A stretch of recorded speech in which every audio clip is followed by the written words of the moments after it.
The visitors. 5. Cousin, I've kept the room you used to use in proper condition. You can go ahead and use it right away. But Ling Yan and Jean Tian will need a new room. Lan Xiaoyun grins mischievously, and, I want to sleep with you today, cousin. Bai Xiaochen immediately clung onto his mother's arm after that comment and stared at the girl with alertness. Auntie, how come you are trying to hog my mother as soon as we arrive? I know my father will not spare you if he finds out. Puckering her lips into a pinch, what does it matter, Zaichim, your father is not around right now. It's not often I get to see your mother, so let me have this one night. If not, let Ling Yan and Jean Tian sleep with me tonight. I want to snuggle with them. I'm sure they are soft and cuddly. Bai Xiaochen gawked in astonishment.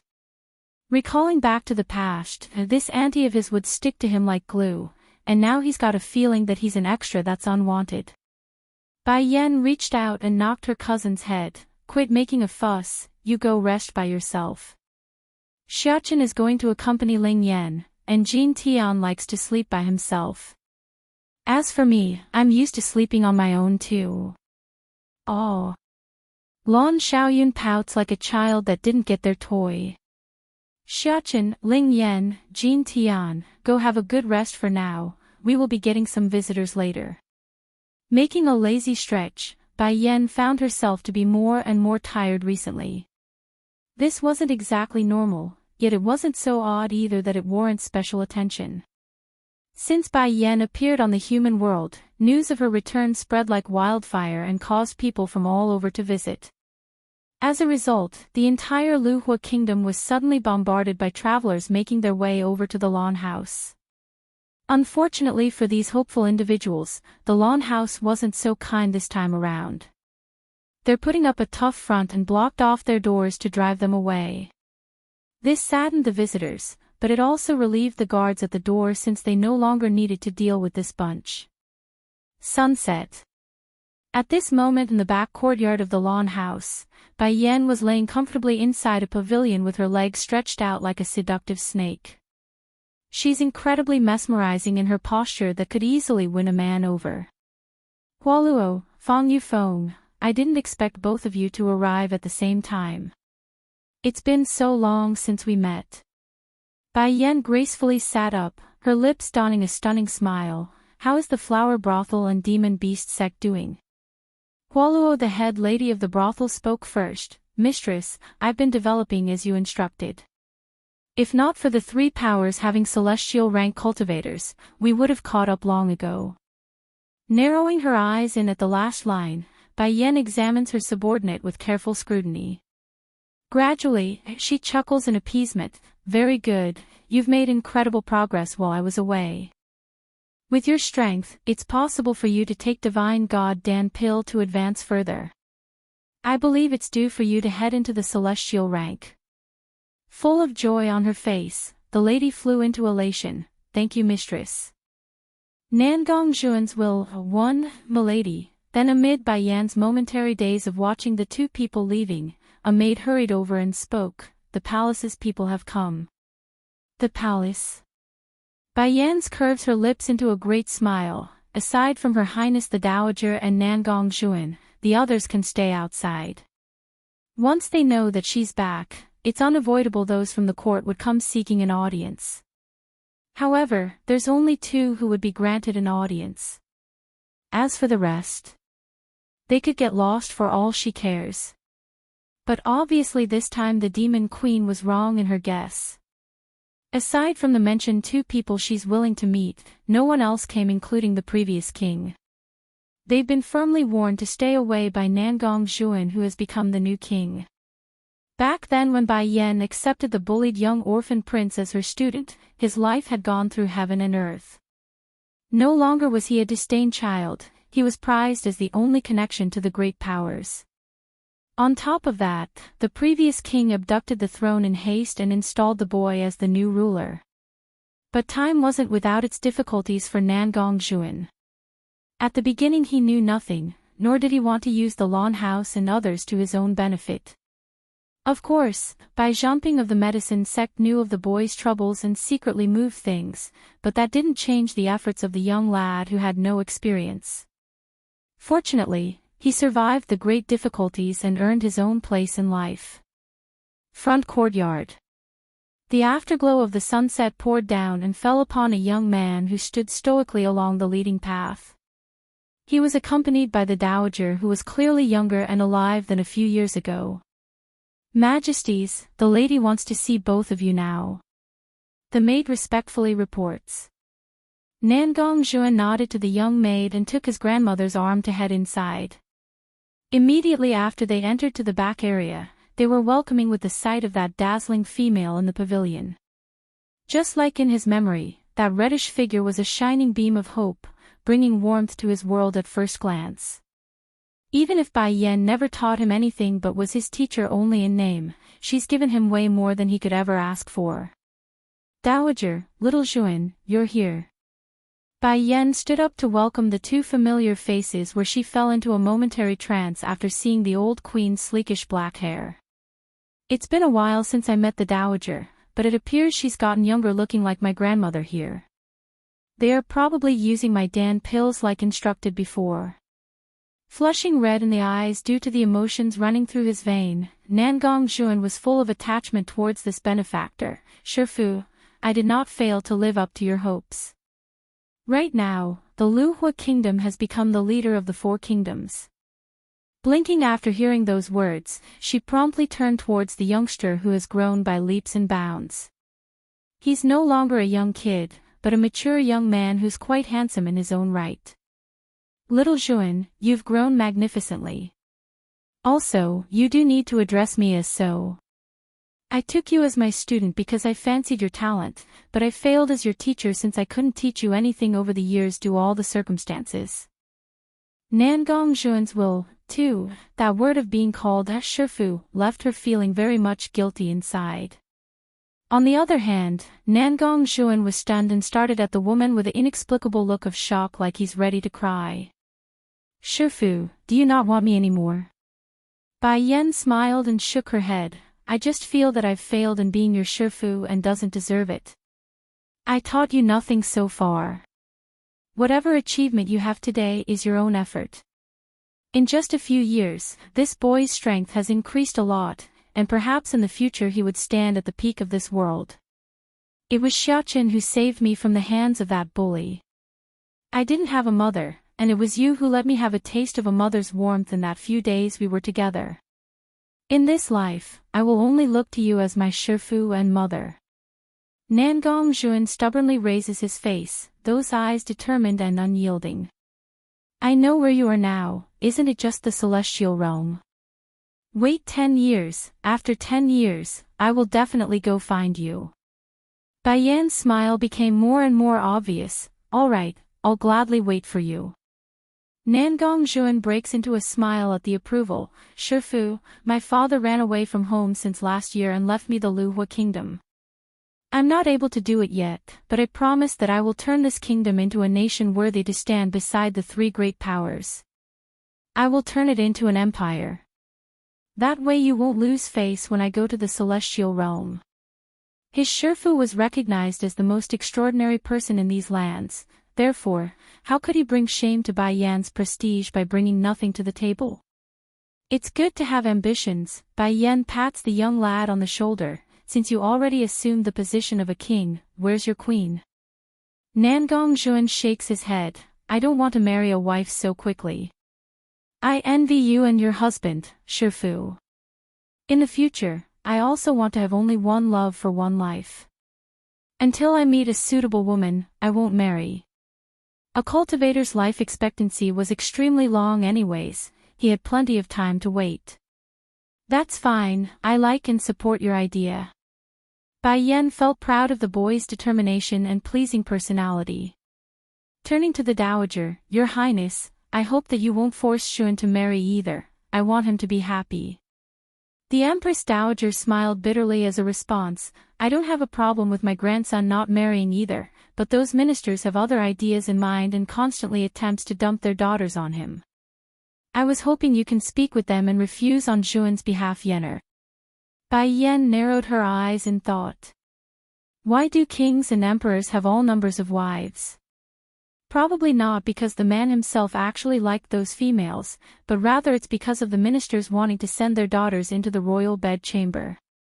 Highness, you can tell them to come speak to me next time. I will be happy to lecture them on this subject in the demon realm. Since the barriers separating all three realms are gone, I know they could travel if they dared. The dowager's heart slowly eased up at the promise. Going to the demon realm to find her. Those ministers wouldn't dare. Little Juan, I haven't taught you anything, so I've always felt guilty about failing you as your mentor. This is a good opportunity, so take these elixirs. They can help you greatly in your cultivation. Nangong Juan's will. 3. Bai Yan took out a few bottles from the storage ring and wanted to stuff them into Nangong Juan's hand. Yet, instead of accepting the gift, the lad quickly withdrew his hand and placed it behind himself. Shifu, I want to rely on my own strength to find you. I don't want your elixirs to enhance my own power. If I do, would that still be me? Nangong Juan's eyes became more and more determined. Moreover, I believe in myself, and one day, I will catch up with you with my own efforts.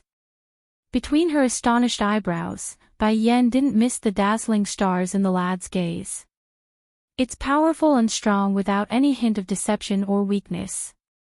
After a long time, she puts away the bottles and laughed. All right, I will wait for you to come to me using your own ability. I also believe in you. With your talent, I know it won't take long. However, I will still teach you about alchemy and the experiences I gained during my own cultivation. Come back tomorrow and I will have the materials ready. In fact, the book she planned to give the young king had been prepared before. She's only missing a few pages to complete the content. An extra day would allow her to finish it. This time, Nangong Juan did not refuse and formed a shallow smile of joy. Thank you, Shifu. Bai Yan's eyes nearly fell into a trance at that familiar manner of speaking. It reminded this demon queen too much of herself during times of hardship. Mother, mother. It's then during her trance, a milky voice cuts in, followed closely by the sound of staggering steps rushing into her arms. Bai Xiaochen had been following closely behind the baby milk bun with worry in his eyes.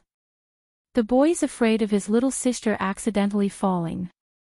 Ling Yan, this is your granny dowager. Bai Yan places her daughter down after a brief hug, and this young boy is also your big brother. Hello, Granny Dowager. The little girl's smile was sweet, and her voice were soft and sticky like a rice dumpling. In particular were those two dimples on the cheek.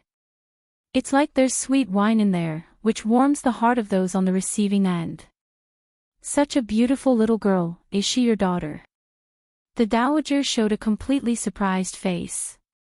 She had seen many little girls of this age, but none of them were as delicate and lovely as Di Ling Yan was. Her face was red and fluttering with sheen in those watery eyes. One only needs a glance to know she's clever and naughty. Such a little girl is really likable. Big brother. Di Ling Yan turns to Nangong Juan and spoke with her crisp cuddly voice, hug. She opened her arms and looked like she wanted to hug. Nangong Zun's heart was about to melt under that adorableness. Without forethought, his body moved as requested and attempts to lift that baby. However, right as he did so, Bai Xiaochen also moved and promptly pulled his little sister to one side behind himself. Ling Yan, how can you ask other boys for hugs? Confused as she blinked those eyes, the pipsqueak tilts her head, but isn't he my big brother too? Why can't I have hugs? She pouted as if she didn't understand why her big brother would be unhappy. Boss, Nangong Juan's immediately formed a smile with those clean eyes. It's been so long. That only made the pipsqueak even more confused. In her view, the new brother was clearly bigger than her big brother, so it didn't make sense to use the word boss. The fairy house's people are here. 1. Bai Xiaochen pursed his lips and stared at the young king with wariness in those eyes. Nangong Zhuan, I treat you like a brother, so you better not have any ideas about my sister. Just now, this bastard's eyes were about to stick to Ling Yan's body. Anyone can tell what he's thinking with a glance.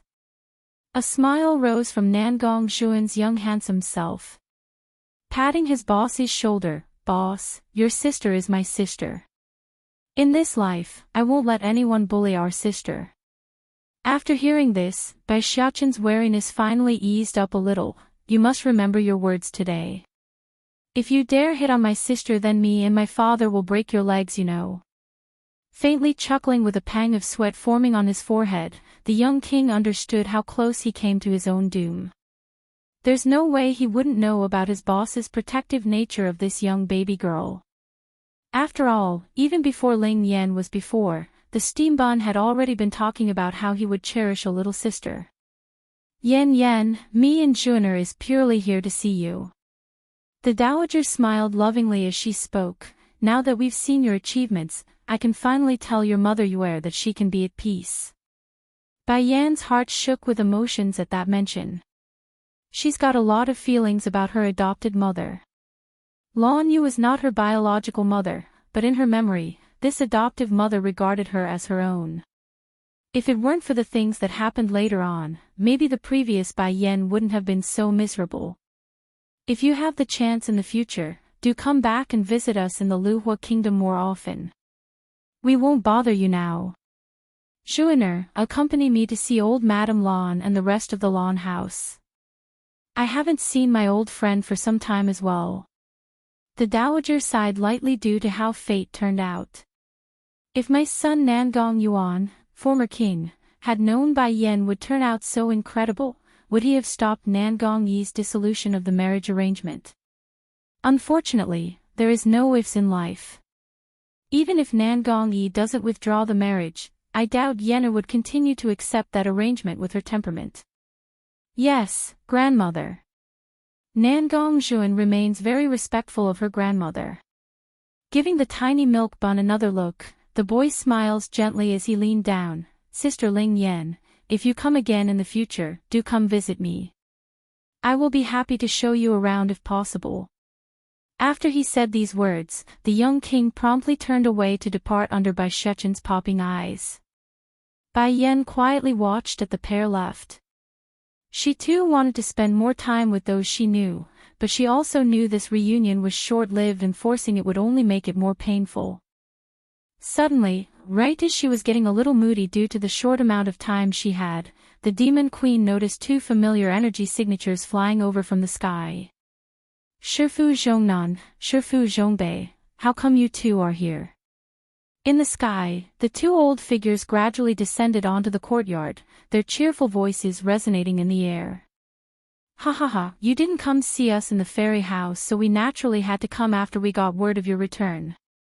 Bai Yan grinned at that comment. "You know you didn't need to come.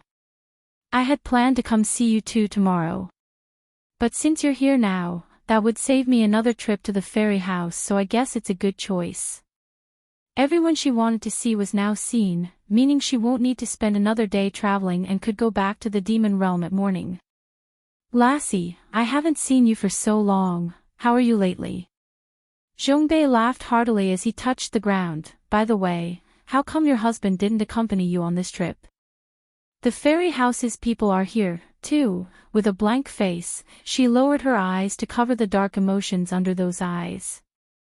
Then looking back up after a long moment, she lightly smiles. "He has other things to do at this period, so I brought my children back only so they can experience meeting all of you.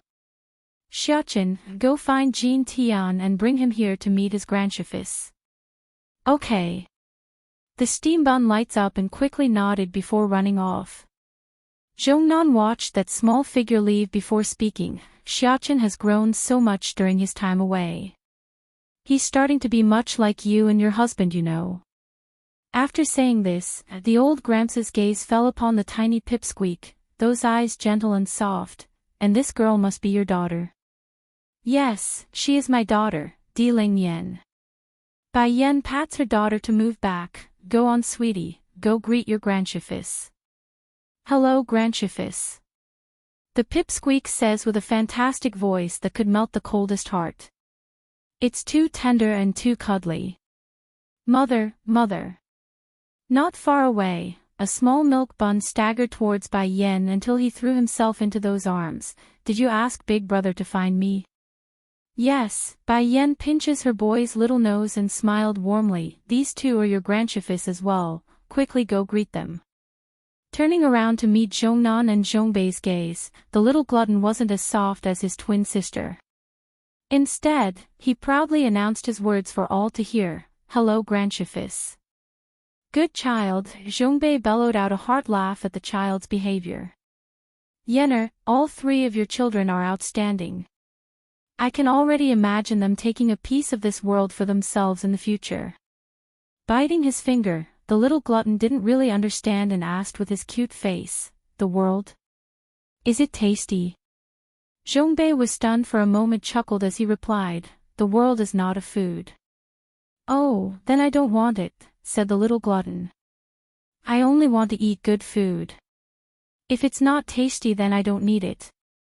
Zhongnan stared at the boy with that baby fat before breaking out into a grin. All three of them have such strong personality. Yenner. Xiachen is more mature and stable with a growing domineering attitude like your husband's. Ling Yan is clever and smart just like you. Jin Tian is absolutely adorable and how silly he is. Bai Yen doesn't have a single bad offspring. Although this Jin Tian is a little silly right now, but his desires are cut and dry. If he focuses this aspect correctly, he will achieve some marvelous things. I know he will.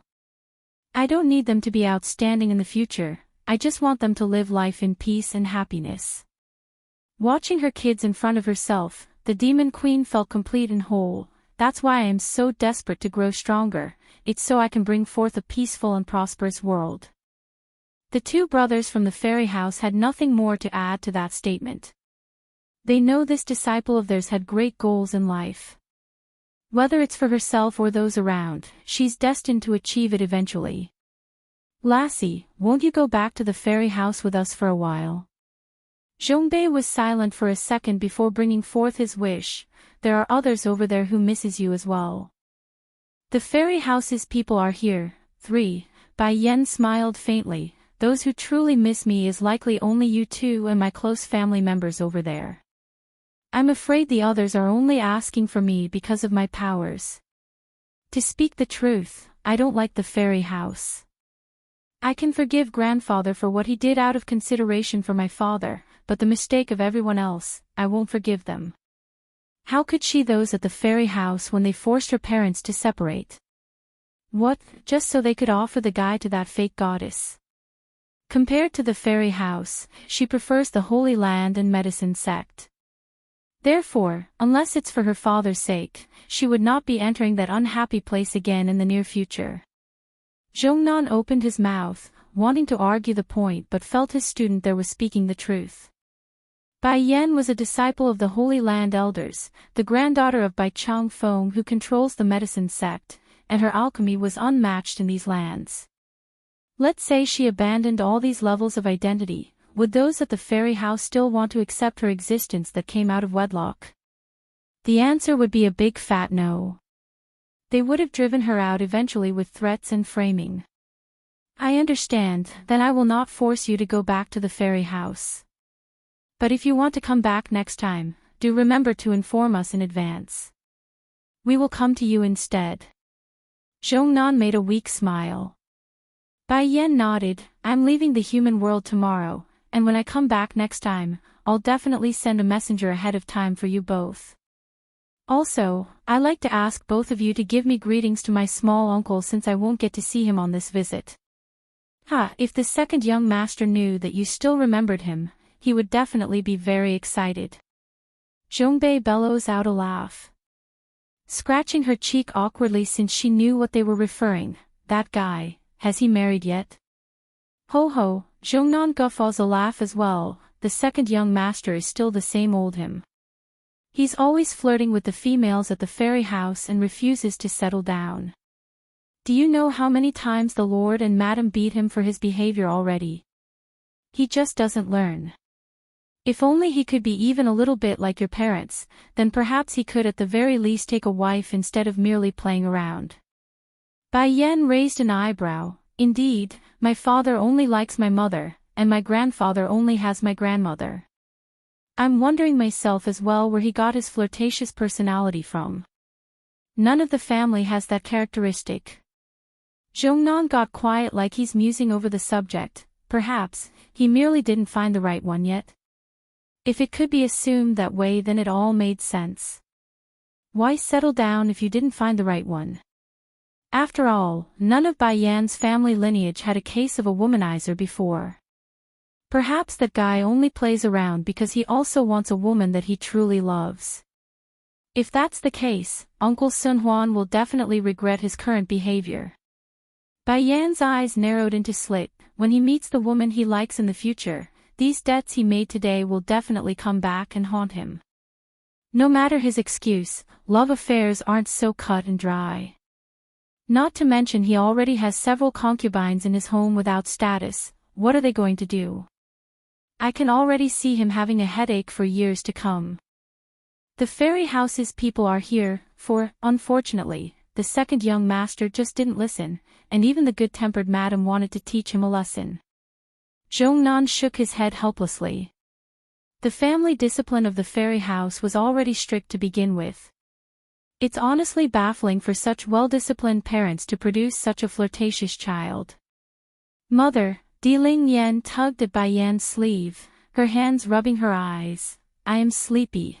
I want nappy. Okay, sweetie, she gentles pecks her daughter on the forehead. I'll take you back to your room to sleep now. After saying this, she raised her head and looked towards Zhongnan and Zhongbei. Shifus, I won't stay and entertain you anymore, but if you want to stay for a while then I will ask grandfather to arrange the guest rooms for you both. Me and Ling Yan will go back to our room and rest. Zhongnan nodded slowly. Then you go ahead, don't worry about us. We can arrange things ourselves. Hearing this, Bai Yan didn't say much more and turned to her two sons. You two should also go back and rest. We got a long trip back to the demon realm. She had been away for a few days by this point. She's wondering if Ditsang had finished his business and gone back. Not knowing this made her anxious and hoped to return to that silver-haired and purple-robed figure. Flower brothel.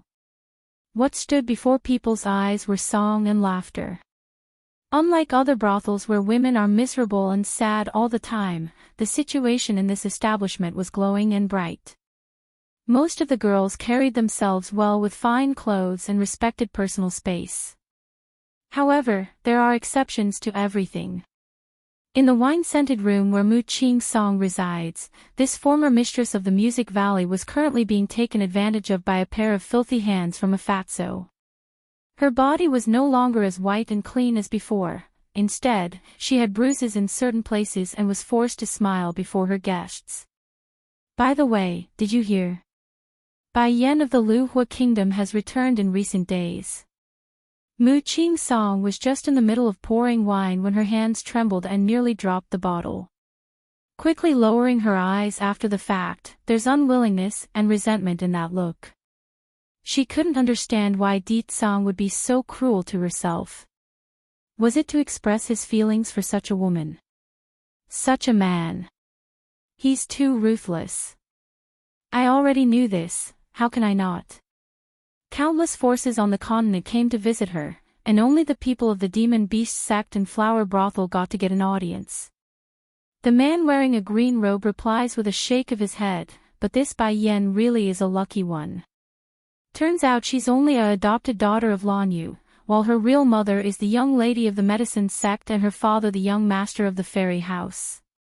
As for herself, it's said that even the princess of the Holy Land would worship Bai Yan like she's her idol.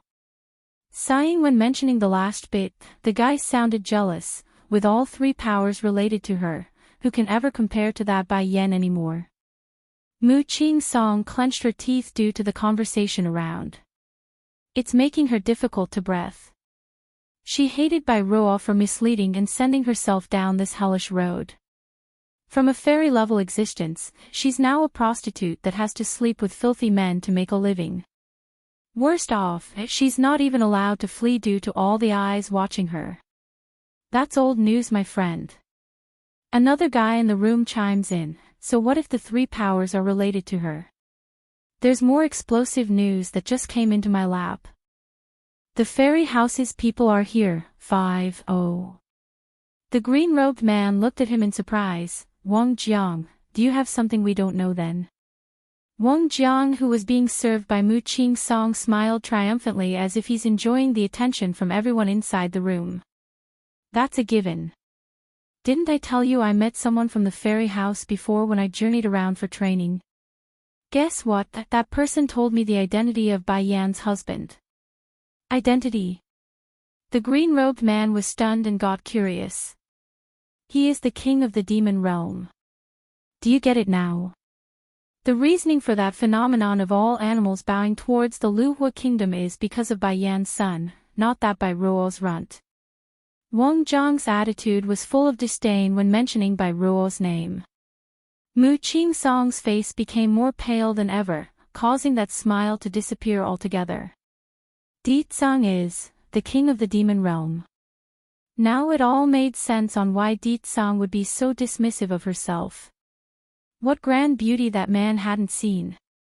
Why should he bother with herself, who's only the mistress of the Music Valley?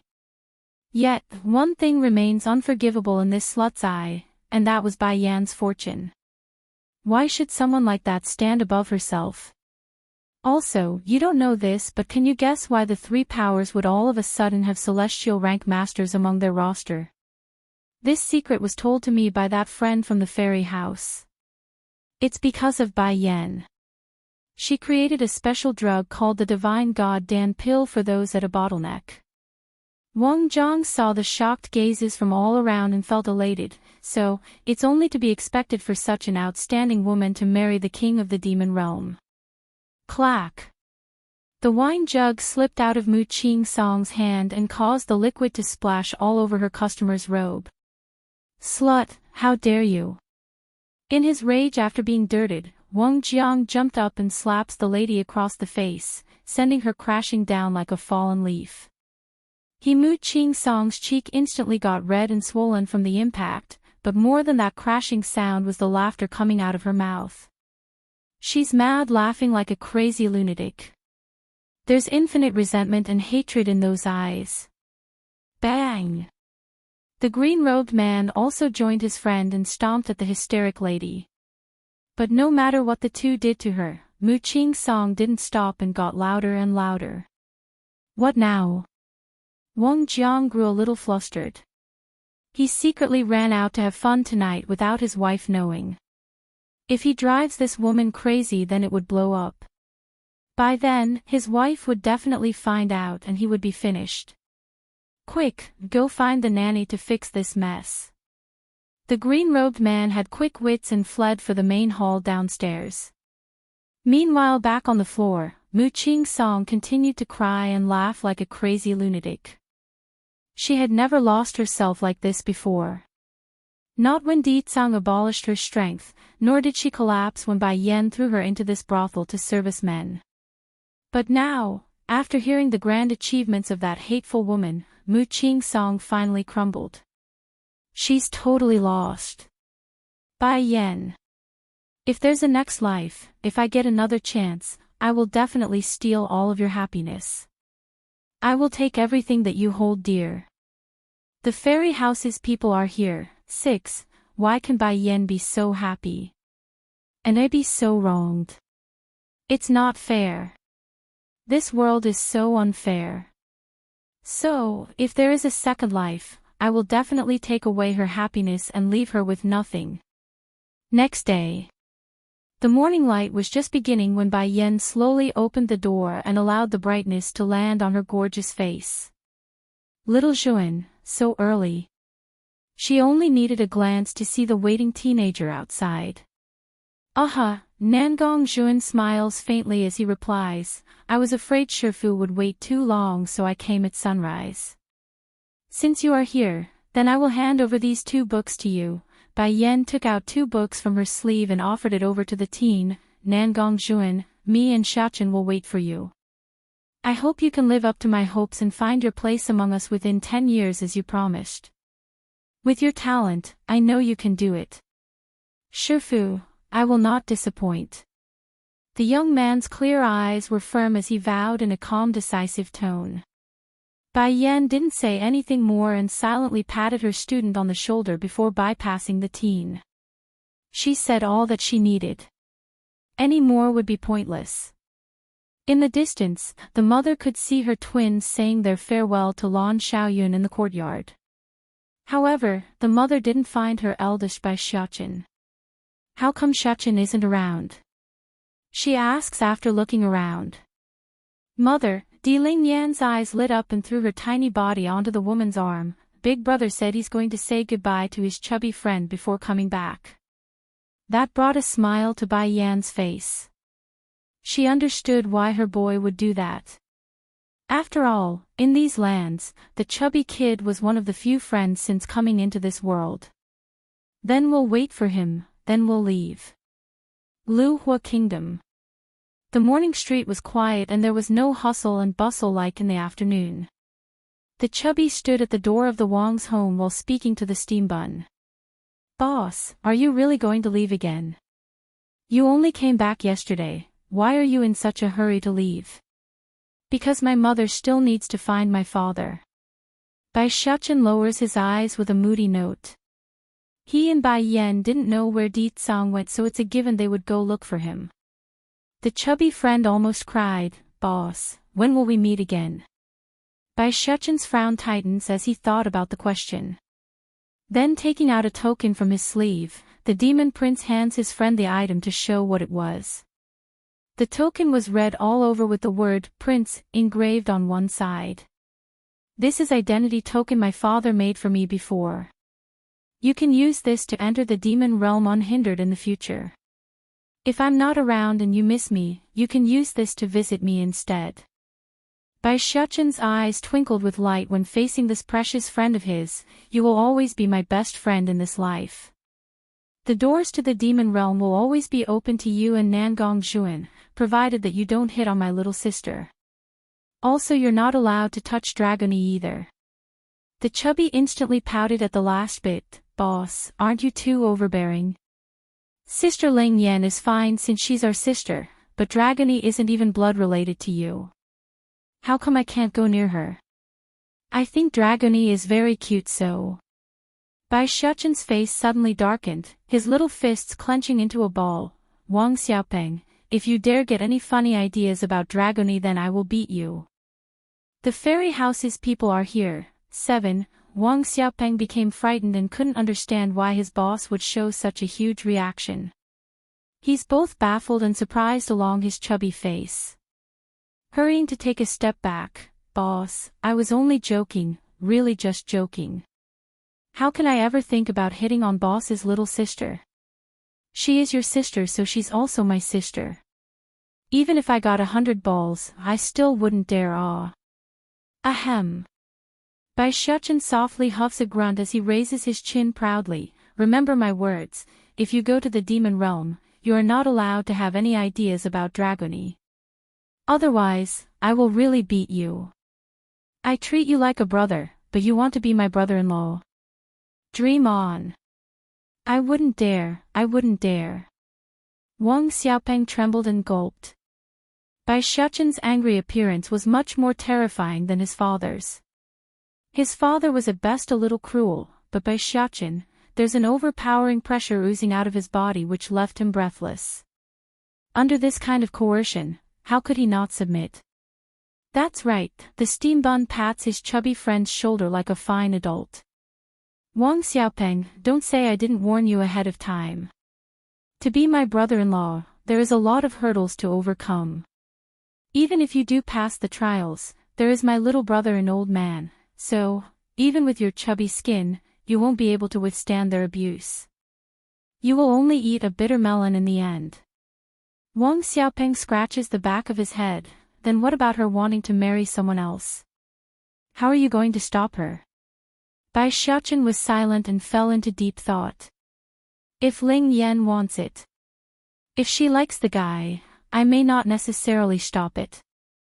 But, if a stinking boy dares to pester her, I will break their legs. That said, the full might of his domineering attitude explodes, revealing the king in the making. And why do you only talk about Sister Ling Yan?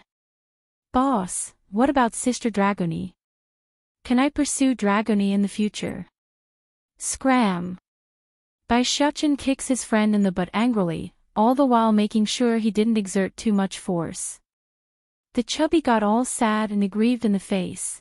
Bai Shuchen, didn't you say that as long as your sister likes it, you won't stop them? Why do you believe Sister Dragony won't pursue someone in the future? I believe in Dragony's taste, she will definitely not look at you. But I can lose weight and become excellent for her sake, boss. Oh, alright, I'll come clean. Since the first time I met Sister Dragony at the fairy house, I've taken a liking to her. The chubby rubs his nose in shy embarrassment. Wang. Shao. Pang.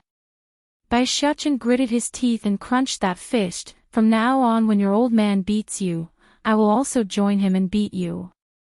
I will never allow this guy to go after Dragony. Boss, you're overreacting here.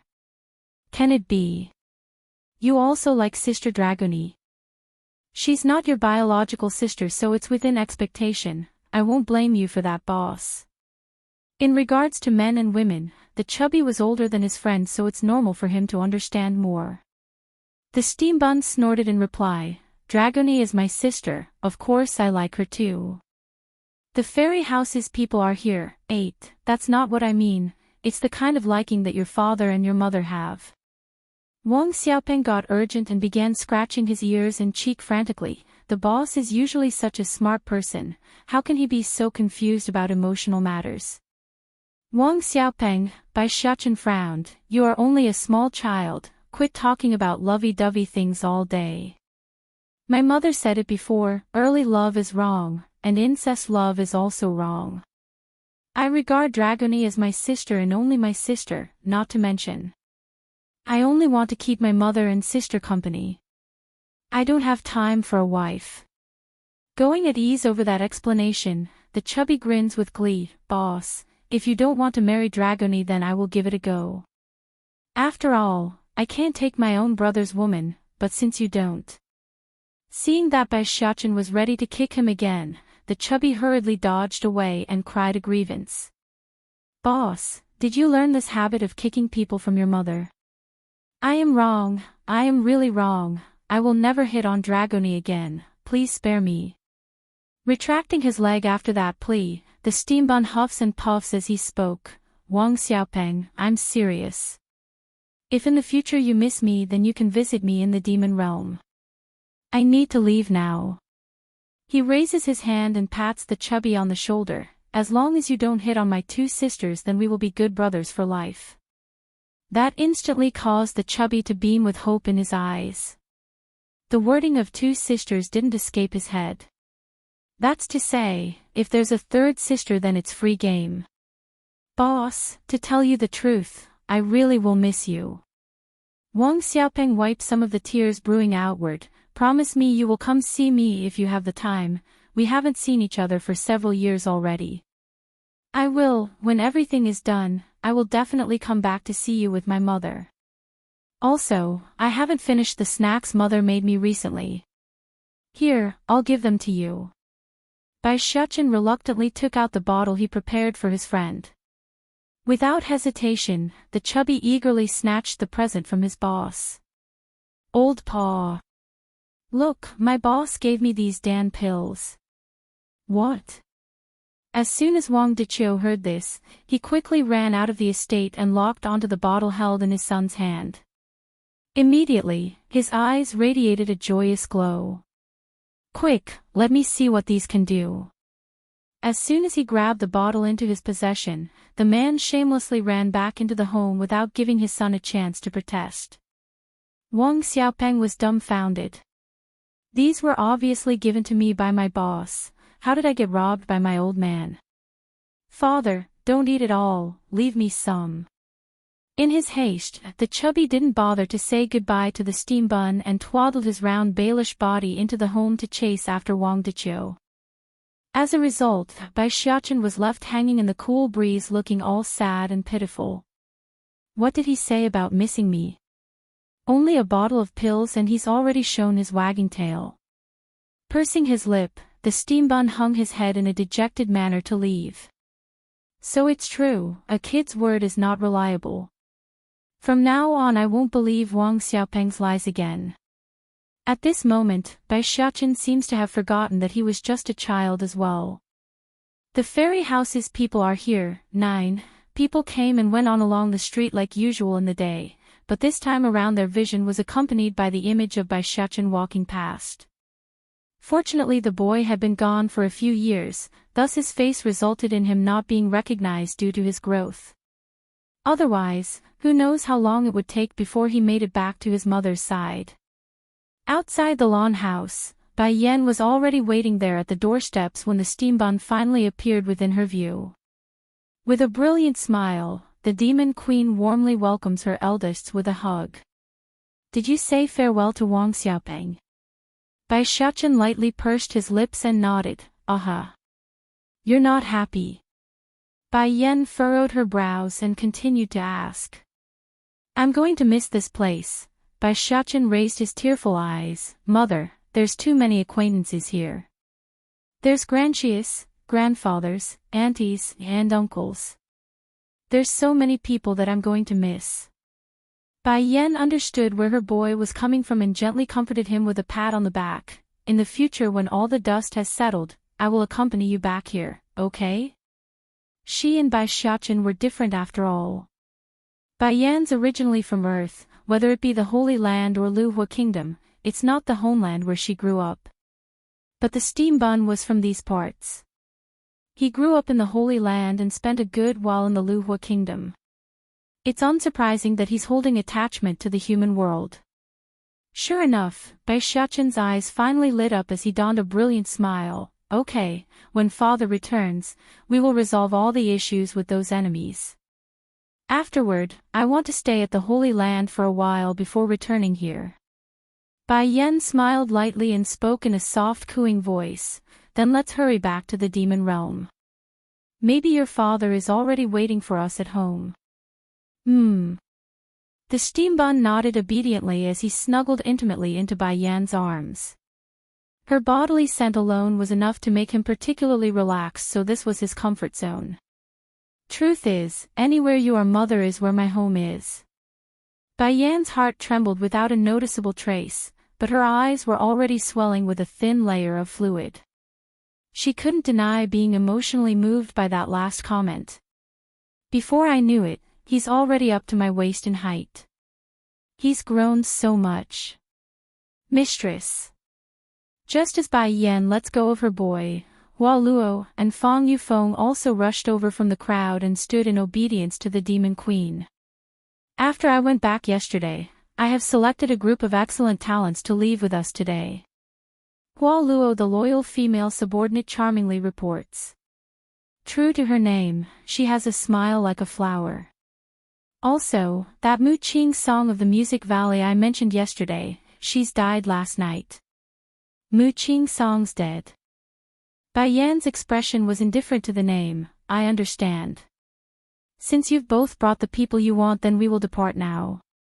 Mu Qing song's death was of no importance to the demon queen. That woman was no more than a blip in her life, hardly worthy to even remember the lady's name if not for her subordinate bringing it back up again. Strangely enough though, why would that person suddenly die after her visit? Grandmother, grandfather, Bai Yan slowly turned around and looked at the gathered members of the lawn house behind themselves. Big cousin, second cousin, Xiao Yun, I'm leaving now. All of you must take care of yourselves until we meet again. I don't know when that will be, but that day won't be too far off. Hell Domain 1. Old Madame Lan's heart remains reluctant to let go after the reassurance. This grandmother still had countless words to say. You go, sighing after only mustering up these 2 words, you have things you must do. It's already good enough that you were willing to see us at such a time when you're so busy. Take care. Bai Yan looked deeply at the relatives behind her before slowly turning away for the sunlight with her children in tow. Demon Realm. The sky remains a blood-colored scene as always, giving this world a strange yet enchanting vibe to the uninitiated. Welcome home Queen, Crown Prince, Princess, Second Prince. The guards at the palace gate immediately kneeled and offered their respect to the family. Has Ditsang returned yet? Bai Yan asks after groaning for a second of hesitation. No, Your Highness, the king hasn't returned yet after your departure. The demon guard says with a strong voice of admiration. Growing quiet, the demon queen raises her head towards the crimson-colored sky with a longing look. He hasn't come back yet. Involuntarily, the corners of her lips revealed a bitter shape as gloom gradually formed overhead. Mother, Bai Xiaochen subconsciously sensed the dampened mood and grabbed his mother's hand. Nothing will happen to father, and I will protect you in father's stead. Bai Yan's fingers lightly stroked her eldest's hair. Don't worry about me, sweetie, I believe in your father too. Let's go inside, I'm sure you're all tired. Okay. Bai Xiaochen obediently swung that hand in a jovial manner after that. Demon Mountain, a place perennially shrouded in white light after its inception. Right now a particular lady was sitting at the peak looking bored and in deep thought. Suzaku, Tsingyi the Azure Dragon suddenly appeared behind her and sat down as well. Is there something bothering you of late? Suzaku shook her head slightly and turned to the woman behind herself. Even after such a long time, she had not yet gotten used to the fact that Azure Dragon had become a female like herself. I'm wondering if I should tell our mistress where the king has gone. Gently pursing her lips, those eyes are filled with sorrow. You know where the king went. Tsingyi's face flashed a trace of surprise. Since you know, then why didn't you tell mistress? Suzaku shook her head and smiled bitterly. The place where the king went is too dangerous. His Majesty has the body of a demon, so he may be able to make it through that difficult road with his sturdy body. But mistress is a human, I fear she might not be able to bear it. Also, the king warned me before leaving, that I'm not allowed to tell mistress about this. I have no choice. Perhaps because of the deception and concealment from Bai Yan, Suzaku's look became more and more guilty. Tsingyi, do you think I should tell her? If I really don't say and something happens to the king, what would mistress do? She won't ever forgive me. Hell domained, too, Tsingyi's heart shook as her fist tightened into a ball. Inhaling deeply, the dragon lady had to take a moment to calm herself. So you knew where the king went? The place where the king went. It is a domain, but not the kind you are used to. There are no countless strong beings in there, so there's no danger involved in that aspect. However, the passage through it is extremely harsh. Suzaku looks up to meet her companion's gaze, those eyes showing an unmistakable fear. This was the first time Tsingyi ever seen the phoenix make such an expression. Suzaku had always been calm and charming with the occasional domineering attitude similar to their mistress, but never was there fear. So what your view, Suzaku? Will the king be able to make it through the passage and find what he needs? I don't know, she shakes her head. I just know that those who walk that path will definitely see the most horrid of nightmares inside their heart. Not only that, the effects of that passage will magnify this terror to the limit. If they don't overcome this, the person can never make it out and die in there. Suzaku's face had gotten a little pale due to the mere thought of Bai Yan possibly going through such a trial. More importantly, the person who created this domain is the ancestor of our demon realm. That demon held a deep hatred for humankind because a human woman stole her beloved man. If one of our kin goes through, then it's still bearable on our physical body, but if mistress attempts the feat, the strain is unimaginable. That's why the king threatened me before he left. His Majesty doesn't want mistress chasing after him. Now Tsingyi finally understood why her friend would be so scared of that place. If the likes of themselves still had the chance of perishing merely by entering the passage, what are the odds of Bai Yan ever making it through? Obviously slim to none. What are we going to do? Xingyi's expression sank. If the queen finds out about it, she would definitely. Suddenly, the dragon lady's voice stopped as she jolted around to stare at the oncoming figure from below the peak. Suzaku came back to her senses first and quickly got up from the rock she was lying on. When did the queen appear? Why didn't I sense anything? Say, Suzaku, Xingyi, what are you hiding from me? Bai Yan's lips curved upwards into a smirk, but that smile only made the two in question pour out a layer of cold sweat. How much did mistress hear? Suzaku, Bai Yan narrowed her eyes in at the source and got a shiver as response. I'll give you another chance to confess. Where did Ditsang go? Suzaku's face turned deathly pale as cold sweat flowed down the corner of her forehead. Mistress, I can't say. If she had said it, her mistress would have desperately chased after her husband. By then, she might never return. Won't say. A cold glint appeared in Bai Yan's eyes. Suzaku, although I haven't remembered everything yet in the past life, but I do know you've been following me since you were born. So, what am I to you? Are you going to not listen to even my words? Suzaku stumbled backwards, her teeth clattering due to the nervous wreck that was her heart. Hell Domain 3, even if you don't say, I will still go find Ditsang. Regardless of the place, regardless of the time, I will search every corner of the multiverse to find him. Bai Yan raised her eyes slightly and stared deeply into the Phoenix woman's gaze. Are you sure you want to waste my time like this? Or do you not believe I can find him on my own? Mistress, please don't ask me, Suzaku cried out quickly, I really can't tell you. Plus, the creator of that place has a deep hatred for mankind. If a human go, then it's certain death. Bai Yan pricked her lips into a snarling sneer over the danger. Did you forget something? Aside from being a human, I'm also the queen of the demon realm, the wife of Ditsang. Every time I am in danger, it is always my husband who disregards the danger and protect me from the threat. This time, it's my turn to protect him. Suzaku, tell me where that place this instant. I'm ordering you. Watching Bai Yan walk closer and closer towards herself, Suzaku's heart flew into endless panic. Turning for help from the dragon lady next to herself, she pleaded with those eyes like a puppy.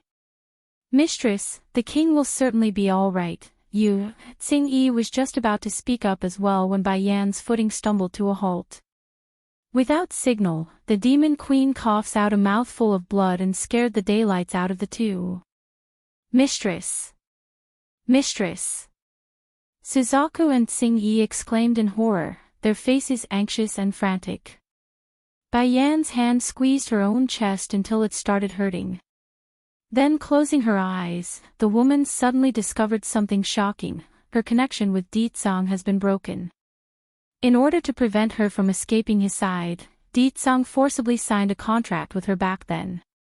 They've already broke it once due to a misunderstanding before, so the feeling was not new. This was definitely what happened. The contract is gone, Bai Yan says with deathly white complexion. The connection between me and Ditsang is gone. Suzaku's eyes widened in shock. How is it possible? Who can break the contract created by the king? Impossible, absolutely impossible. She shook her head in panic, those legs retreating like an unhinged person who had the world crash over her head. If something does happen to the king, what would happen to the mistress? She will be sad beyond measure. Suzaku. Bai Yan lifted Suzaku's collar and confronted her subordinate. Even up to this point, are you still going to remain silent? The Phoenix woman fell into a daze in that instant. Watching that furious face, her enchanted complexion turned green as those lips quivered. Where the king went. It's the Hell Domain. Because the domain is like hell itself, us demons will face a lot of difficulties as well. For humans, it's... You will be tortured beyond belief, both physically and mentally. Only a few ever made it out of the Hell Domain. Tell me, how do you get to this Hell Domain? The corners of her mouth were still covered with blood, but the light in her eyes was full of anger and anxiety. The Divine Lord who created up the Hell Domain back then is a demon here, so it's within the demon realm. Mistress. Can I go with you?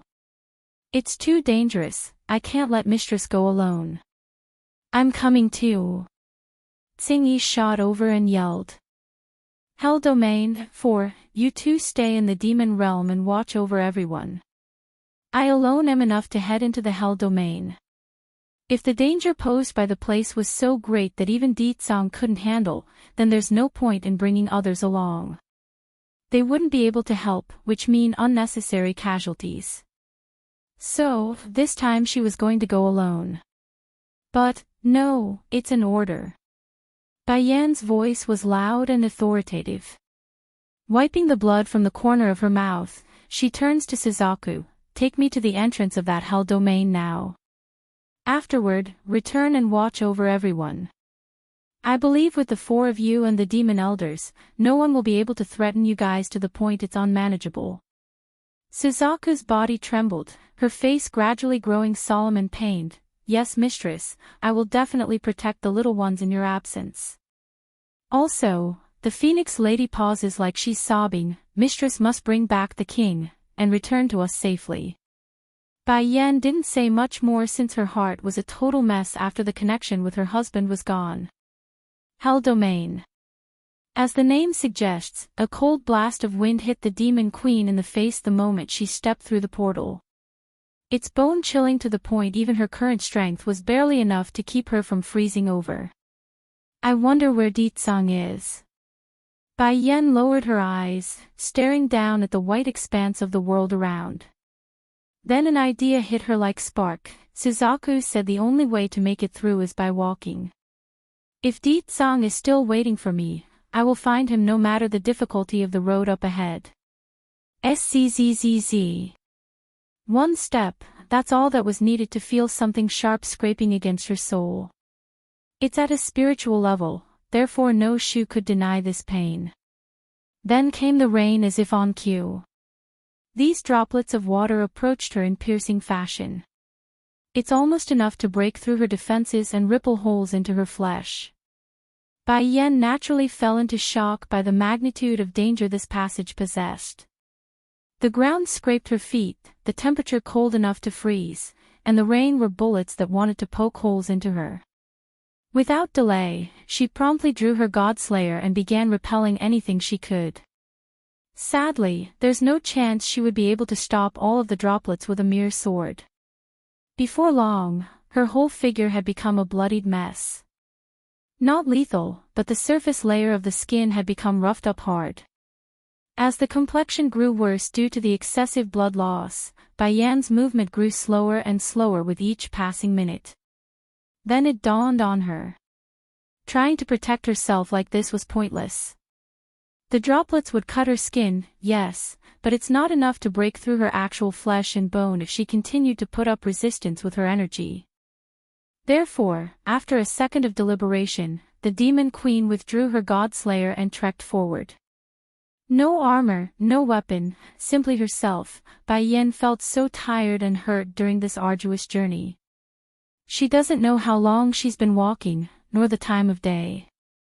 One thing's for sure though, if not for the alchemic healing elixirs in her possession, there would be no way she could have done this and died from the pain alone.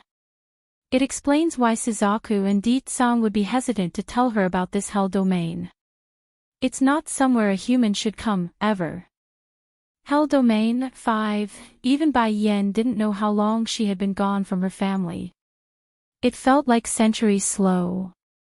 And then it happened during her low moments. Instead of the dark raining environment of ice, she saw a light up ahead. Looking surprised, the demon queen subconsciously covered her eyes to adjust to this change. Surely but slowly, she trudged forward despite the wrong feeling she had about this light source that's similar to a rising dawn. For one thing, the beaming sunlight was too red to be normal. And like she suspected, the second she stepped out of the raining bullets, the suspicion was confirmed by what she saw. Ahead was a sea of fire. The whole ground burned with molten lava to pave her next path. Shuddering inwardly at the concept of this cruel passage, the creator of this domain has a sick personality. First it was ice, and now it's fire. Closing her eyes, she recalls back to her man's evil and roguish appearance to reaffirm that conviction. Slowly forming a smirk, Deetsang, wait for me, I will definitely find you and bring you home. Everyone is still waiting for us at home. After muttering herself, she didn't hesitate and lifted her now bare feet to cross this flaming sea. SSSCZZ. The sharp searing pain hit her hard, sending Bai Yan's entire figure into a pyre of heat. Whatever skin she had left before was gone, leaving this woman with nothing but bone and open flesh. True to its name, this hell domain was dishing out punishment worthy of the real deal. Who could survive being burned alive like this? No normal human could. If Bai Yan wasn't a powerful being herself, she would have turned to ash in the first second. Stumbling and swaying like a ghoul, Bai Yan's awareness was degrading faster than ever. Before, the raining bullets and ice were already bad enough, but this had gone beyond simple cruelty. Then, right as she's about to fall and perish, a surge of unwillingness swelled up from within. Physically and mentally, she was done, drained and depleted. But willpower had always been her strong suit. Knowing her own failure was unbearable than anything in this world. Gritting her teeth, Bai Yan's ghoulish body continued to shakily crawl forward. She could no longer walk, but continuing like an animal wasn't beyond her pride if it meant saving her husband. Of course, this method won't last either. Thankfully, not all was lost. Realizing she still had some elixirs left in her storage ring, the woman promptly summoned one out to sip through the jaws due to her lips being incinerated. I mustn't give up, I mustn't stop. For him, going through ice and fire is nothing. Time passed like an eternity in this second trial, for there's no sensation of time anymore. When will this end? Will I ever see Deetsang again? Her conviction was firm, but crawling for so long left Bai Yan with a hinge of doubt that anyone would have. What if her body had already been destroyed and only her soul remains? She wouldn't know with her current condition. Feeling the fear creeping into her bones, the woman crawled even faster, thus expending her energy further. Then, right as her view was about to fade into a blur, the sea of flames disappeared as well, like a broken clock. Everything simply stopped. Hell Domain 6, hot. So hot. Bai Yan awoke to this burning heat despite having just left the sea of fire. Why do I still feel hot? Her eyelashes fluttered as her consciousness slowly came back to reality. Uncomfortable, she wiggled around wanting to move, but found her arms and legs tied firmly to a pillar. Her whole body had been chained to this thing and couldn't move. Kill her, kill this woman, lest she harm our celestial realm in the future. There was a cacophony of noises coming from below. Bai Yan lowered her and stared at the crowd showing at her from below. The last strand of days instantly dispersing once she got a better look. Wasn't I supposed to be in the Hell Domain? Why am I back in the celestial realm? Moreover, everything in front of her was more of a déjà vu. It's like she had experienced this all before. Do you have any last words to give? A gloomy and indifferent voice came from the side. Turning her head slight, Bai Yan's eyes were instantly welcomed by the familiar face that made her expression darken. Keeper Ling? You're supposed to be dead, why are you still here? Keeper Ling was obviously dead. She killed the old guy with her own 2 hands. Therefore, it didn't make sense, none of this made sense.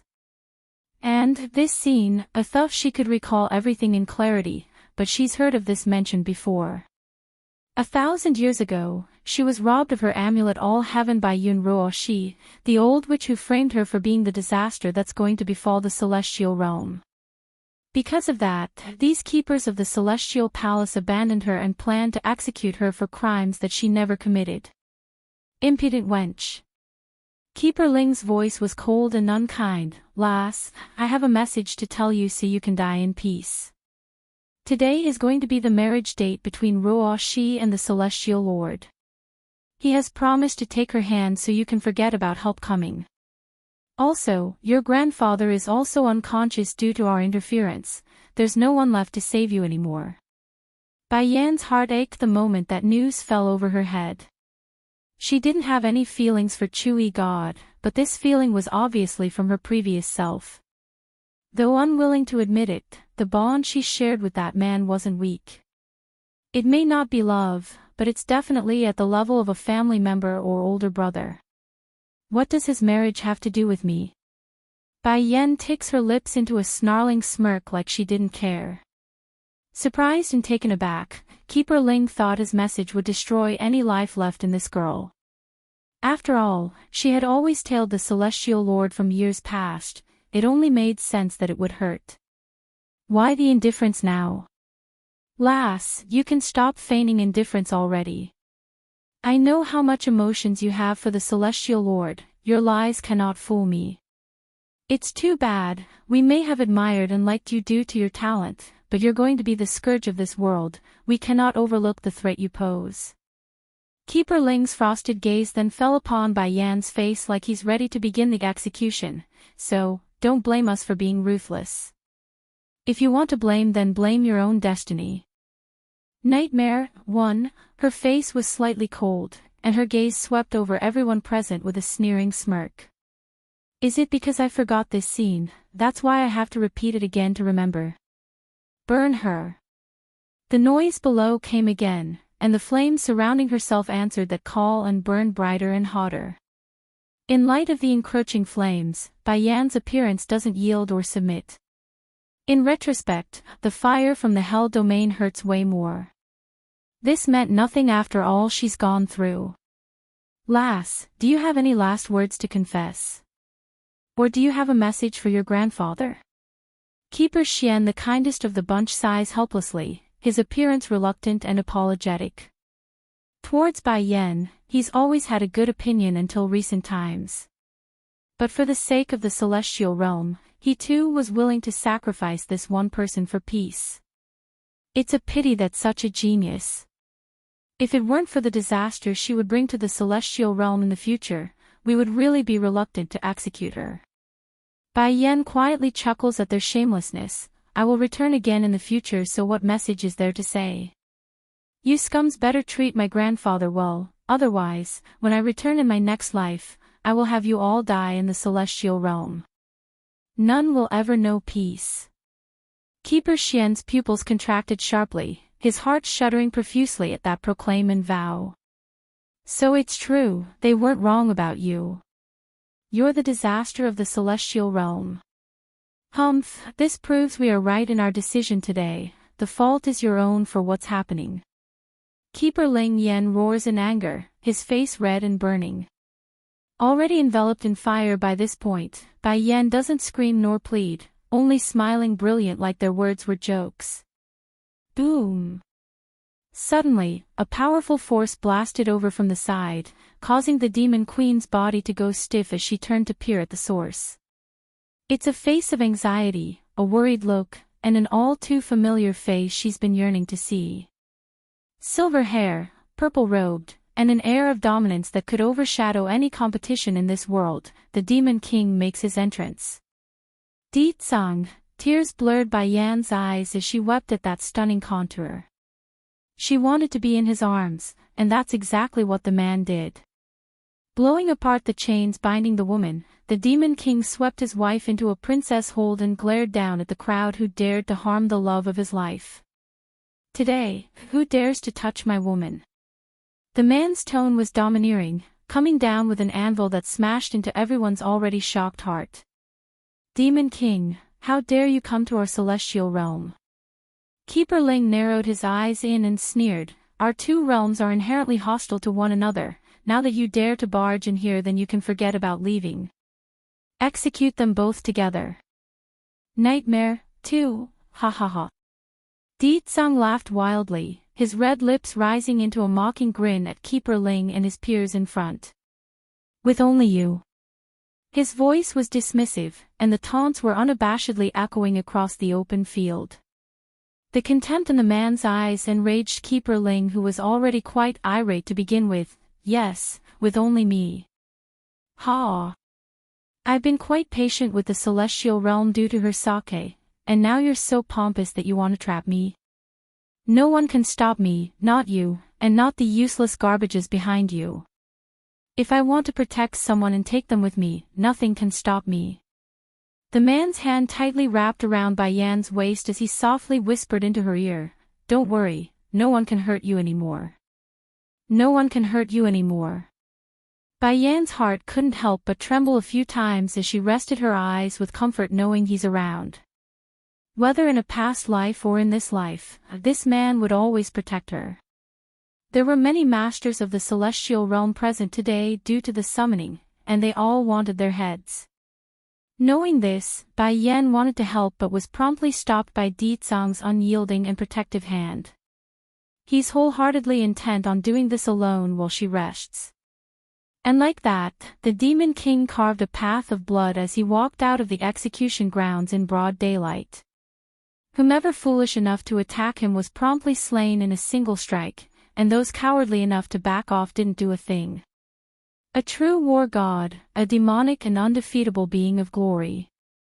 Right now, on this day, Di Zhang makes his stand to stomp in the faces of these scums of the celestial realm. For a millennium, they would never forget the humiliation of this battle. It's also one of the reasons they never dared to invade and annihilate the demon kin. They feared this man to the core. "Keeper Xian, let's go up together and kill them." Keeper Ling's expression grew increasingly more ugly as their forces gradually diminished under that onslaught. He's ready to explode and decides to act in person by mustering up his powers for a powerful strike. This was the opening he's been waiting for by throwing his subordinates in there despite knowing their actions were futile. The grumpy keeper wanted Di Zhang to turn sideways and be distracted, which was exactly when he attacked. Unfortunately, that too was a foolish idea. Knowing these shameless scums would never fight fairly, the Demon King always kept an eye out for his back in case a sneak attack came. Sure enough, in the second where Keeper Ling came at him, Di Zhang swung around and sent a whirlwind kick in counter. A devastating kick versus a simple palm strike, anyone could tell which had the further reach and power. Slamming into the flaming pillar that had been used to execute Bai Yan, Keeper Ling throws up a mouthful of blood before looking up in shock. How can this be? When did the king of the demons have such strength? Girl, we're going. Di Zhang's hands tighten around Bai Yan's injured waist so that she doesn't fall off by mistake before flying off into the horizon. Those who wanted to stop him didn't dare to do anything. They saw exactly what happened to Keeper Ling. If that guy got defeated with a single kick, what chance would they have? No one likes to die, and no one likes to die for nothing. Keeper Ling. Keeper Xian and the others quickly ran over to help their peer up. What's going on? When did Di Zhang's strength increase again? Wiping the blood from the corner of his mouth, the grumpy old man darkens in the face. He likely used a forbidden technique to temporarily raise his strength. It won't last long, and afterwards he will be weakened. Send our people out and pursue them, they can't get far like this. Damn that Di Zhang, accursed demons. Why are those beasts always butting heads with us everywhere? I will never let them go. Inside a valley, Di Zhang crashed into the ground after losing elevation from the sky. He couldn't fly anymore like the grumpy keeper suspected. What's more, he also got injured in the side during the exchange with the old scum there despite winning with his kick. You don't need to be afraid, I'll protect you. Bai Yan's heart quivered with pain at the condition he's in. Di Zhang, you're injured. Nightmare 3, injured. Do you think those weaklings can hurt me? Di Zhang sneered, his eyes full of disdain. Bai Yan's heart became more and more uncomfortable. You think I can't see it? Did you use any method to forcibly increase your strength? You suffered a backlash, didn't you? Otherwise, with your character, you wouldn't have left with me so quickly without making a mess first. Di Zhang was stunned. Looking down at the girl in front of himself, there's a mist of confusion that he couldn't quite pinpoint. Bai Yan took a few steps back with a hint of guiltiness. This guy, did he notice something? For a long time, the Demon King didn't move and simply stood there. Then suddenly, He chuckled softly before pinching Bai Yan's nose like a boyfriend spoiling their girlfriend. Girl, when did you know me so well? If I didn't know better, I would think you didn't get changed out with someone else by those from the celestial realm, did you? Slightly upset at the very idea that she would be a doppelganger, the lady stomps her foot and looked away. And why not? She's not exactly the same person from 1,000 years ago, so her personality would naturally be different. If Deetsang grows suspicious, then that's normal. Unexpectedly, instead of being alarmed, the man abruptly pulled her hand over and placed it along his chest where she could hear his thumping heartbeat. Without you, I would be dead here. Do you hear how much it's dancing because of you? How can I not know you are my Yenner? Bai Yan threw herself into the Demon King's arm right then there. To be confessed with such heartfelt words would make any lady flutter, let alone a version of her husband from way past. It's making her feel like a virgin maiden that's being wooed all over again. Girl, today is Chui God's marriage date, don't you want to go stop it? Deetsang got quite awkward and stiff by the hug. Shaking her head, I'm not going. Why? Deetsang's eyes pricked up in surprise. Although I have always wanted you to be my woman, but I also don't want to take advantage of this moment just to win you over. I have my pride, and my pride won't allow me to stoop to such low means. If you think I want you to do this as repayment, then you don't need to. No, that's not it. You are injured, and those people will likely be waiting for us if we go. Why should we willingly jump into their trap? Bai Yan lifts a finger to stop him from speaking by placing it on his lip. Flailing his arms up like a clueless dote, Deetsang didn't expect this act from the girl who always behaved so proper and decent before. It's sending him up into the clouds to the level where he forgot the pain in his bloodied waist. Silly lass, Deetsang eventually came back to his senses and smiled. Those people can't do anything to me. Can it be? You don't believe in my strength? If I can take you out, then that means I can also protect you. From out of the blue, Bai Yan bursts out into a laughing fit. Her smile was bright and shining, causing the whole area to glow due to her existence. Oh Deetsang, you are such a silly guy, you know. Chui God gave me up for the sake of the celestial realm, why would I care about someone like that anymore after that? He can go ahead and marry whoever he likes.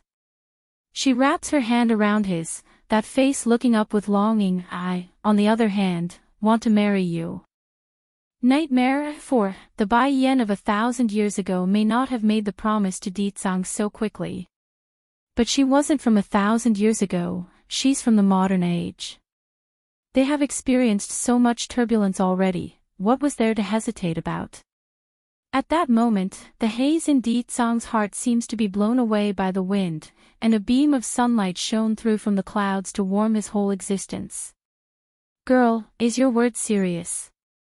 Deetsang, Bai Yan lets go of his lip, her expression looking solemn. Whether in this life or in the next, you are my only husband. If we can't survive in this life, I will wait until our next. You must wait for me. Even if you forget me, no one is allowed to be around you until I show up. Grinning like a fool, the Demon King pulls the lady into his arms and leans down to peck her on the lips. This was his first kiss, so he didn't dare to be aggressive. He treasures her, there's no way he would allow his own misgivings to hurt her. Girl, you will be my only woman, in this life and the lives to come. No matter how long I have to wait, it can only be you. Time flies. What followed could only be described as a dream in Bai Yan's eyes. Those from the Celestial Palace did not want to let them go, so they sent numerous masters to hunt them down. Even Chui God eventually gave chase with his own people with the plan of bringing the woman back. Of course, Deetsang and the 4 sacred beasts protected her like history ordained, and like history dictated, they all died at the hands of the Celestial Palace. She had seen these things once already, but now she's actually able to experience it herself. It's so heart-wrenching that she wanted to rip her own soul out. But fate wouldn't allow that. In the end, Bai Yan could only helplessly watch them from the sidelines. These things, like a nightmare, replayed over and over again in her mind in a never-ending loop. She wanted to wake up from this nightmare, but every time she awoke, she was by Deetsong's side again.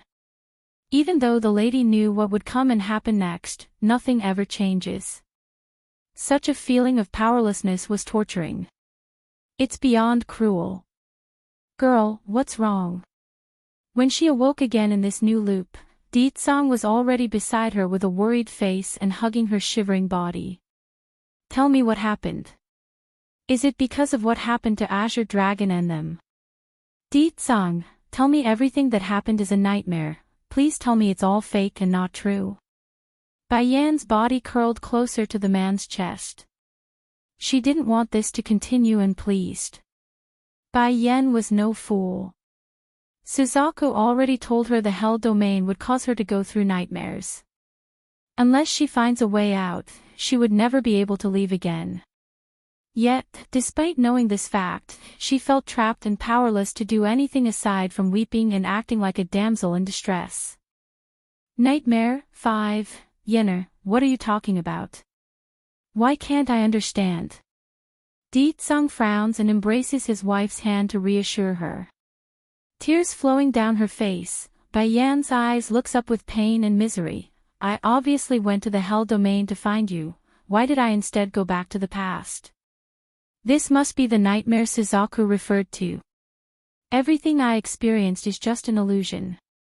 Deetsong, how can I get out of this? Our sons, our daughter, they're all waiting for me. I can't stay here any longer. Deetsong's face showed a flicker of surprise before wrinkling his temple up. Hell Domain? Sons and daughter. Yenner, the baby in your womb isn't born yet.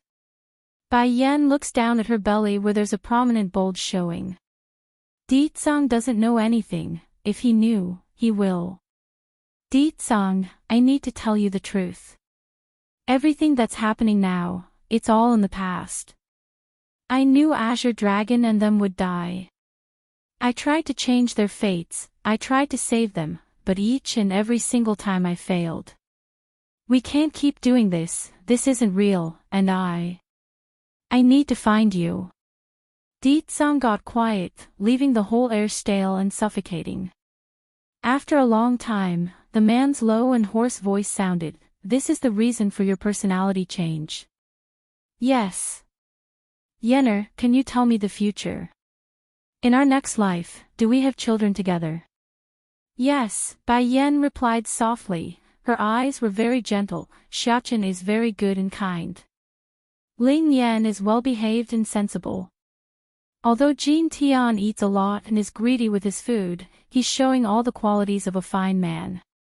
They're all very excellent. Deetsong, they're all waiting for me. I must wake up from this nightmare.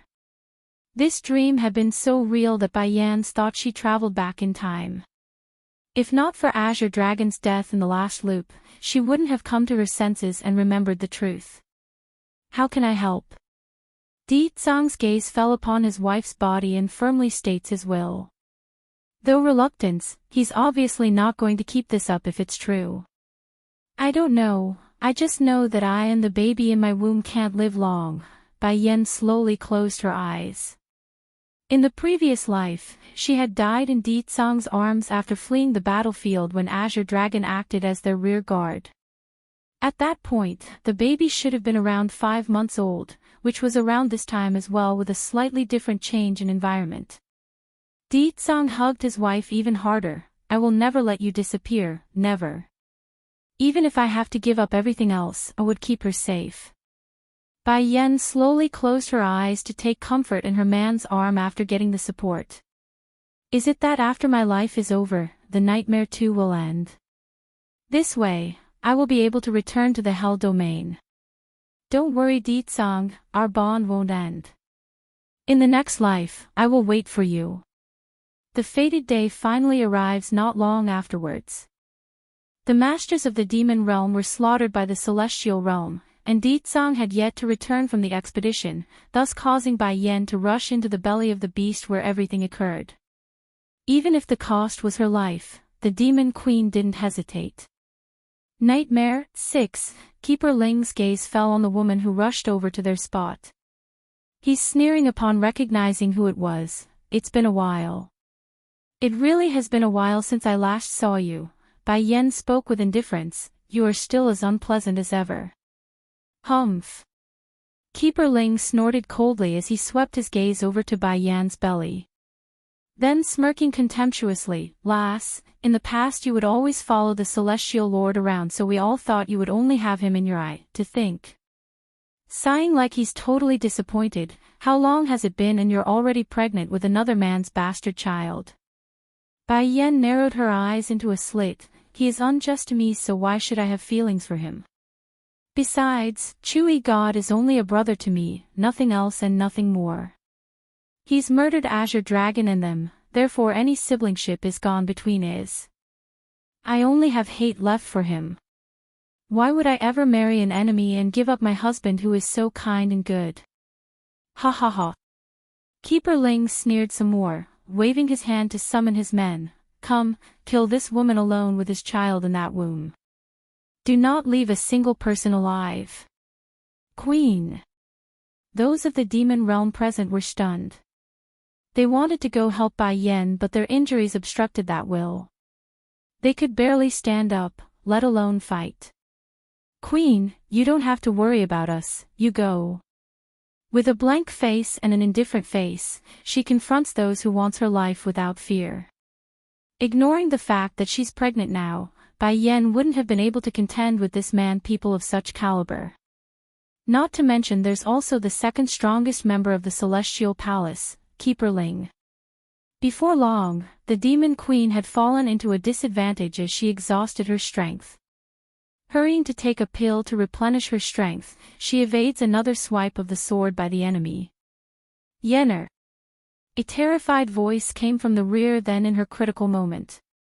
The moment Bai Yan turned around was when she saw Di Tsang's frantic face rapidly closing in on her location. PFFF. Unsure when Keeper Ling had gotten behind the woman, but a sword had pierced through Bai Yan's chest at the momentary reunion. Blood sprayed out of her chest in a splattering motion, causing her clothes to stain red and gory. Di Tsang, I should go back to where I belong. The corners of Bai Yan's mouth hung an anguishing smile as her body collapsed to the ground after the metallic blade sheathed out of her flesh. Since only death could make the nightmare disappear, she chose to accept it, and only then could she return to the Hell Domain. The previous life was already a thing of the past, being reluctant wouldn't change a thing. She must save the Di Tsang in her life, this life. Bai Yan, death isn't the end for you. I will destroy your soul so you can never be reborn. Boom. When Keeper Ling raised his hand, a bolt of lightning promptly fell down and smashed into Bai Yan's lifeless body. But does death really represent the end though? Bai Yan awoke again due to a series of noisy sounds around herself. Slightly opening a crack in her eyes, the Demon Queen was horrified to discover she was back at the execution grounds again at the Celestial Palace. Nightmare 7. Why? Why am I back in this place? Bai Yan's eyes were in a daze as she swept her sight over to the familiar faces down below. She's so lost that whatever Keeper Ling was saying went completely over her head. Did you hear me or what? Leaper Ling's eyes were cold and was further annoyed by the disregard from the woman. Do you have any last words for yourself? If you do, then hurry up and say it, we don't have time to waste on you anymore. Bai Yan didn't reply right away. Rather she made a confused face for a good while before muttering the only words that came to mind. What did you say? Since you don't want to say anything, then we will begin the execution. Bai Yan, don't blame us for not giving you the opportunity to leave a last will. The old grumpy guy snorts a cold grunt and waved the men to begin lighting the pyre. The hot flames promptly surrounded Bai Yan from all sides. Yet, the woman could not feel an ounce of pain, only a hollow emptiness at the people yelling at her with disdain. Exactly like before, a purple-robed and silvered-haired man came to her rescue in the nick of time. But unlike the first loop, this time around the demon queen didn't feel excitement after seeing her husband. She's gone through a lot of loops already, but this was different and the only time back at the execution ground. How could this be? How could this be? She clasped her head heavily as agony showed along her face. Why is everything back to square one? All of it, why is this starting all over again? Do I have to keep experiencing this pain? The pain of losing my friends, losing everyone I care about. Falling into her lowest point, Bai Yan did not utter a word as she allowed Ditsang to take her away. In the same way, everything that happened next was like a nightmare. First it was the demon realm being besieged by the forces of the celestial realm, then it was the sacred beasts falling in order to save her. Afterwards, she did everything to the script as she pulled her pregnant self to find Ditsang after they lost contact with him. Lastly, she awoke once again under the grief-stricken cries of her husband after dying. It never stopped. Each loop continued to grow in horror. Though sometimes the same, it also changed slightly with each variation to make it all the more painful. This continued until Bai Yan could no longer take it and became entirely numb. Maybe, I can't escape anymore. And this is the reason why Ditsang and Suzaku are reluctant to let me enter the Hell Domain. Bai Yan's heart was still unwilling to give up, but what else was she supposed to do? She's tried dying already, that didn't work. Then she tried to change the events by whatever means necessary, that also didn't pan out. Nothing was working. The blood-stained battlefield. A young man's figure stood strong and proud against the bristling wind. Though the life in the lad's eye had faded by this point due to the open hole running right through his chest, the power this body carried could not be wiped away. White Tiger, it's enough, enough. You don't have to do this anymore. I don't want to see you die every time like this. Please don't do this, I can't take any more. Bai Yan threw herself over to the still warm corpse, her tears depleted due to the repeated crying. Nightmare 8, why are you making me taste this pain again and again? I don't want to go on like this anymore, and I don't want to see you dying before my eyes, White Tiger. Anger ignites from within Bai Yan's sobbing eyes, her hands tightly grasping onto her friend's body as she trembled due to the intense emotion. Am I really going to be stuck here forever? She growls at the air with no specific target. I refuse to believe this.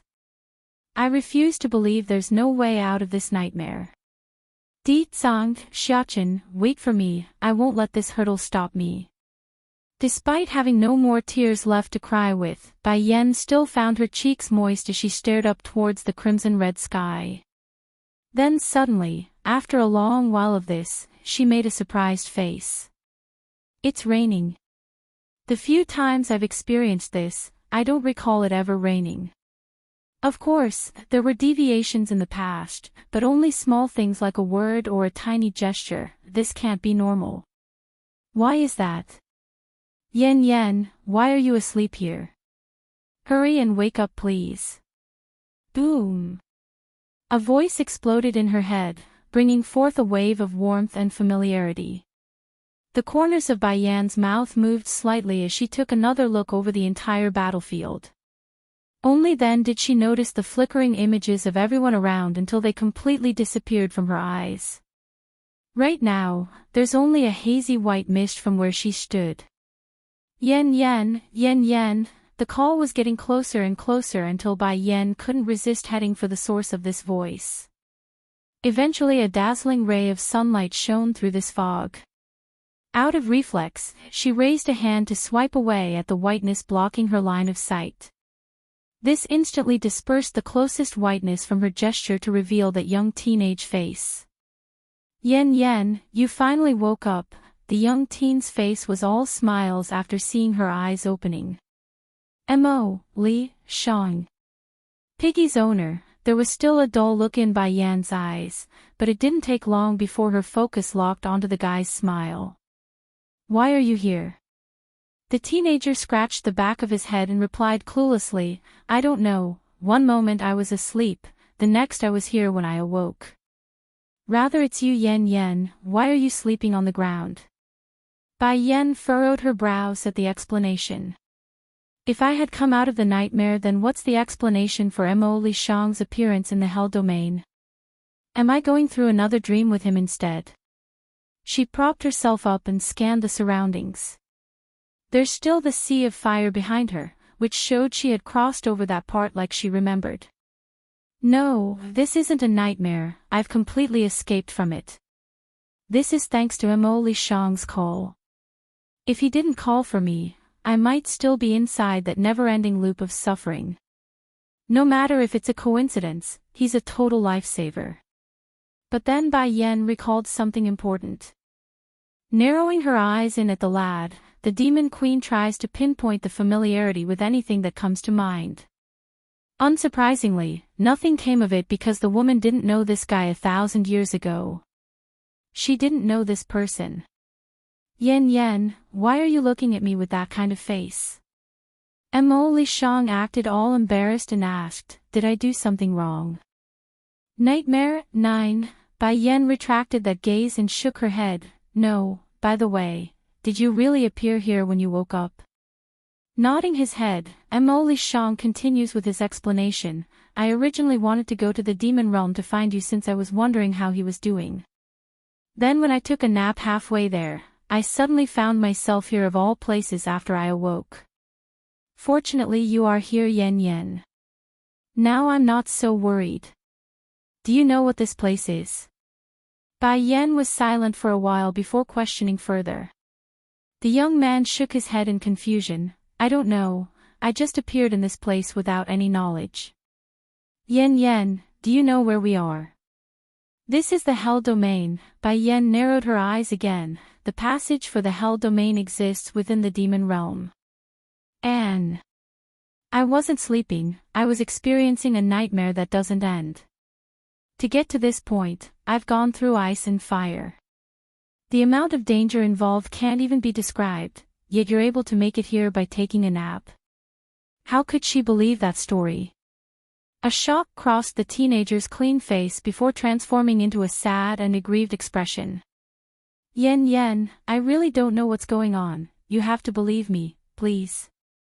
Seeing the young man's lost appearance, the cold glow in Bai Yan's eyes gradually dissipated. Perhaps, he really didn't know how to get into the Hell Domain. Shang, since you're able to come here, it proves that you are somehow connected to the Hell Domain.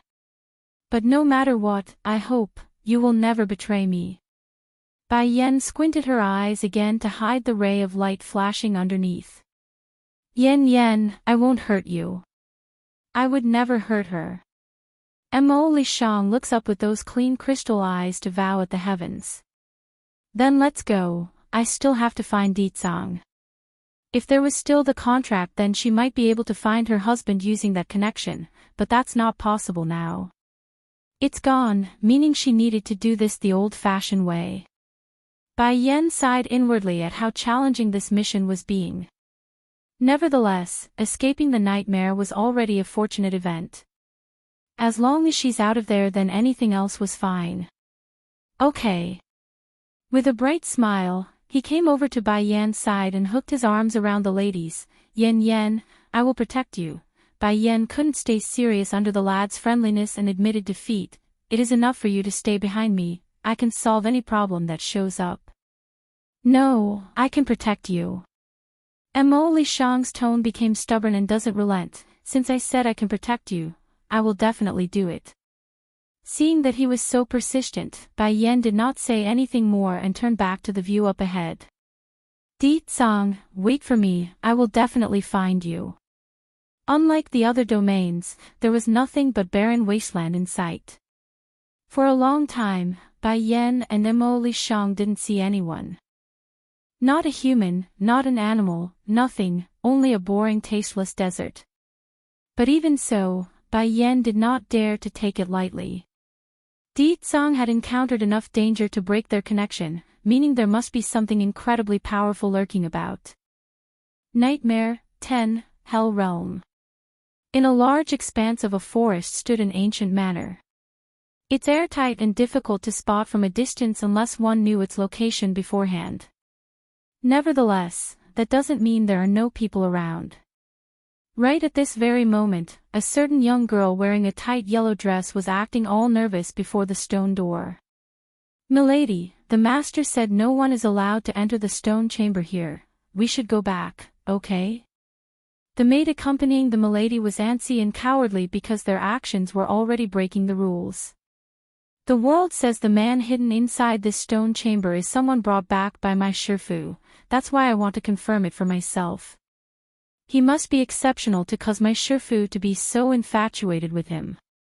The girl took in a deep breath before gently pressing down at a switch. With a squeak, the doors swung open and out came a breath of cold stale air, causing both lady and maid to shiver due to the low temp. But curiosity always wins out when it matches against a maiden's fear. Lifting her feet, both of them stepped through to find a man lying on a bed.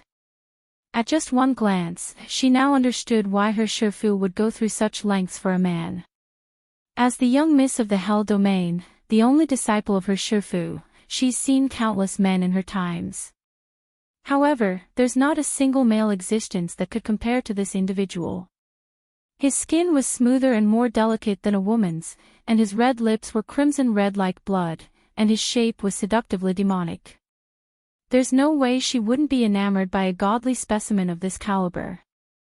"Xiaoying, I finally understand why Shifu hid this man inside the chamber. There's no comparison at all, none at all. But why is he unconscious?" The girl pursed her lips as she obsessively eyed the unconscious man. "Such a glorious man, if only I could have him for myself. Too bad he's Shifu's target, I won't have a chance. Miss, let's get out of here already. If your Shifu the monarch finds us, The maid's expression grew more anxious as she kept glancing back to the entrance behind themselves. "No need to hurry, I just want another glance, just another glance and I will leave." Despite her words, the girl's gaze never left the man's. In fact, her hand had started to move against the guy's face. Shocked, the maid stomped her feet and cried, "Miss, you must not touch this man, otherwise the monarch." But that plea was falling on deaf ears by this point. Right as the girl's fingertip was about to make contact, a blast of heavy pressure blew out and shook the naughty lady's soul. Out of reflex, she jerked backward out of fear. What's going on?" The girl made a stunned face, eyeing the unconscious man with disbelief and panic. "Nightmare 11, why? Why is he able to resist my touch when he's obviously not awake?" The girl bit her lips tightly in resentment. "This man, what in the world is he?" "Miss, we need to leave. If the monarch finds out then she will be furious." The maid's expression became more and more anxious as she pleaded again. The girl finally got dragged away by her maid after much struggle. Despite this, the reluctance in those eyes could not be dismissed.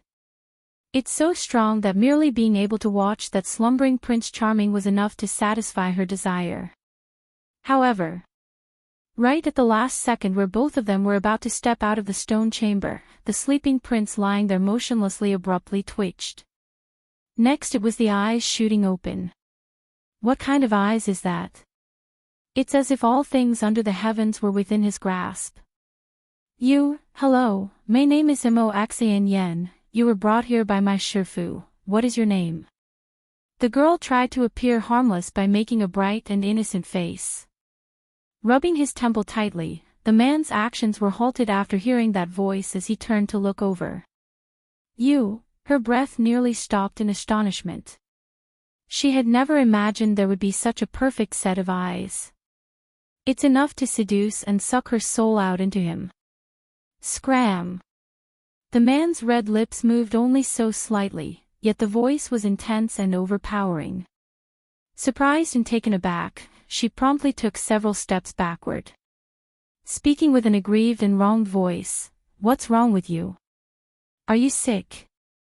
Why are you so fierce to me? If you are unwell then tell me, I can call for the healers to come see." The man didn't respond to her. Instead, he had gradually stopped pressing his temple with that hand and lowered it.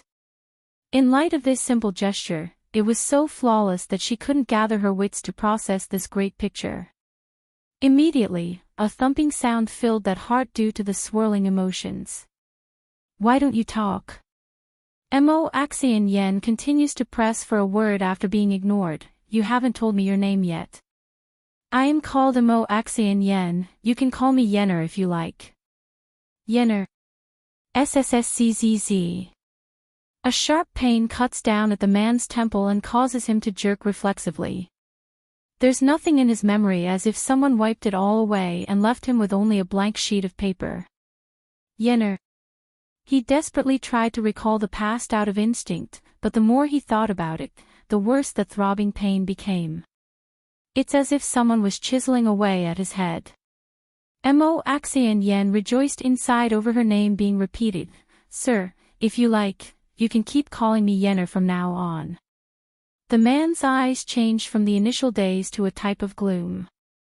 Smiling menacingly with a cold frosted light, you don't deserve the name Yenner. Bang! Without a signal, the man flew from the bed and raised a hurricane in the chamber, which sent Mo Axian Yen to the ground due to how abrupt this blast was. It left the lady staring up in amazement at the direction of where the man escaped to. It's over. The maid was even more stunned. She remained at the doorway so she wasn't as affected.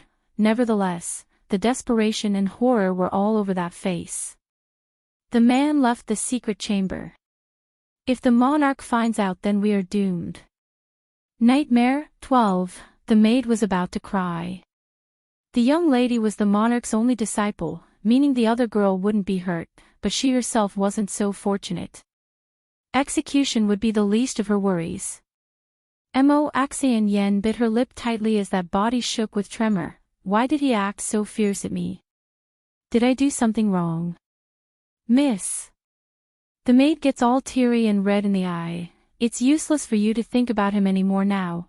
We should be thinking about how we're going to explain this to the monarch. Mo Axian Yen did not speak, for her calm heart had long been ruffled up. If this man hadn't woken up, then that's one thing. I don't want to fight with my Shifu for a man either, but I can't anymore. The second I met his eyes, I've fallen for him, completely fallen for him. Xiaoying, I didn't know what it was like to fall in love before I met him. Mo Axian Yen slowly stood up from the ground, her pretty face stained with a bittersweet flavor, but after this encounter, I learned that some people only need a glance to understand the meaning of love. Even if it's only as a concubine, I'm willing to be his. Unfortunately, a woman as strong as Shifu would never agree to this arrangement. But what else am I supposed to do? My heart is moved, there's no turning back anymore. You don't have to worry, I will explain this to Shifu so she doesn't punish you. Mo Axian Yen looked back to her maid and smiled brightly. Moreover, have you forgotten, this piece of the world is all under Shifu's control. He can't escape Shifu's grasp, so we won't be blamed too much. She may say that, but disobeying the monarch's order of not entering the stone chamber was by virtue a crime punishable by death. Even if that won't happen, it's undoubtedly going to infuriate the monarch. Xiaoying also pulled herself up from the ground and made a thin white line with those lips. After all, what else was she supposed to say? She's merely a lowly maid, so her life was in the hands of this lady and her Shifu. After a long while of this awkwardness, it was the lady who spoke to break it. Let's go, we need to inform my Shifu and ask for forgiveness. Outside the old manor was a sizable expansive forest. The moonlit greenery was quite gloomy, and the evening wind gave it an uncanny feeling to those new to the area. Yenner. Yenner. Where are you? The silver-haired man grasped his head tightly, desperately trying to recall the vague face hiding within his head. It's so close yet so far from his reach. Little girl, my heart is dead without you, and only with you will my life be with purpose.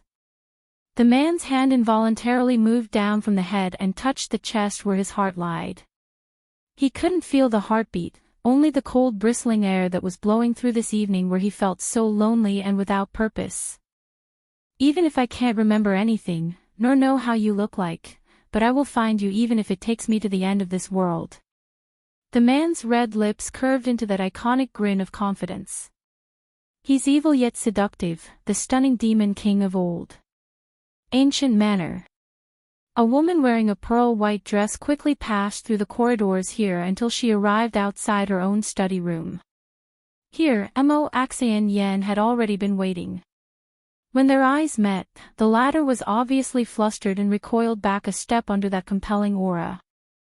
Woman in white, 1, Shifu. Shifu, Mo Axian Yan's voice was trembling as those teeth clattered. Axian Yan, the woman in white sounded cold and chilling, those eyes piercing as she could see through the young lady. Have you been inside the stone chamber? Mo Axian Yan's body shook harder as she leaned in close to the door behind her back. Shifu, I just wanted to see what that man is like. I didn't think he would escape. Really, Shifu, you have to believe me. The girl's face was full of urgency as tears slowly trickled down those cheeks. Bang! Without mercy, the woman in white raised a hand and slapped the student across the face, thus sending Mo Axian Yen flying into the study room and breaking the door as a result. There were traces of blood showing at the corner of her mouth due to this impact. The young lady never expected her teacher to be so ruthless and hit her like this. At most a stern lecture. I said so before that no one is allowed inside that chamber. Did you not understand my words or something? The face of the woman in white stares down with a threatening gleam. Hurrying to pull herself into a kneeling posture, Mo Axian Yen didn't dare to act out and began slamming her head against the floor in a begging motion. Please Shifu, I know my fault, I will never do it again. Please forgive me this one time. Unmerciful as ever, the woman in white reached down and grabbed the lady by the neck and lifted her up into the air like a doll. She's squeezing hard so Mo Axian Yan's complexion has turned red due to the suffocating choke. Axian Yan, do you think you can do anything you please just because I'm fond of you? The cruel woman smirks like an evil villain and cackles a bit. Don't forget how you came to be. I took you in as a child because I found your talent worth my time. If you dare betray me, then I won't just let you die. Shuddering uncontrollably due to the intense fear in her veins, Mo Axian Yen wanted to plead her case but found it difficult to say anything. The squeeze was making it impossible for her throat to utter a sound. Also, I know you've seen him, so lose that idea. He's not someone you can match. If you dare to have any ideas and I find out, the woman in white sneered into the student's eye, I believe I don't need to tell you about the consequences. Bang! Throwing the student like a ragged doll, she casually took out a handkerchief and carefully wiped her palm like it was nothing. Coughing hard upon breathing again, Mo Axian Yen crawled up to her Shifu and got into a prostrating position. She didn't even dare to raise that head at this point. Thank goodness. Thank goodness I didn't say anything about wanting to become that man's concubine, otherwise, Shifu would surely kill me. Shifu, I will never disobey you again. The young lady says, lowering her back even further until her figure was almost into a turtle shape. However, this also hid the cold gleam in Mo Axian Yan's eyes from view. If you are obedient, then you are still my good disciple. Therefore, I will continue to spoil you, but if you disobey my orders again, don't blame me for not being kind. After hearing this, Mo Axian Yan's body shuddered some more but knew she was safe now. In the Hell Realm, her Shifu was the supreme authority holding the power of life and death. No one dares to disobey this woman, no one. Woman in white, too, she thought she was different, but apparently, she had forgotten the truth. A dog would always remain a dog. If not for her Shifu picking this dog up from the street, Mo Axian Yen would be nothing. No power, no influence, no ability to do anything in life. In essence, whatever the lady in white decides, she must comply if she wishes for this life to continue. Go down. The woman in white waved her hand dismissively and spoke in a cold voice. In addition, you are not allowed to approach him in the future, do you understand? Mo Axian Yen knew who the man her Shifu was referring to. Though unwilling, she nevertheless lowered her head and complied, "Yes, Shifu." After saying this, she slowly pulled herself up from the cold hard ground and retreated from the room with resentment. Monarch, when alone, an old man hidden in the shadows gradually surfaced and respectfully arched his fist. "Do you need me to bring him back by sending my men out?" "Yes." The woman in white played with her hair like a love-struck maiden. "I couldn't have him before, but now that he's in my territory, I won't let him get away again. No one can have him aside from me." It was not easy to make him lose his memory, but no matter, he won't escape my grasp. Sooner or later, I will be wed to him, and he will fall madly in love with me. The woman in white raised her head, those beautiful eyes firm and radiant with hope. Hell Realm. Inside the hellish desert, the scorching sun bakes the whole world underneath its sight like a boiler room. As it so happens, Bai Yan and Imo Li Shang were currently traversing this dastardly terrain. "Shang, take this pill. It will help with the heat." Bai Yan took out a bottle and poured what remained inside the container for the lad and herself. Immediately, their fatigue vanished in a puff and replenished their energy. Yen, if you are tired, I can carry you." Imo Li Shang walked over to Bai Yan's weathered body and crouched down to offer his hand. Despite being very thin himself, the teenager appears unusually big and strong, which brought a smile to Bai Yan's face. "I'm not a child, you know. It's okay, I can walk on my own.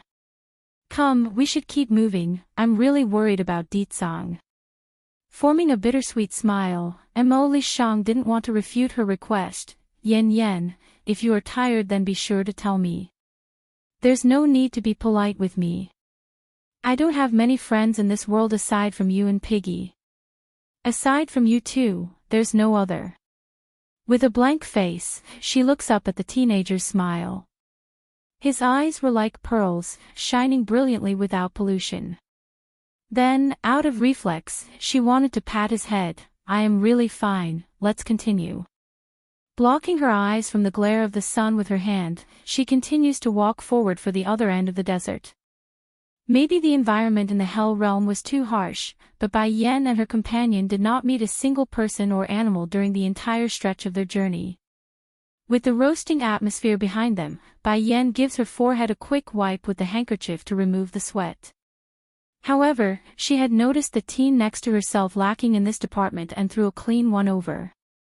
Woman in white, 3, remember to toss the handkerchief after you're done. She has a phobia for cleanliness, and she doesn't like to share things with other men except for Deetsang. Even if the said item was a handkerchief, that's no different. "If Yen don't need this anymore, can I keep it instead?" Imo Li Shang held the red fabric with glowing eyes. "No, you must toss it afterward." Bai Yan's tone was unwavering and non-negotiable. Making a somewhat aggrieved-looking face, "Why?" "Because Emperor Tsang doesn't like other men to take in my things, even handkerchiefs." "Because Deetsang didn't like it, of course." Bai Yan's eyes were heavy as those lips evoked a bitterness in the mouth at the recollection. "When did Deetsang have such a significant impact on my decisions?" Imo Li Shang was stunned. Staring intensely into the woman's eye, the young man suddenly bellows out a laugh. "I understand then and will respect your wish. But I am very envious of him to be able to make Yen care so much about his opinion. When you meet a woman you like in the future, you won't need to be envious." Bai Yan also fell into a laughing fit. In her mind, she's also finding this situation hilarious because it's so unlike her to be concerned about a man's opinion. Showing a blank face, Imo Li Shang sounded doubtful. "A woman I like. Will I really meet a woman like that?" "Of course, you silly. Enough, we've spent so much time here already, so let's keep moving. I can see a small town up ahead, let's rest there for a while before continuing our journey. I also want to inquire some news from the locals if possible." After saying this, Bai Yan didn't wait and began walking again. Unlike the rest of the domain where it's like hell itself, this town was bustling with life. Restaurants, tea houses, all the works with plenty of customers. Bai Yan and Mo Lishang had taken a seat in one of these tea houses since it's the most likely establishment to gain information. Hey, did you hear about the incident that occurred at the monarch's residence? It's then a gossiping voice pulled the demon queen's attention. Looking over to that direction, she could see a man clad in green armor clamoring wildly at his audience. What incident? We know the monarch has sent out a lot of people for something, but no one knows what exactly. The one saying this was a big burly man who had a long scar running down his face. Ho ho, this is something I overheard by accident as well. The man clad with green armor grins cheekily. The monarch is married, did you all know that? Married? The sound of the whole tea house instantly evaporated, leaving the whole crowd popping their eyes in surprise. The monarch is married. The woman that is regarded as the goddess of this world is married. Who knows how many men would be dropping down and crying if this news is passed out. The news of the monarch's marriage isn't made public yet, but I do know something special. You know, the husband, the lucky guy, he's currently missing. The green-armored man continues to explain with a cocky grin. Why did the monarch's husband disappear? What exactly happened? Our location is too remote, so I guess none of you heard anything. But according to the rumors from the city, it's a woman who seduced the husband. Woman in white, well, if that's the case, the woman is really a shameless vixen. Our monarch believes in one wife, one husband. As a result, many of us have changed our ways towards that thinking as well.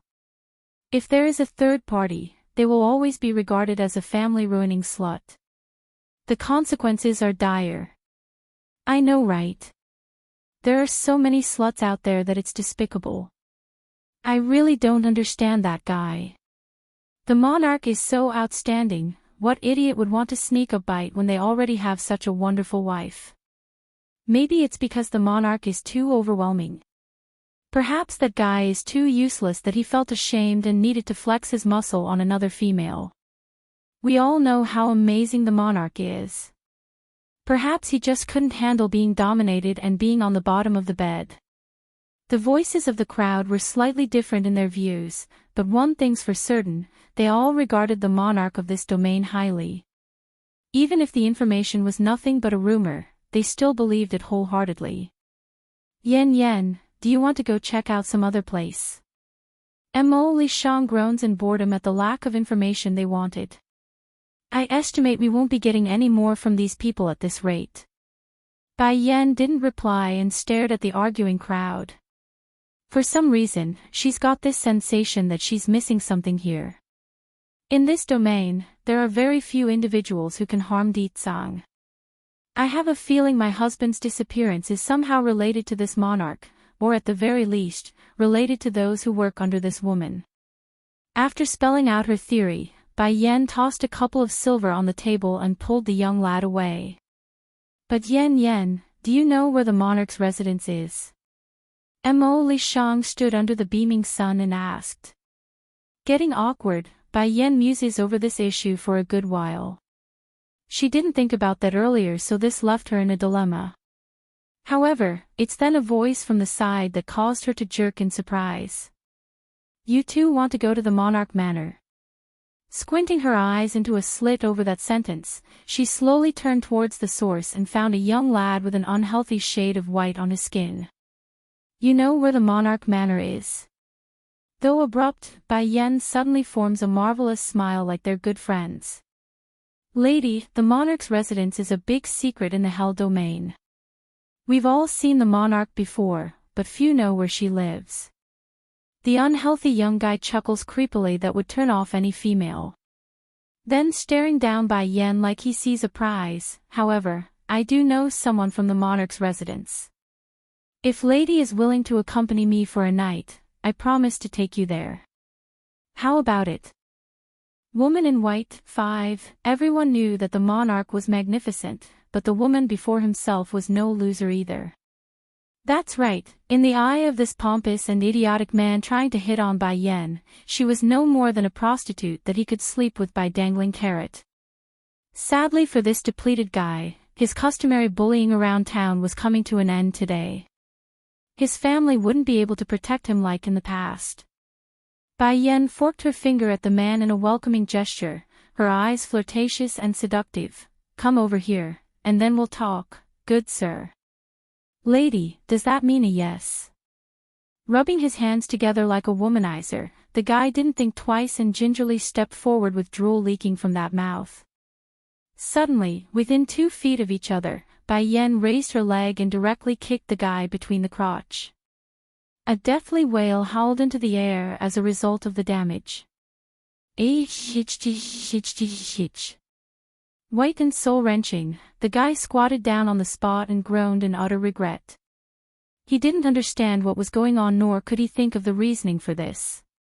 Slut, how dare you hit me? Do you know who I am? No one dares to touch me here. After a good minute of excruciating pain in his balls, the guy finally throws this out through gritted teeth. Bai Yan ignored the young man's threat and kicked at his balls again, causing the guy to squirm in agony while the onlooking crowd flinched in horror. Make no mistake, the majority of the people watching are men, and any male could easily tell another their balls are the greatest weakness of a man. It's shocking to them that a beauty like this one would be so vicious. This woman, isn't she too cruel? That is the only son of the Mei household. If she ruins his manhood, that family won't let her go. Oh, he could have flirted with anyone, yet he chose Yan Yan. Mo Li Shang was rather enjoying this moment as he watched the other guy with sympathetic eyes. He expected as much from the Demon Queen and he's not disappointed. Slut. Climbing up with great difficulty, the young man stared Bai Yan dead in the eye. My father won't let you get away with this. Paw. Without mercy, the Demon Queen grabs the guy by the collar and slaps him across the face. Showing a cold glow in her eyes, Bai Yan's voice was cold and harsh. I will ask you only once, how do we get to the monarch's estate? Pay. The young man spat a mouthful of blood to the ground. I said so before, you only needed to accompany me for one night. Now, even if you sacrifice your life, I will still not tell you. When these last words were uttered, the young man's expression didn't back down and grew more fierce in his attitude. Won't say. Bai Yan sneered and slapped him harder in the face again. Beaten to the point of his mind going blank, the pervert suddenly regretted his own decision of coming out today without an entourage. This was not his own wish, of course. He had been locked at home by his parents due to the heinous acts from before, hence the reason why he snuck out. But who could have guessed the moment he came out would be his own undoing? Slut, I dare you hit me again and see what will happen. The young guy shouts angrily after seeing the smirk on the woman's face. Since this is your request, then I will satisfy you. Slap. Slap. Slap. Bai Yan's hand was merciless. In no time at all, countless hits were thrown down. Woman in White, 6, the young man's face had swollen into a pig's head by this point, leaving it difficult to recognize his original appearance. In fact, several of those teeth were gone, knocked out from the brutal ass slapping. I'll give you another chance. Where is the monarch's estate? The cold glow in Bai Yan's eyes flickered, and her voice was unnervingly calm. Groaning further and mumbling incoherent words due to the swollen face, the guy finally realizes he's in trouble now. Shuddering, he didn't dare meet the Demon Queen's gaze. But before a word could be uttered, another kick came down again and stomped onto his chest. Since you are so tough, then I will grant your wish. This time, Bai Yan did not give him another chance to speak anymore and hammered down a storm at the poor guy's face. Forget about swollen anymore, it's downright bloody and purple. Whoa, I'll say, he eagerly volunteers himself like an animal after getting a hiatus from the tiny break. Go east and you will find a forest. It's there that the monarch's estate is located. I don't know any more than that. He almost cried out in sobbing tears. If the guy had known Bai Yan to be so violent, he wouldn't have coveted after her beauty. Though difficult to make out, the words were nevertheless enough for the demon queen to make out. Raising a finger to lift the guy's chin so he looks upward, "You didn't lie to me." "No. No." The youth no longer had the stubbornness he had before, but instead carried panic in those eyes. He knew that this woman would surely beat him to death if he didn't say anything. "Very good, but if I find out you're deceiving me, then I will make sure you die a death of rotting from the inside out." Bai Yen shot another cold menacing glance at the young guy before turning around. Her every strike was thumping against the pervert's ear like she's some sort of grim reaper. "Come Shang, we're leaving." Mo Li Shang nodded and didn't hesitate in leaving. However, he also didn't forget to shoot a glance backward. It's just that, instead of the kind and innocent look he always showed to Bai Yen, his eyes were glowing weirdly with some dark sheen. Yen, do you think his words are true?" he asks after catching up. "It should be true," said Bai Yen with a raised eyebrow. "I can't see any deception in those eyes he made. But if he is deceiving me, I won't let him go for sure." Once they were out of town. Yen, I need to go do my business." Mo Li Shang suddenly stopped and said this with a red face. Though frowning at the interruption, Bai Yen sighs and nods, "Then go quickly around the bush, I won't look." "No." Mo Li Shang's young handsome face had become a cherry pink. "I need to find an outhouse, otherwise, I can't go." "Wait for me Yen, I will be back soon." Without looking back for fear of the woman rejecting his request, he quickly ran in the opposite direction to head back into town. Back in the Mei household, the chief was entertaining some guests when his son was carried back in his deplorable state. "Edge! Who is it? Who injured you this badly?" He rushed over in haste to help his son. He's furious, livid, even to the point where veins were popping out. Without ado, the story of what occurred on the street were explained in detail by the one who carried the young guy home. Mo Li Shang acts. 1. My son is indeed wrong in hitting on her, but she's too vicious to use such a heavy-handed approach. The chief of the Mei house clenched his fists tightly and yelled in a loud voice, "Someone come, send my son Edge back to his room, and invite Master Mei Luo over to treat him. I will personally go settle the score with that woman who dares to hurt my boy." As a father, there's no way this chief wouldn't know the crap his son has done and would do. Otherwise, he wouldn't have locked Edge inside the estate. But even so, such a beating was too harsh in his opinion. A little more, and his son would lose his life. "Who are you looking for to settle the score?" Then suddenly, a voice came from the front and in came a young lad with a fair yet baby face. No one would take this matchup as dangerous. In fact, it's like a harmless animal that wants a cuddle. "Who are you? What is the intention in coming to my Mei house?" Yet, it's this exact person who gave the chief an incredibly dangerous feeling. "The woman you're going to settle the score with," the teenager chuckles grimly, "is my friend, so what do you think I'm here for?"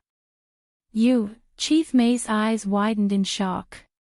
Somehow, a surge of panic swirled out from his heart at the teenager's voice. It's so innocent sounding, yet the undertone felt more threatening than anything he's confronted in this life. "You're here to avenge her." Chief Mei grits his teeth and attempts to stop that trembling body. "She wasn't hurt in any way, rather it's my son who is injured." "But aren't you going to look for her?" "How can I let you do that when I'm her friend?" "So, this town no longer needs a Mei house." After saying this, the teenager slowly raised his hand and materialized a burst of red flames that instantly encircled the entire estate. Nothing could leave or enter at this point. "You want to destroy my Mei house?" Chief Mei was furious. His son only said a few dirty words, he didn't even attempt to hurt the other party. How can someone be this unreasonable? "Of course I do. There is no need for threats to exist, and you are a threat to her." Mo Li Shang raised his chin high, those eyes looking down in contempt at the crumbled figure of the chief who was shaking uncontrollably. However, I will say this so you can move on without resentment. A child's fault lies in their parents' teaching. You did not educate your son well, which caused this disaster to occur in your household. Even if me and Yen Yen didn't come today, it would just be a matter of time before he offends another. By then, your Mei house would be destroyed regardless. Chief Mei's complexion first turned white, then to green in utter rage. Are you not afraid of retribution from the heavens?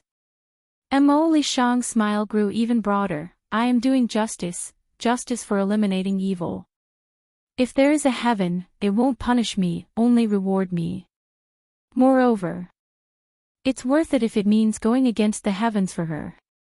He gives a final glance around the estate which has been engulfed in the fire by this point. Not only were the buildings burning, the people here were also crying as the fire caught onto their clothes due to the intensity. Taking this all in and understanding his work was done, Mo Li Shang's figure disappears like a fluff of wind, leaving no traces of his presence ever being here. Chief Mei understood now after seeing this abrupt departure. The initial anger has been eclipsed by despair. There's nothing left. The burning of his home, the massacre of his people, they're all finished, and he too would be killed before long. Mo Li Shang acts. 2. You finish your business. Bai Yan raised her brows and smiled at the young lad. Aha, Mo Li Shang nodded after coming before the Demon Queen. I'm done using the outhouse. Yen Yen, we can go now. Bai Yan's gaze swept over the teenager's face, but she didn't say anything, nor did she ask anything. Her gaze looked at the sky not far away, and her eyes narrowed slightly. No matter how sinister this hell realm is, she will find him. Life and death are inseparable. Shifu, inside the monarch's manor, Mo Axian Yen carefully came before the woman in white and spoke softly. Have you found him? Ha! The ruler of this domain eventually sets her sight on the student. What? Don't tell me you are really interested in him now. Are you that eager to see him again? Mo Axian Yan's face instantly got white. No, I didn't. I'm just worried about you, Shifu. After all, you do like him so much. What if we can't find him? Wouldn't that make you sad, Shifu?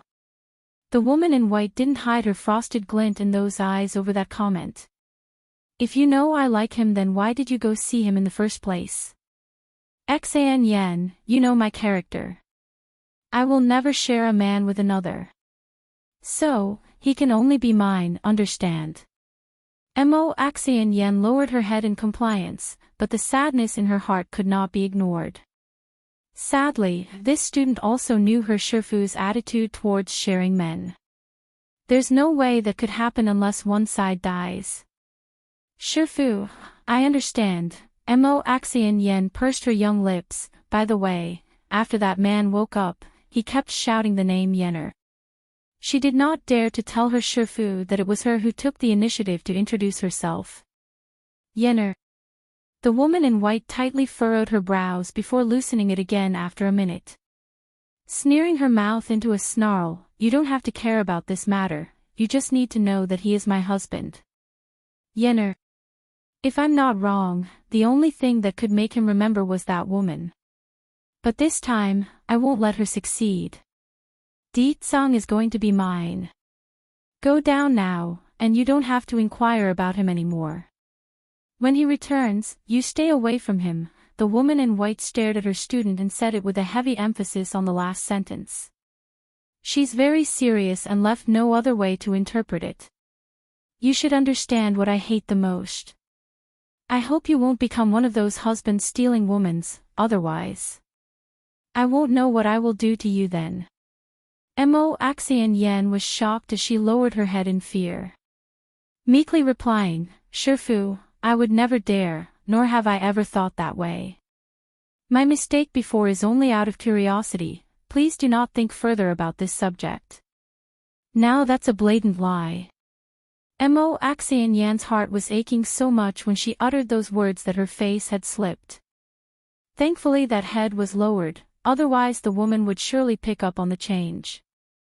Mo Li Shang acts. 3, if there's nothing else then go down. The woman in white obviously didn't want to say more to Mo Axian Yen and dismissed her. Mo Axian Yen could definitely hear the impatience within her Shifu's voice, so it frightened the girl. Opening her mouth, she wanted to speak up but found her throat croaking. Yes, Shifu. Giving one last defeated look, she turns away after realizing it's pointless. Ah! Just as Mo Axian Yen was walking out to the backyard while kicking a stone, a troubled figure fell down in front of her from the tree up ahead. Naturally startled by the sudden entrance, the girl quickly takes a few steps back to gain some distance. She was confused initially, but that emotion promptly turned to anger as she shouted at the perpetrator, "It's you again. How many times have I said not to appear before me, you dumb thing? Also, what are you even doing here?" She really didn't know why her Shifu would take such a stupid woman as an adopted daughter. Thankfully this dumb woman wasn't favored by the monarch, otherwise Mo Axian Yan's mood would be dreadful and feel threatened. "Sister Axian Yan, this is for you." The girl smiled goofily and offered a peach blossom with her hands. She's dirty in both the face and clothes, a stark contrast to the other lady's clean attire. "Flowers for you, it fits you." Bang! Mo Axian Yen directly slaps the peach blossom away in one swipe, causing the flower to drop to the ground in tatters. This instantly made the other side cry out and weep, which was justly expected when your kind gesture was slapped away without warning. "I said so before, do not appear before me. Which part of that do you not understand? Look at yourself, all dirty and filthy, which part of you look like a lady of the monarch manor?" Anger continues to swell up from Mo Axian Yan's eyes. "If it weren't for Shifu's insistence on keeping you around, everyone would have kicked you out long ago so as not to embarrass us." The poor girl who's being verbally abused looked so wronged and aggrieved right now. She didn't understand why Mo Axian Yen would be so angry when she didn't do anything. Pulling at the sleeve, she kept muttering an apology, "Sister Axian Yen, please don't be angry at me. I know I'm wrong, can you forgive me?" Not only did this pitiful appearance not quench the fire inside, Mo Axian Yan's anger only grew more to the point she's ready to erupt. Then thinking of something sinister, she drops her usual kind and innocent facade to say something cruel. "Let go of me, I don't want to see you." Shoving the other girl away, she didn't feel an ounce of remorse from her own actions because it caused the victim to scrape the hand and cause it to bleed. "Sister Axian Yen, can you tell me what I did wrong? I only wanted to pick some flowers for you, I didn't mean to make you angry." Growling now, Mo Axian Yen didn't hear a single word and walked over before leaning down to earshot. She's full of malice in her voice. "You want to know what you did wrong? Alright, I'll tell you. The fact that you're alive is what's wrong. You should be dead. You being alive is the biggest mistake." The poor girl widens her eyes into a dull look as the tears trickled down without effort. That remark was too hurtful no matter how lacking she was in the intellect department. "Mo Li Shang acts, for Mo Axian Yen, what are you doing?" Just as the cruel lady withdrew her head, an indifferent voice came from behind, startled her greatly. Stiff and rigid, she promptly came up with a scheme and reached out to help the other dirty girl up. "Sister Heart, are you all right? You need to be more careful, otherwise you will fall down again when picking those flowers." Heart did not understand this abrupt change in attitude, so her face was left in a daze. Even so, she still accepted the gesture with her dirty hands. Naturally Mo Axian Yen felt disgusted at being dirted by the grime, but she forced the displeasure down and continued to smile as she turned to face the monarch. "Shifu, how did you get here?" "Just now Sister Heart accidentally fell from the tree here, so I ran over to help." She spat out her tongue like an innocent good lady, an absolute contrast to the sinister self mere moments ago. "Heart." The woman in white's gaze fell onto Heart's dirty figure. "Are you Heart?" Heart timidly took a couple of steps back under that stare. Then speaking in a cautious voice to answer, "Aha." That brought a momentary trance to the monarch's mind. So Heart have already grown so big. When I brought her out from that time-diluted space, she was still a baby, and now she's already a teenager. No one knows this, but in reality, this Heart was in fact the monarch's biological daughter. The woman in white had been hurt when her confession failed. Out of depression, she got drunk and spent a night in the back mountain with that person, hence the creation of Heart. Since she never loved this child to begin with, the monarch did a cruel thing despite the child being her own. She tossed the baby into a time-frozen space of the domain. If she hadn't inadvertently passed through that area 10 years ago, Heart would still be in there frozen in time. To top things off on the list of being a cruel mother, Heart's mental level seems to have been damaged by spending so long in stasis. Her mind never grows, remaining at the level of a child. For that defect, the kind of love a lady of this house deserves never got rewarded and was forgotten until today. How did you become like this? The monarch sees the state of her daughter and asks with a faint softening of the heart. Her voice wasn't sharp either since this was her own child after all. Mo Axian Yen tensed up right there and then after hearing her Shifu's concerned words. Out of panic, she promptly spoke up to hide the mean things she's done over the years to Heart. For example, ordering the servants to ignore Heart and leave her to her own demise.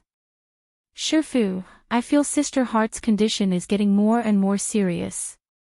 Whenever the maids tried to help her dress, she would always struggle and turn herself into this state. Why don't we call for a healer to examine her health? Mo Li Shang acts, 5, is that so? The woman in white just stared at Mo Axian Yen. It is not necessary to call someone. It's enough to let her live out the rest of her life like this. However, you need to have the maids pay closer attention, don't let her fall into this filthy state again. After all, this girl wasn't born from her and Di Tsang, so it's no wonder she wouldn't care about the child. Shame though, the girl's birth father would never know of Heart's existence if this continues. Yes, Shifu. Mo Axian Yen proudly raised the corner of her lips into a smirk. She's pleased to know her Shifu doesn't care about Heart like always, meaning she could be more brazen in the future with her bullying. The woman in white paused when she walked by Heart's side, that voice turning softer as she commented, "Go back and freshen up as well. Do not stay at the front and stay in the backyard. If others see you then it will be an inconvenience." Ah. Heart murmurs like a timid rabbit, her head hanging low and not daring to look up at her own mother.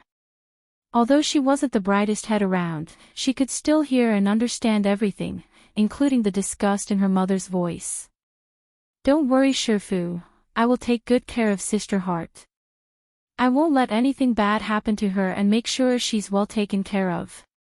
Mo Axian Yen smiled beautifully and said this from behind. That made the monarch stop in her footstep again. She could hear the meaning behind her student's tone, but in the end, the woman in white continued onward and abandoned her own flesh and blood in the rear. As soon as they were alone again, Mo Axian Yan's expression instantly sank and returned to her ferocious self. I didn't expect Shifu to remember you still after ignoring you for so many years. But don't get cocky. She is my Shifu, not yours, understand? Heart dully raised her head, not understanding the sudden change in attitude. Did I do something wrong again? But I'll miss her too. She bit her lips in grievance and tried to defend her actions.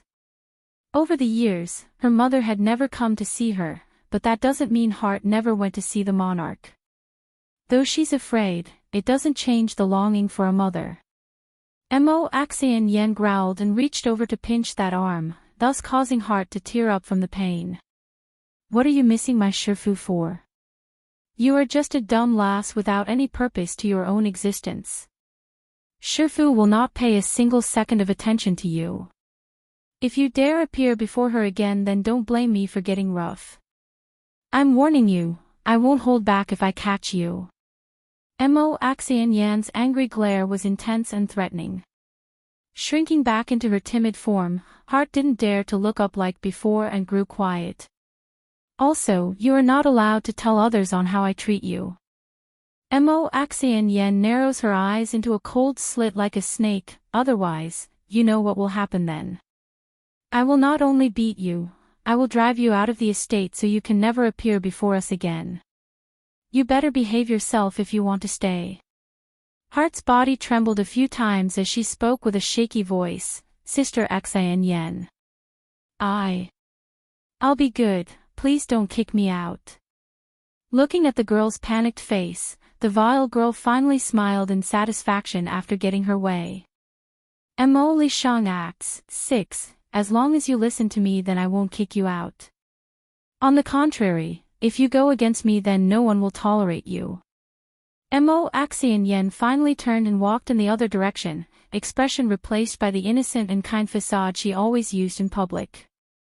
The Monarch Manor lay at the heart of the endless forest. As per its name, it's endless with no indication of when the forestry would stop, nor does one know where the danger lurks from within.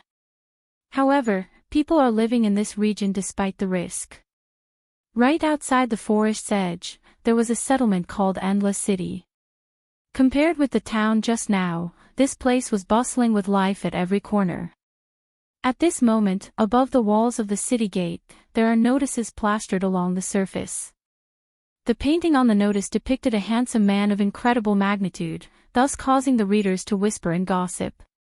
Yen, this is Ditsang. Mo Li Shang got surprised by the picture and hurriedly dragged Bai Yen over to see. Naturally the demon queen's face darkened into a grim look as the storm brewed within those eyes. Che, turns out the monarch's husband is like this, a candy boy that only knows how to use his face to win a woman's heart. Why not? If you have a face like that, I'm sure the monarch will favor you too. But I have to say, the lad got some nerve, eloping with another woman when he's already married. By the way, how did you get word of the guy being the monarch's husband?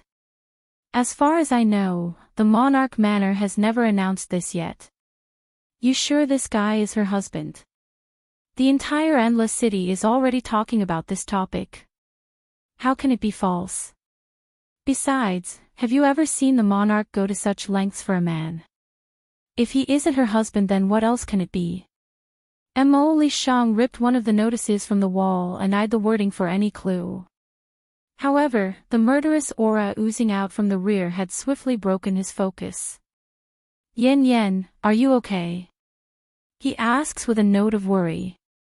Inhaling deeply to calm her rage, Bai Yen slowly formed a smirk at the audacity of these people, so that husband of the monarchs is Ditsang. It looks like another self-centered woman who only knows how to steal another woman's husband. I've seen enough to know what's going on by this point. It looks like I won't need to head into the endless forest anymore. Shang, let's go. Bai Yen turns away after giving another glance at the poster. Mo Li Shang didn't object and followed along. He doesn't know why, but his companion's aura made him quite nervous and antsy despite not being the target of her ire. From what I know about Ditsang, he can't possibly marry another woman. I know, Bai Yen dismisses the notion with a nod, and I also understand that no one can force my husband to do anything if he's unwilling to. Mo Li Shang was stunned. He didn't expect Bai Yen to trust that man so much. Encounter 1, Yen, where are we going to find Ditsang now? Mo Li Shang groaned and asked. We wait. Bai Yen narrowed her eyes in to reveal a cold glint from within. News will come if those people do find Ditsang. There is bound to be a sensation at the Endless City, and by then we only need to follow those people. And, she pauses to look up to the sky, I lost contact with Ditsang after our bond shattered. The cause must be related to that monarch. She dares to hurt my husband, then she is going to pay the price. I'll accompany you. Mo Li Shang's expression was firm and unwavering. Whatever she's going to do, he'll stay with her. Let's find a place to rest and then we'll search for more clues. Bai Yan's gaze lands on an inn not far away. Let's go. Sunset. The afterglow of the setting sun envelopes the entire valley here, giving it a calm and tranquil sensation for the man sitting next to the ancient tree. His face was incredibly seductive under that shining luster. Yenner, suddenly, he shot his eyes open and rubbed that temple in pain. I still can't remember. I can't think of anything. How could I have forgotten her? She is the love of my life. The man slowly stood up and staggered forward using the tree trunk as support. I can't remember you, but I know. I will definitely find you. Even if it takes me to the end of the world, I will find you through heaven and hell. As long as he could meet her again, Deetsong was confident he could remember everything. Therefore, he won't give up on the search. The man's footsteps moved with weight in them, going deeper and deeper into this valley until that figure disappeared from view. Bai Yan had been recuperating her energy inside the room when a noisy sound from the first floor caught her attention. Here comes the monarch. It really is the monarch. She's finally visiting the city again. Hey, do you think the monarch is more beautiful again? I can't get it past me, but she's absolutely dazzling today. I guess someone must have found the whereabouts of her husband. That's why she's out and about. Arg, don't mention it to me. Just thinking about that scumbag is making my mood foul. Such a wonderful woman like our monarch deserves better. Why is the world so unfair? Monarch. Bai Yan narrowed her eyes into a slit as she got up from the bed. Then walking over to the window, she peered out to the street where everything was occurring. There are countless maids dressed in an emerald green color following a single woman. This woman in white was of course the monarch in question, and her aura was beautiful and graceful to look at with the minor defect of being too cold on the face. But even so, there are no lacking of men screaming in joy at her entry. Encounter, too. It's unsure if Monarch Willow had sensed something, but the woman stopped and fixed her sight on the inn's open window. Their gazes met and caused a strange and uncomfortable stir within the monarch's heart. Monarch, what happened? One of the maids saw her mistress's strangeness and asked from one side. Flickering with coldness in those eyes, Willow withdrew her gaze and dismissed the discomfort. It's nothing. Let's keep walking. I don't know if it's my delusion, but why do I find that woman familiar? It can't be. Is she here? Willow's expression instantly got ugly over that idea. No, it can't be her. There's no way that woman can come to the Hell Domain. If she really did, she would have died under the obstacles I set beforehand. Yes, I'm just overthinking this. It's impossible. Inhaling deeply to calm her nerve, Willow casts one final glance at the window to find it already closed with the curtain. Yen. Bai Yan had just withdrawn her gaze from the street when a knocking hit her door. Following another glance at the window, she turns and decides to open the door instead. Once unlocked, she got welcomed by the expected baby face of the young teen standing at the doorway. What's the matter, Shang? I just wanted to see you. Mo Li Shang's smile gradually grew more significant as his pupils landed on the open window behind the demon queen. Yen, I just saw the monarch of the Hell Domain outside. I think she already knows where Deetsong is. Bai Yan slightly narrowed her eyes. Shang is likely correct. That monarch wouldn't have left her abode unless there's news about Deetsong. However, it will become too obvious if we follow her too tightly. Once discovered, things will only get more complicated. I know, it's fine, we will wait here for now. No matter what happens, it will spread to the city. Afterward, we only need to go to Deetsong. Bai Yan smiled shallowly. In addition, I want to ask you to keep a close eye on the situation of this endless city. Once there is movement, come tell me. Okay. Mo Li Shang didn't resist the idea and happily obliged the request. I will tell you the second I learn of anything new, so don't worry, nothing will escape my ear. Bai Yan didn't doubt her friend's ability and lazily stretched her arms with a yawn. Then I'll leave things to you while I rest. Mo Li Shang seems to have something else he wanted to speak about but stopped right there. In his mind, that could wait if the Demon Queen needs to sleep. And as an attentive friend, he made sure to close the door behind himself when he went back downstairs. Mo Li Shang, I hope you really won't betray me.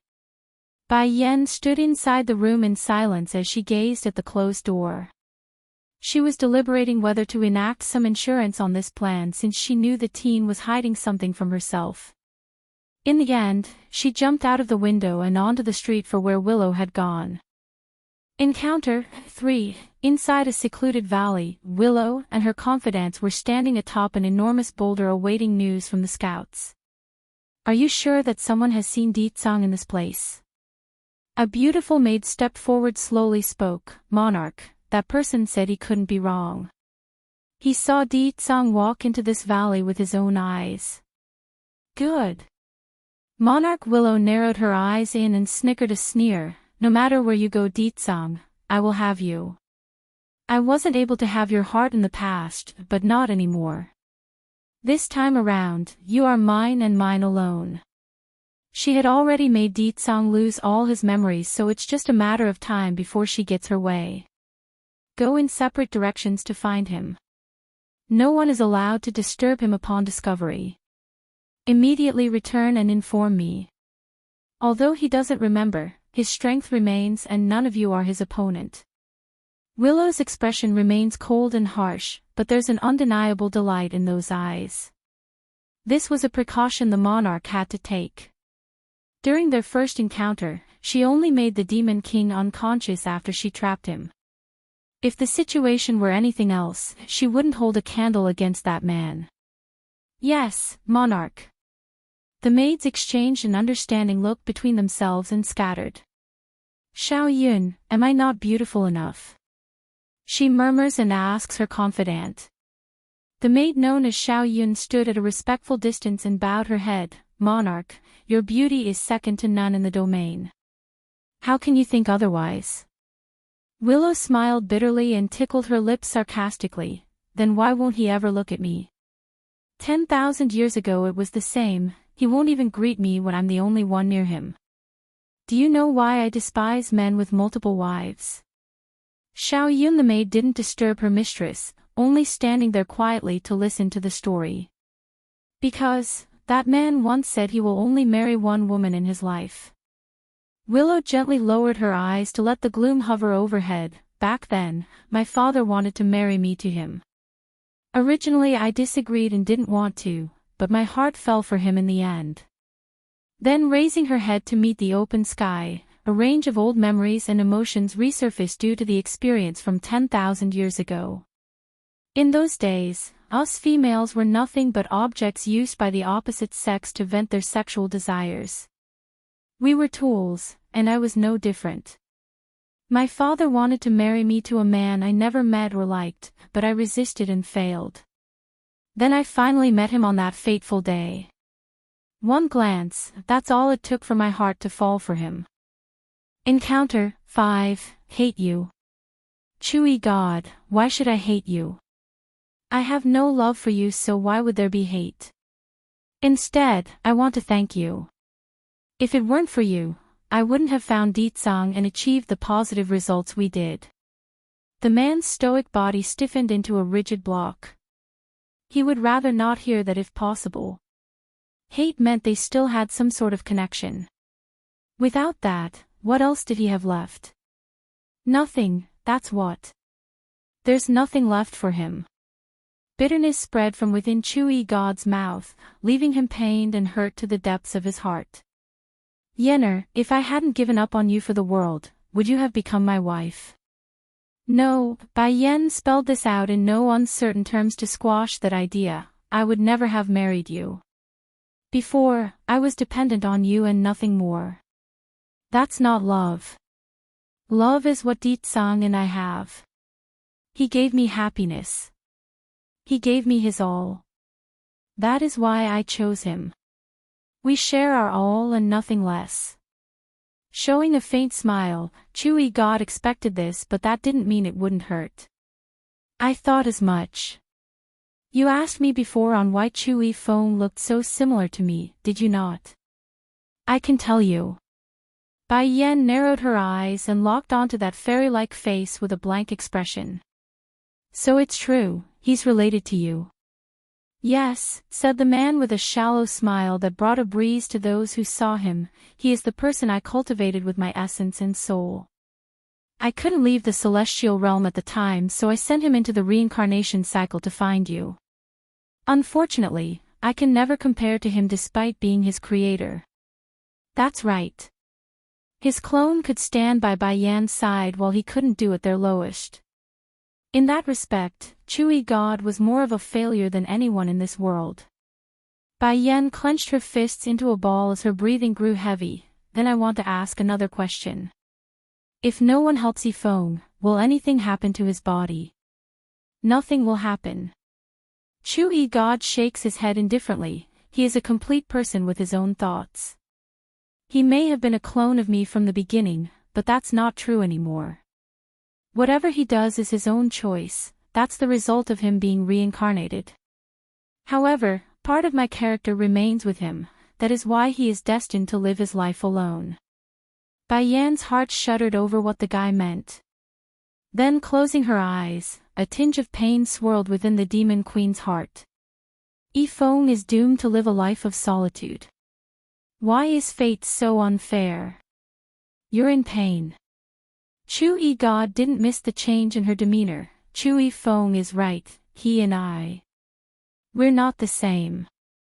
Not only did he make a different choice, his position in your heart. I am far worse than him. You will at least feel hurt when he's in trouble. At the end of the day, he not only lost to Ditsang, but also to another clone he himself created. Bai Yan lowered her head as the sadness gripped her soul. He originally didn't need to carry so much baggage. It was you who created him and gave him hope at a new life, yet it's also you who doomed him to a life of solitude. Indifferent and undazed, Chewy God didn't show any guilt. This is his destiny. Encounter 6, Fate. Bai Yan sneered as she squinted her eyes slightly. Chewy God, he only has such a fate because of your doing. Even if you were the one who created him, it doesn't give you the right to decide his future. He has a soul of his own. He's different from you. Because of your selfishness in parting half of your love over, he's now in a situation where he cannot find love. It's unfair to him.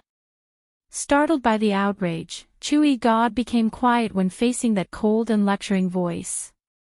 Moreover, your feelings are nothing more than baggage to me. I don't need them.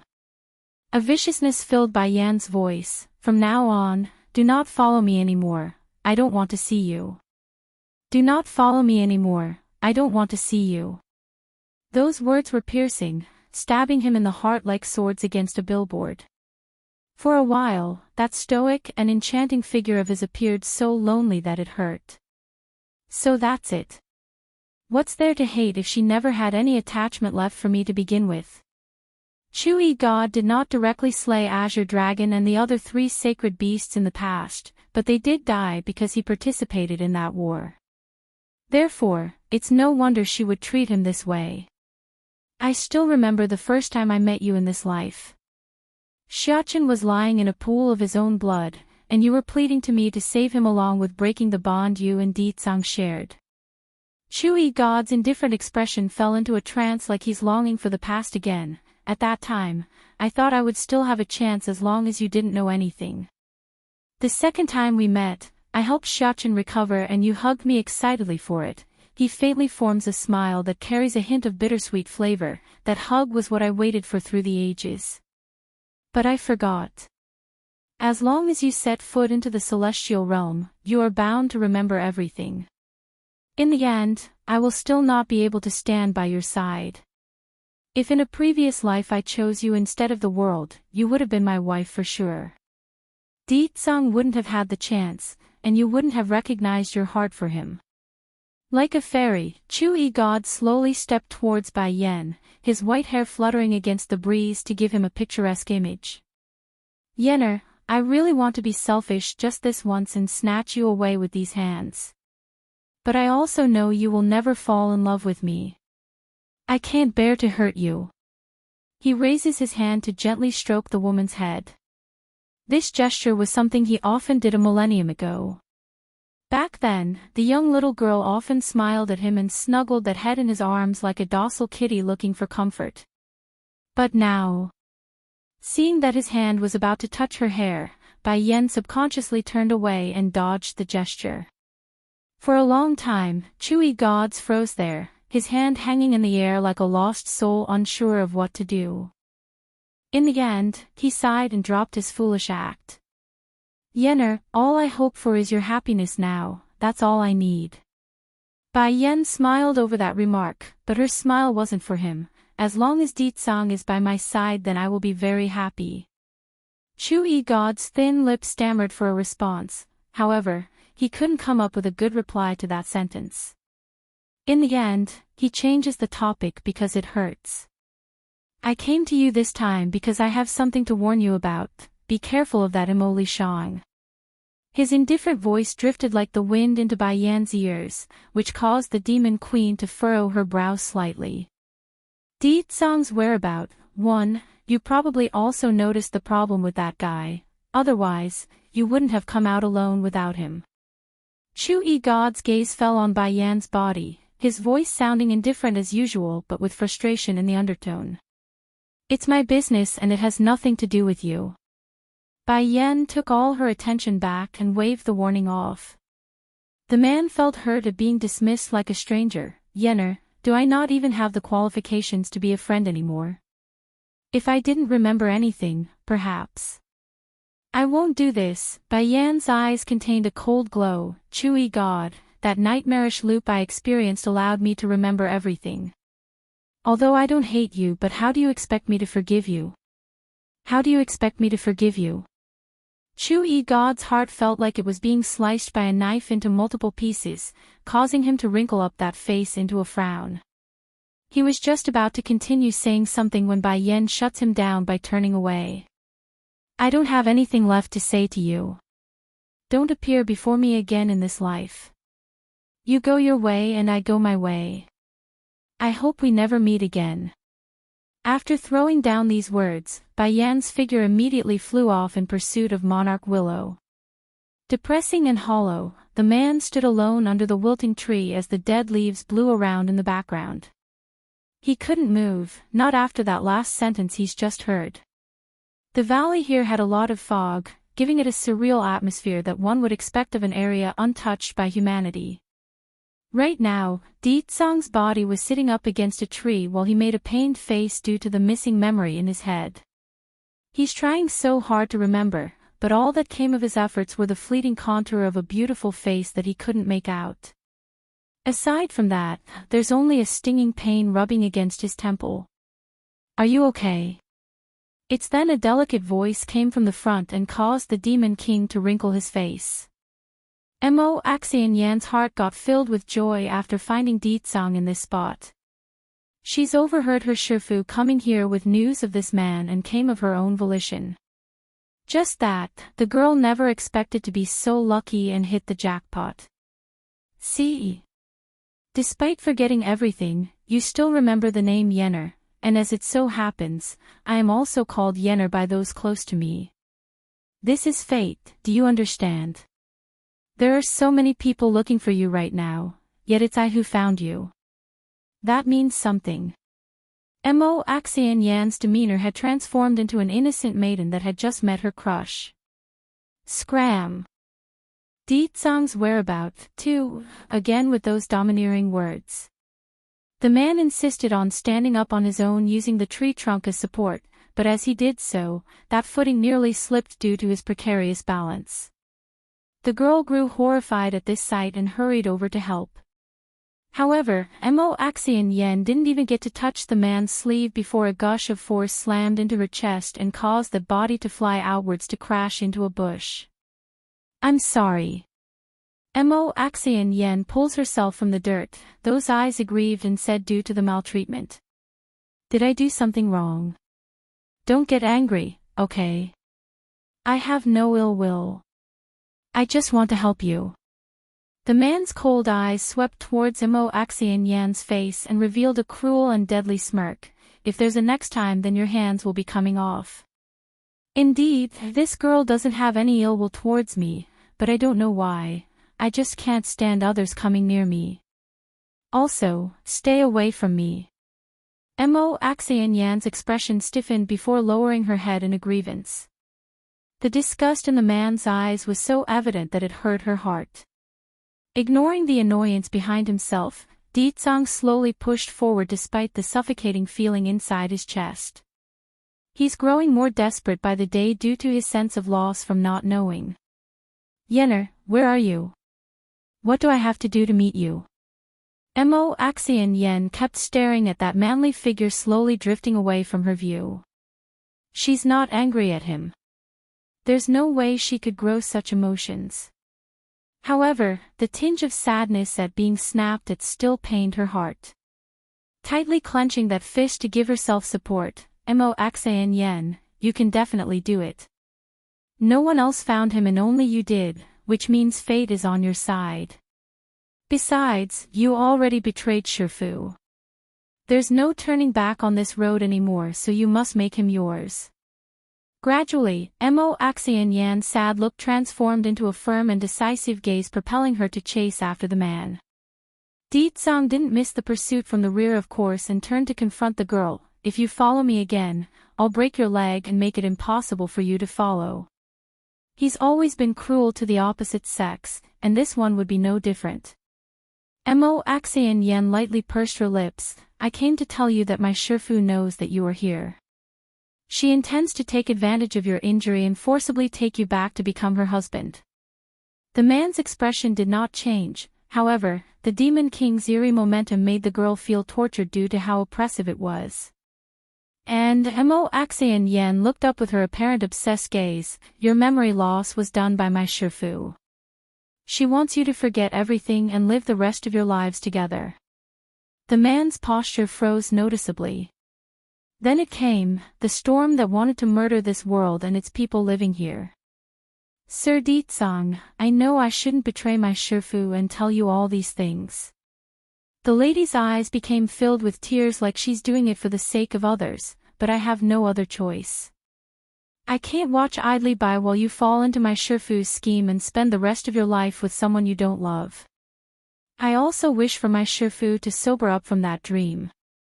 She needs to understand this is a mistake, otherwise, I'm afraid she will fall deeper and deeper into this trench and be miserable for the rest of her life. Ditsang's whereabouts. 3. The implication was that she did this for the good of her Shifu, and not some selfish intention. Ditsang did not move in light of that, only having his back facing the girl like she was insignificant.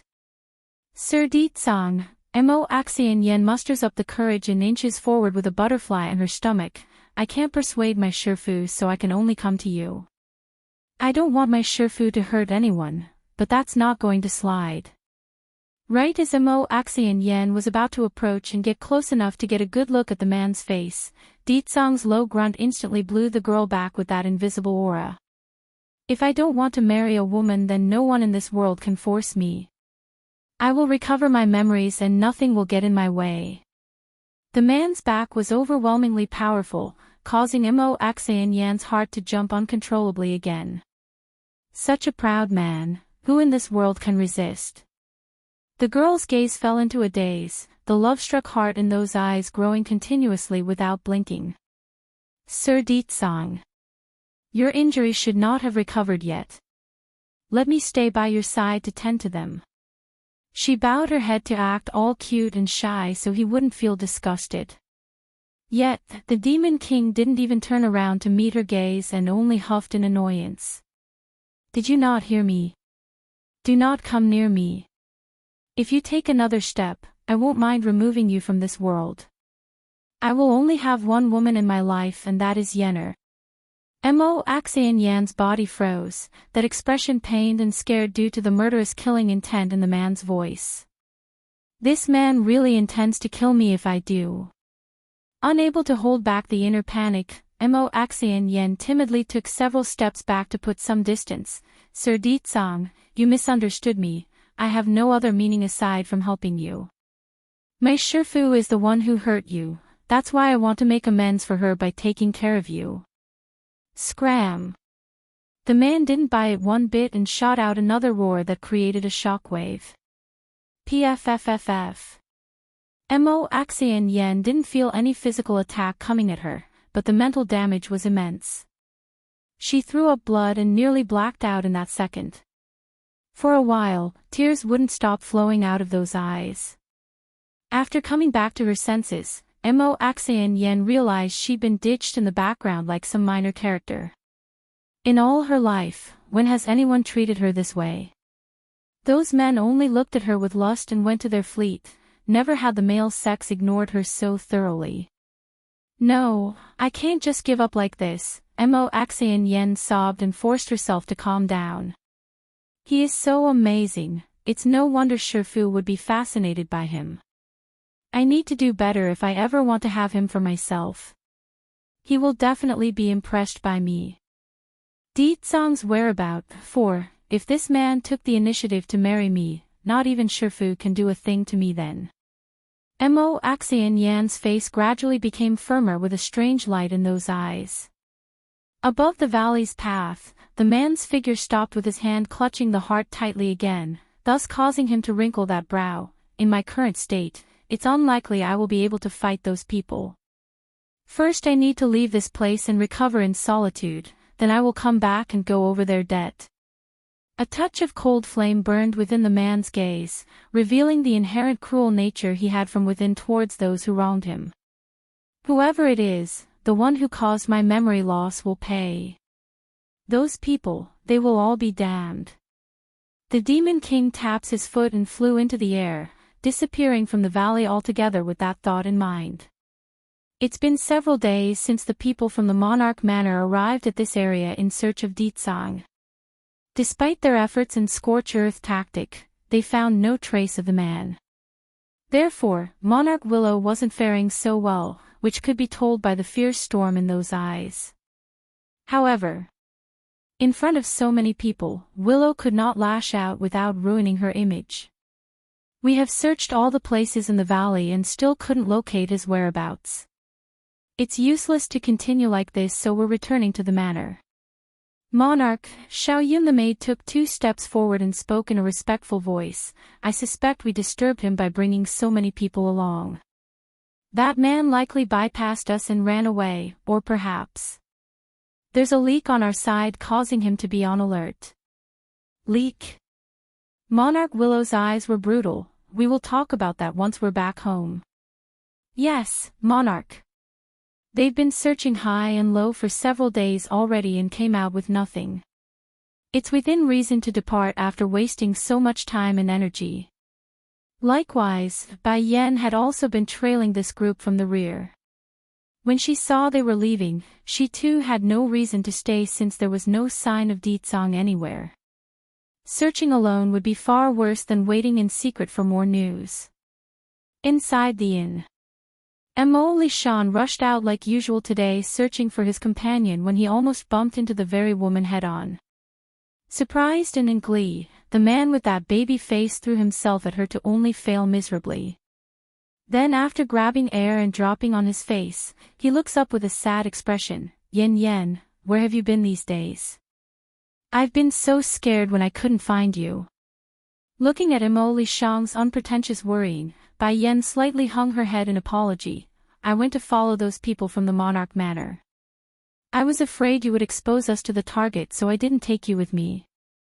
Yen Yen, Mo Lishang sounded hurt. Next time if you want to leave then just tell me first, otherwise I will think you got kidnapped. By then, I won't be able to control myself and turn the entire domain upside down to look for you. Ditsong's whereabouts. 5. Bai Yan was shocked by the sudden confession from the young lad. She didn't think her existence would mean so much to him. Making a complicated expression, she sighs and accepts the request. Next time I'll tell you in advance. Mo Lishan finally smiled like the warming sun. Then Yen Yen, have you found Ditsong yet? Bai Yan's body stiffened upon hearing this. Then slowly closing her eyes in sadness, Ditsong is no longer at that place, but I believe that we will be able to meet each other soon. Monarch Manor.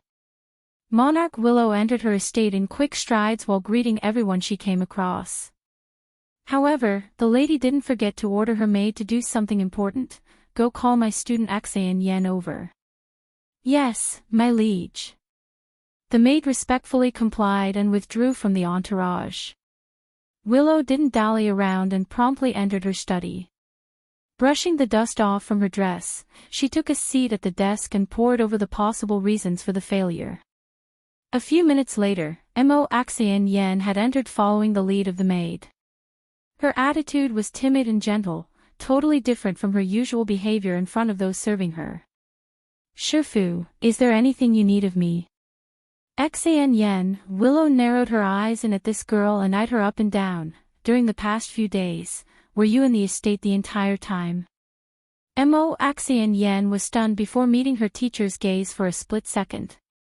The surprise in those eyes didn't appear fake, so it gave off the impression that she didn't understand the reason for the question. Shifu, I've been training in the back mountain the entire time. What's wrong?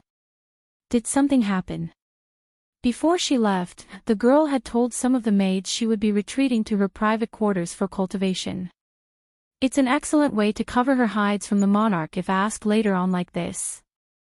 Willow's voice was still cold to the bone. Really? You really haven't left? Shifu, I really don't understand what you mean. I've been practicing the new spell you taught me before, so I ignored what's happening outside. If it weren't for this maid calling for me, I would have continued to stay at the back mountain. Due to the lack of trust, Mo Axayan Yen sounded miserable in her voice now. I have always listened to you, Shifu. If you say to stay, then I will stay. If you tell me to go, then I will go. That's not a lie from the girl. In Willow's memory, this student of hers had always followed the orders to the teeth, never disobeying or straying from the initial intent. Maybe it really wasn't her doing it. Shifu, can you tell me what's going on first? I'm getting nervous by the tone you're using. Mo Axayan Yen tightly pursed her lips like a wronged child accused of something they didn't do. Willow's expression gradually softened up while her tone didn't seem as cold anymore. It's nothing, just that we weren't able to locate him when we went to that valley. I suspect someone had leaked the news to him.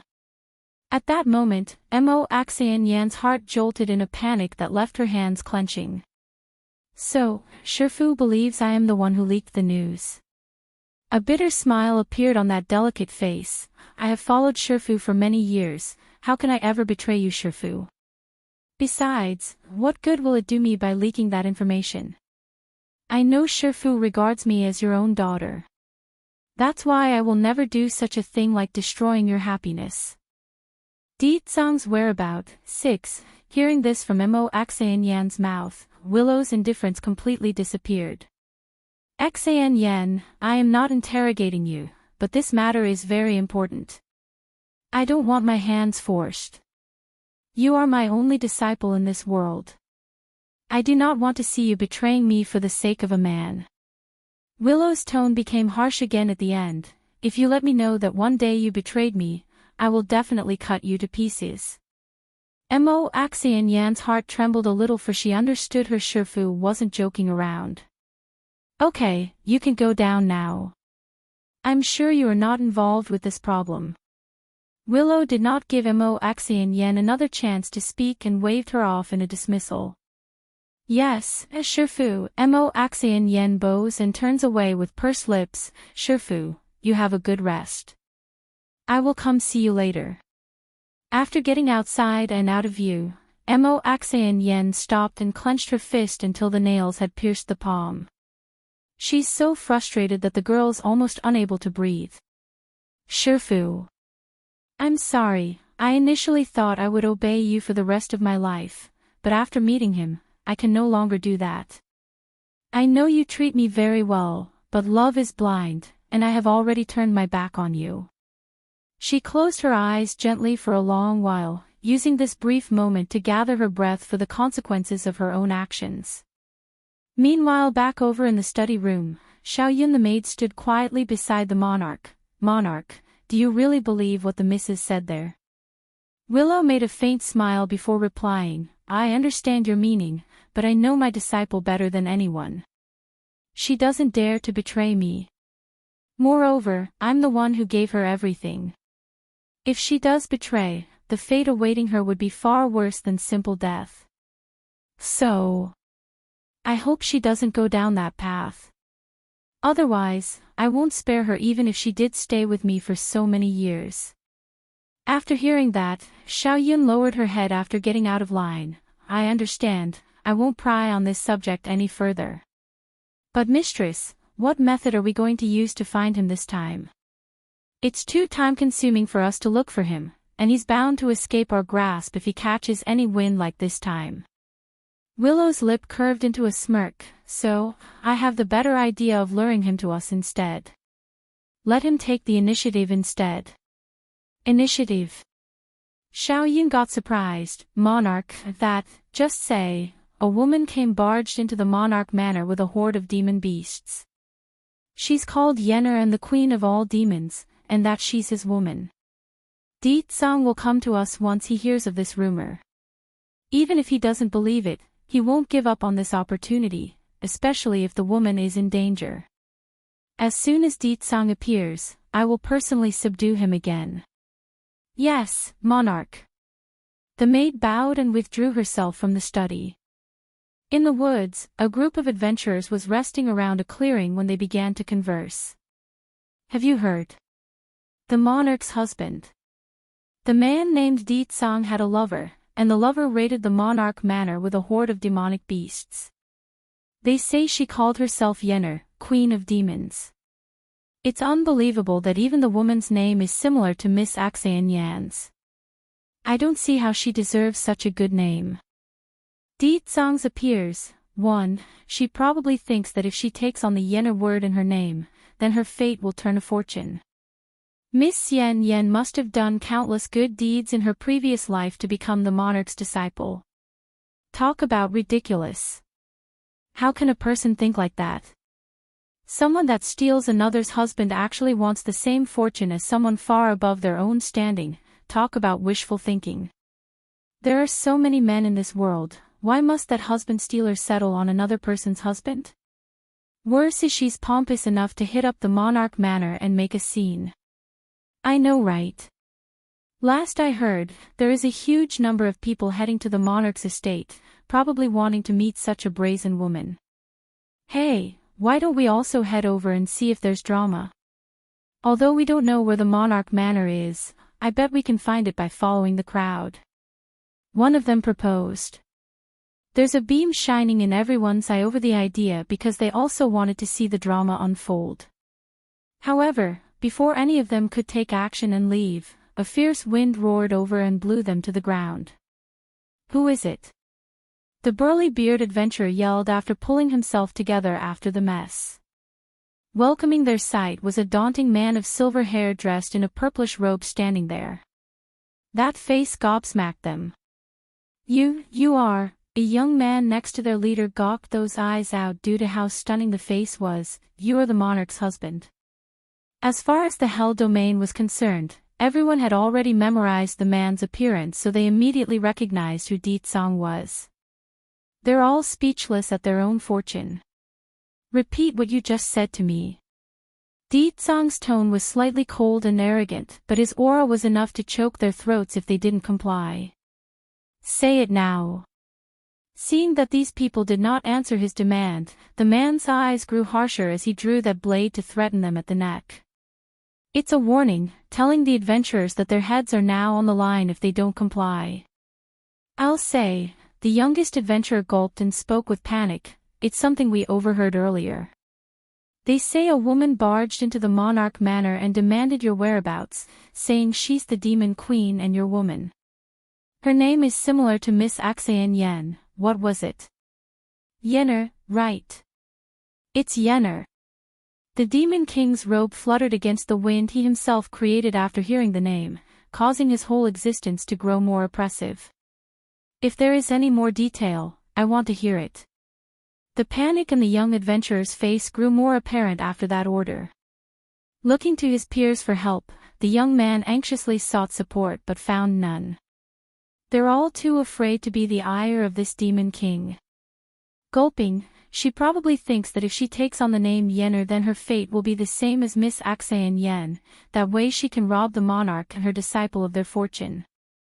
When the young man's mouth finished that theory, Ditsang's momentum instantly surged, causing both the sky and air to thicken and rumble. PFFF. Suddenly feeling a pain in his mouth, the young adventurer spurted out a mouthful of blood without understanding why until he saw a piece of his tongue lying there on the ground. This is the price for speaking nonsense. Ditsang snaps with ice in his voice. Ditsang's appears, too. Ditsang's cold eyes swept across these adventurers. Hell domain. Monarch. She thought I would marry her just because she caused me to lose my memory. Even if they're gone, I will never forget Yenner, and I will never love another woman aside from my wife who went looking for me. The young man's mouth made a whimpering sound as he attempted to cry, but the sentence from the perpetrator caused him to freeze and look up in shock. Likewise, the rest of the party also made a stunned appearance due to what they overheard. The monarch harmed this man and caused him to lose his memory. And the woman who went to the monarch manor is this man's wife. No way. It's absolutely impossible. How could such an arrogant man cause the monarch to do such a despicable thing? Ditsang ignored these people and their commotional faces. Instead, his thought had already shifted to the impending future of reunion. Yenner, is it you? The Demon King's figure gradually disappeared under the whistling breeze, thus giving the adventurers time to come back to their senses. What do we do now? The young female adventurer started sobbing after taking another look at her companion's bleed mouth. Then trembling all over, thank goodness I didn't say anything just now, otherwise, the one to lose their tongue would be me. The burly leader frowns after taking a look at the youngest member of their party. We're taking him back first to find a healer. He will need tending to with that tongue of his. But what about the drama at the Monarch Manor? Aren't we going to see it? The female raised her face and asked.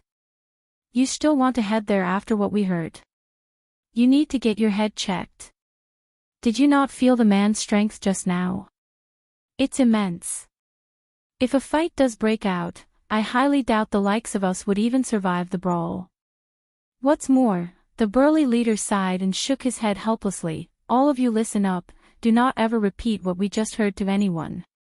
If my guesses are right, our lives are on the line if others find out the truth. Unless any of you want to die, keep that mouth shut and forget what we heard today. That man cut off his newest member's tongue after a simple sentence. It doesn't take much to imagine what he would do if rumors start spreading because of their party. There's no way that person wouldn't return and finish the job. It's his intuition speaking after spending so many years as an adventurer.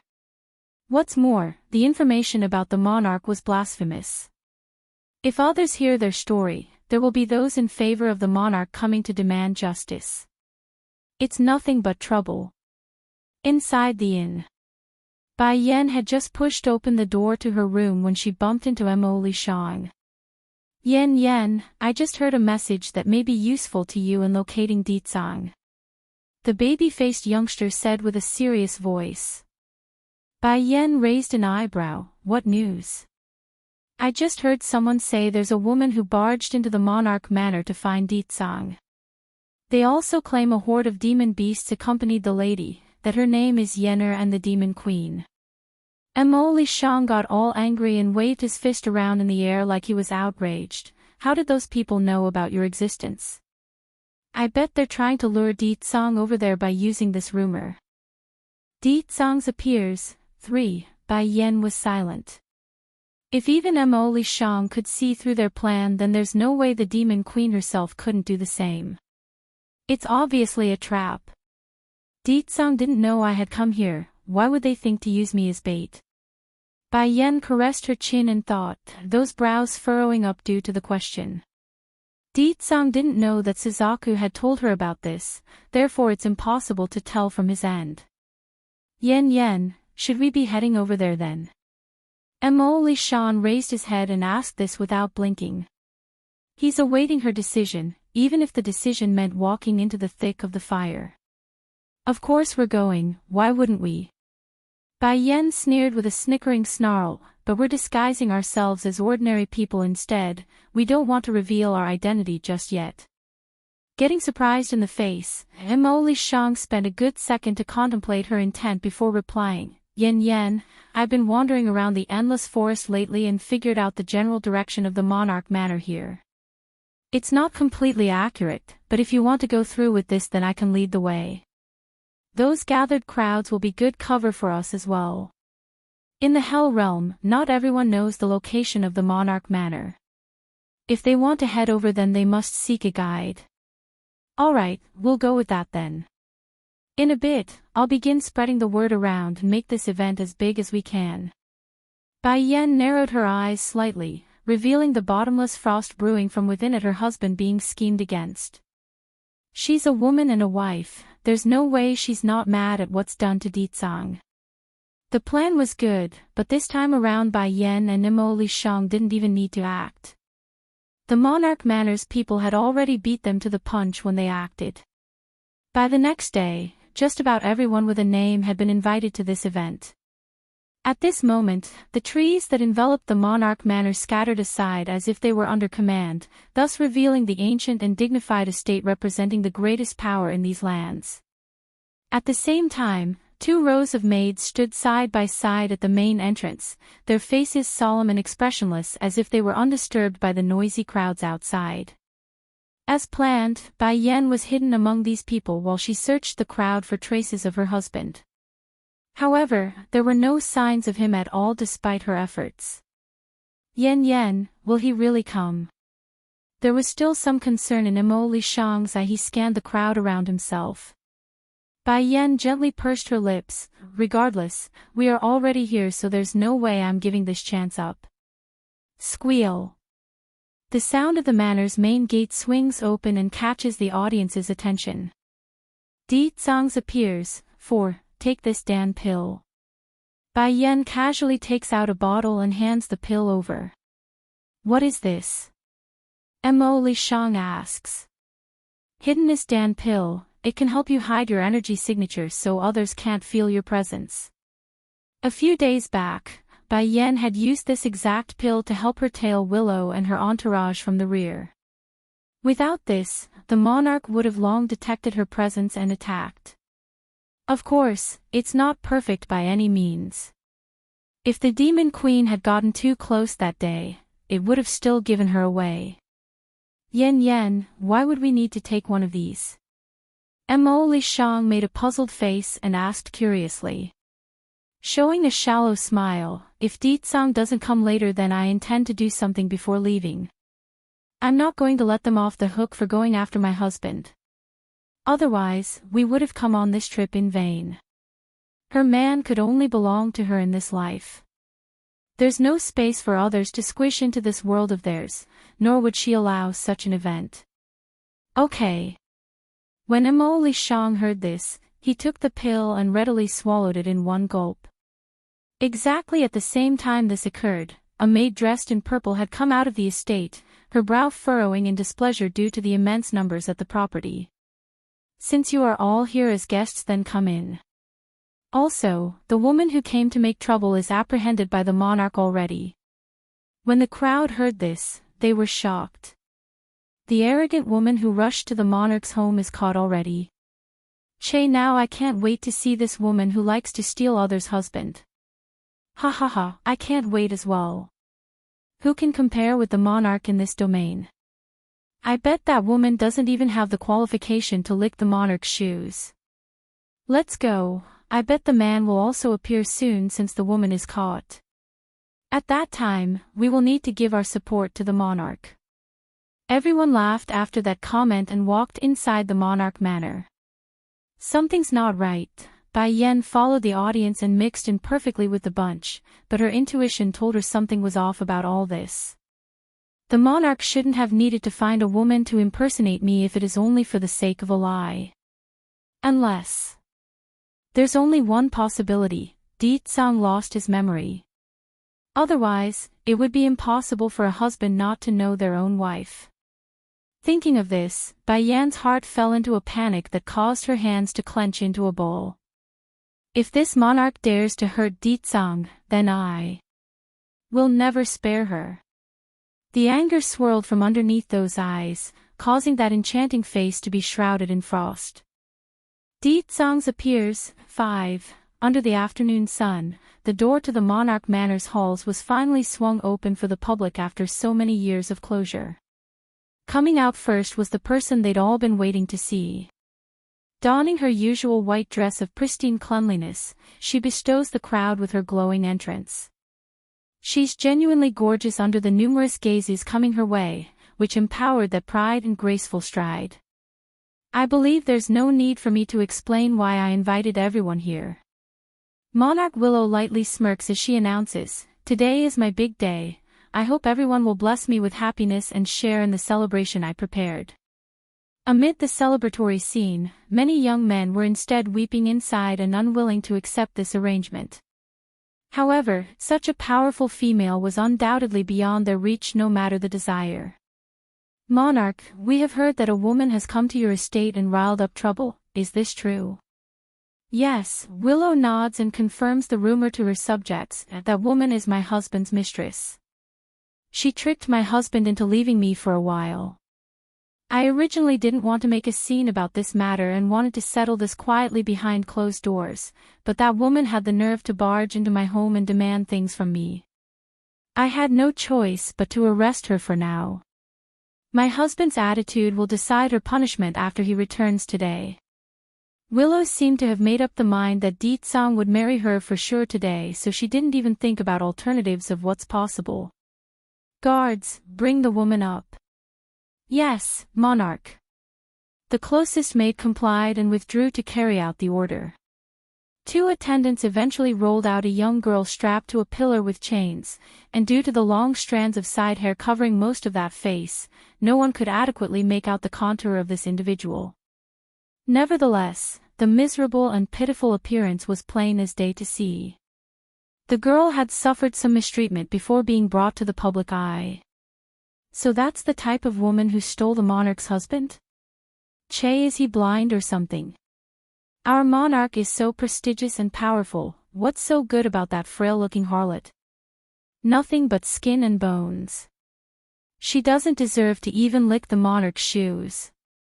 You can't say it like that. Perhaps the monarch's husband feels inferior to his wife and needs room to vent. A white lotus like that is perfect if he's feeling insecure. But I get what you mean. There's no better woman under the heavens than the monarch. Bai Yan quietly listened to everything these people were discussing and didn't flinch in the slightest. Instead, her sight remains firmly on the woman strapped to the pillar. Snarling in her grin after getting most of the conversation, this monarch is very good at setting herself up in the limelight. Isn't that so? Not only did this Willow find a woman who was the polar opposite of herself, she also set up the perfect scenario to convince the populace that she's the victim in a triangle relationship. Yen, Emily Shang turns to look over to the Demon Queen. "Aren't you angry that she found another woman to impersonate you? Moreover, she's fanning the crowd to insult you." "Angry? Why should I be angry?" Bai Yan lightly chuckles. "She can go ahead and impersonate me all she likes. Ditsang isn't blind. Besides, they're scolding that woman over there and not me. Why should I be angry about what others want to do?" Ditsang appears. 6. There was a slight surprise in Emily Shan's face after hearing the Demon Queen's thought. Giving a nod once he thought it through, Guy quickly understood how petty and silly he was behaving. "Monarch, I was wrong, please let me go." "Oh woo," the chained woman whimpers, sounding all pitiful. "I will never dare oppose you again, nor would I dare use the Demon Queen identity. Please have mercy." Despite the waterfall of tears from the sobbing girl, not a single person from the crowd showed pity or mercy in their chatter. "Now you know it's wrong." "Ha! What happened to the arrogance from before? If this woman is a little tougher then maybe I will respect her, but I didn't expect her to be so useless." What kind of demon queen is this? Such a coward. She's not even worth a single strand of hair on our monarch. I really don't understand what the husband sees in this woman. He must be truly blind. Of the harshest would be the maid in charge of bringing the prisoner out, which roused Bai Yan's ire with the menacing glare. She could tolerate someone impersonating herself and someone portraying her as unsightly, but she would never allow anyone to question Di Tsang. The maid seems to have felt the chilling glare from the back for some reason. Rubbing the nape of her neck out of reflex, she swings around to search for the oddity and finds nothing. Strange, why does it feel like someone was glaring at me viciously from behind? Did I imagine it? Enough. Monarch Willow frowns impatiently and harshly snaps at the fake. You don't need to say anything now. If you utter another word, then don't blame me for being ruthless. The chained girl acted all scared and frightened that it trembled, going silent as orchestrated for this show. Pleased inside over how well it's going, Willow returns her focus back to the crowd and looks up. She's troubled by the fact that the missing lead actor remains missing in this show. Why is Di Tsang not coming yet? Did the plan fail? Will he really disregard the safety of the person in his heart? That can't be. From my memory of him, he's not that type of man. Not far away inside the courtyard, Mo Axian Yen had been eyeing the impostor with anger and jealousy. This woman, is she the Yenner from Di Tsang's mouth? Such a cowardly and useless person, how could Di Tsang ever like her? But this person was taken down by Shifu personally, there's no way it's some random person, right? At this moment, Mo Axian Yen didn't know that her Shifu had begun to guard against her. Therefore, the plan for today's event was carried out in secret and hidden away from the lady. I hope Sir Di Tsang won't come. Mo Axian Yen clenched her fist deadly. In her viewpoint, a man would only come despite all the dangers if they truly loved someone. Without showing, it would reaffirm her decision to betray the monarch. On the contrary, if Di Tsang does come, it would make her extraordinarily sour and jealous inside. It's during this moment when Mo Axian Yen was silently praying in her heart that the Demon King wouldn't come, the dazzling and eye-catching figure makes his entrance. The man was as magnificent as ever, stunning even, and those eyes were absolutely peerless, like a king standing on his throne peering down at the subjects. Meeting 1, he's coming. This man is coming. He will disregard such danger for a cowardly woman. Mo Axian Yen clenched her lips due to the piercing pain in her heart. It's so unbearable that it's killing her inside. Nevertheless, the girl didn't dare to show this emotion, otherwise, it would surely rouse the ire of her Shifu. By then, the one to die would be herself. You've come. Under the sky, Monarch Willow's sight fell upon the brilliant figure of the man whom she's been vying for throughout the millenniums. I knew you would come. His face is still so handsome and breathtaking. Where is Yenner? Di Tsang's voice was cold and unkind. Are you going to only ask about her after coming all this way? Willow's gaze was full of sorrow and sadness. Before you were injured, so I didn't want to rush things, but I see you've recuperated. Let's get married today. Oh right, we still haven't spent the night together yet, so I've prepared a fine bed chamber for us. Di Tsang's eyes were so intensely cold that it was piercing. Where is Yenner?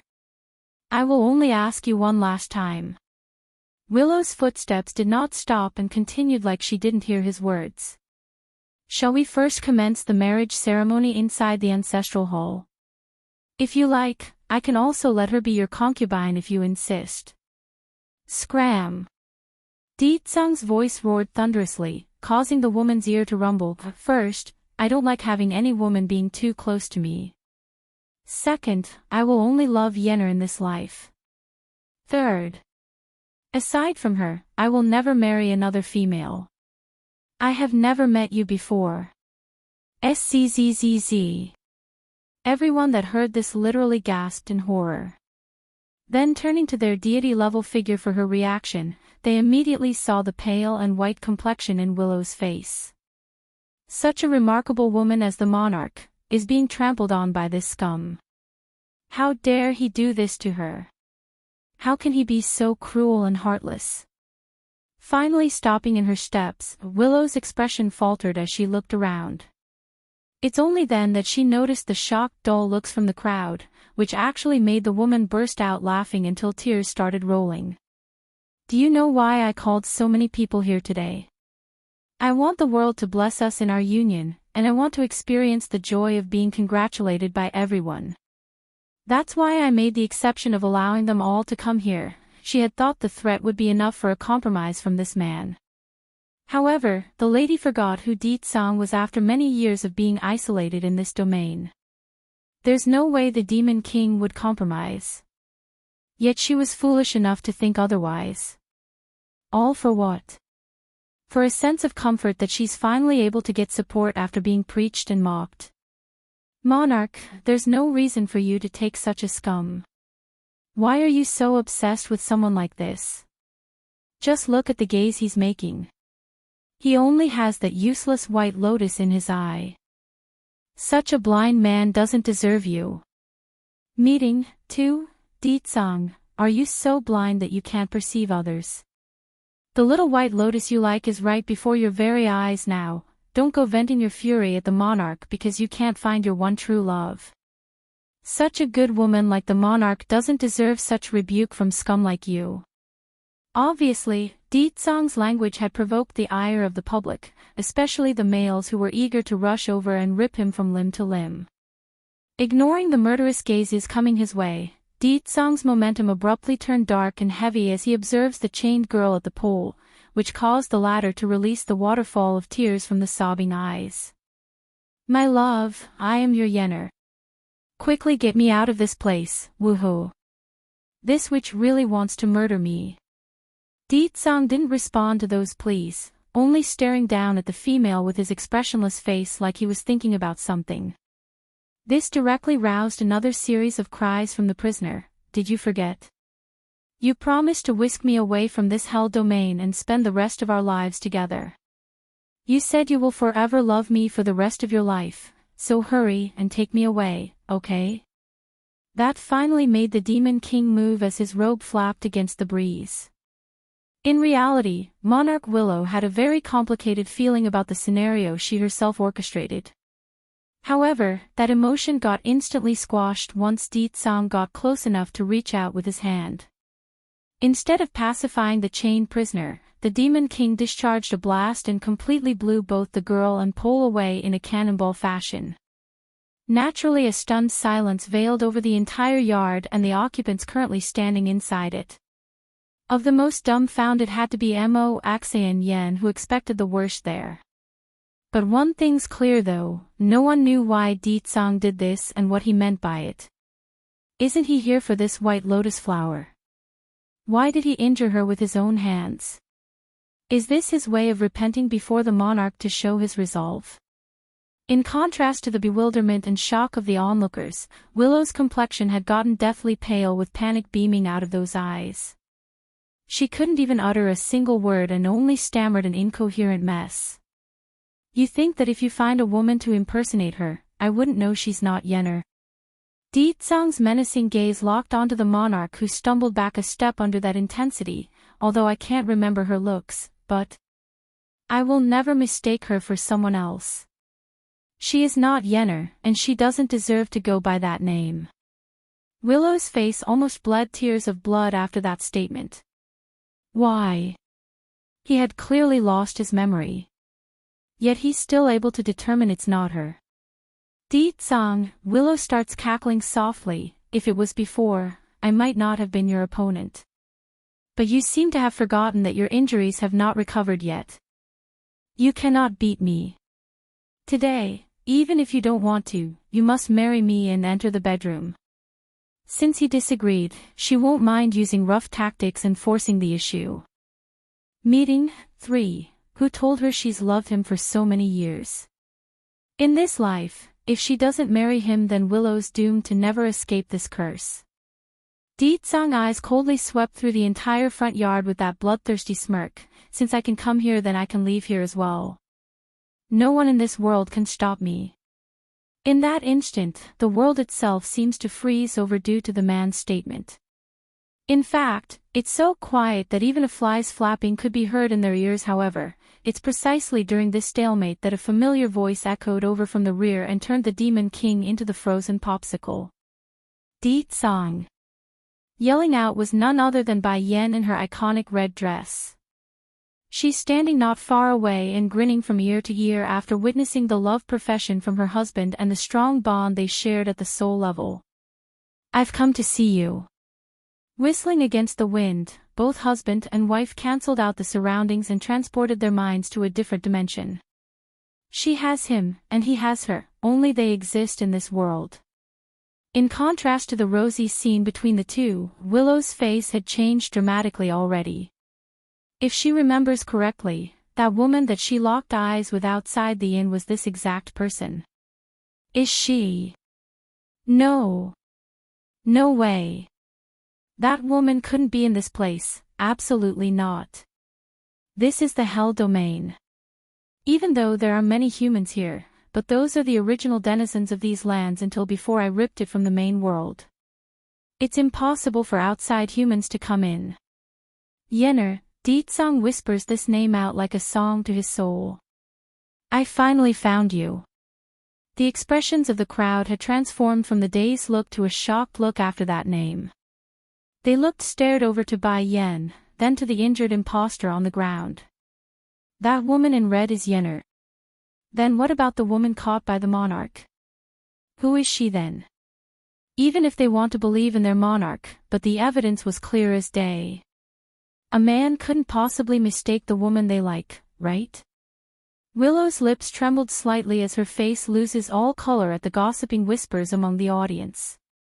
Stumbling a few steps back, her eyes fell into despair while shaking that head. This woman really is her.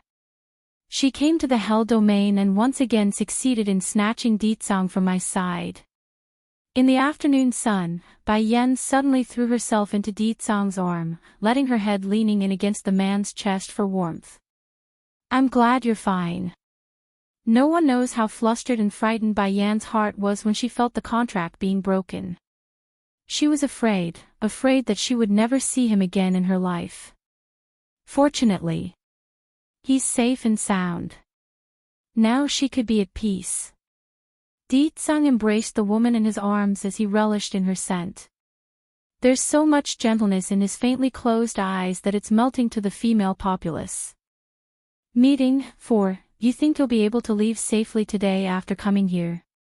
Willow's eyes were filled with anger to the point it's ready to slash apart Bai Yan's face. And you snatched away my man over and over again. Do you think I'm going to let you go?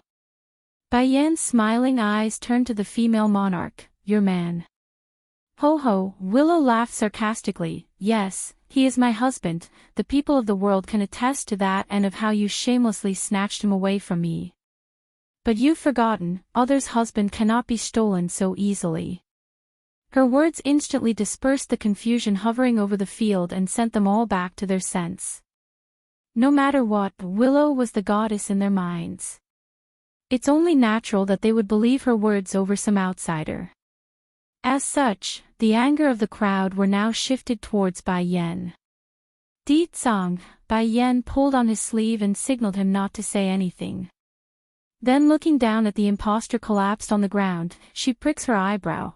So in order to lure Deet Song to come out, you found a woman to impersonate me? Willow's face got all white and panicky. What happened today was too unexpected for her, so she didn't come up with a story ahead of time. In her haste, the monarch swept her angry gaze over to the young impostor and coldly spoke. Speak, why did you pretend to be someone else and make trouble at my manor? There's no way the woman could admit this was all her doing in catching a ghost. The impostor flew into a shock and got into a prostrating position. Crying tears of agony, Monarch, I know my fault, I am in the wrong. Then turning to Deet Song, the impostor points up to the Demon King. I only saw this man once, and then I happened to overheard he's lost his memory, that's why I tried to pretend to be his wife.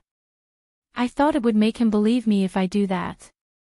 All her family was in the hands of the monarch, so she had no choice but to make this lie.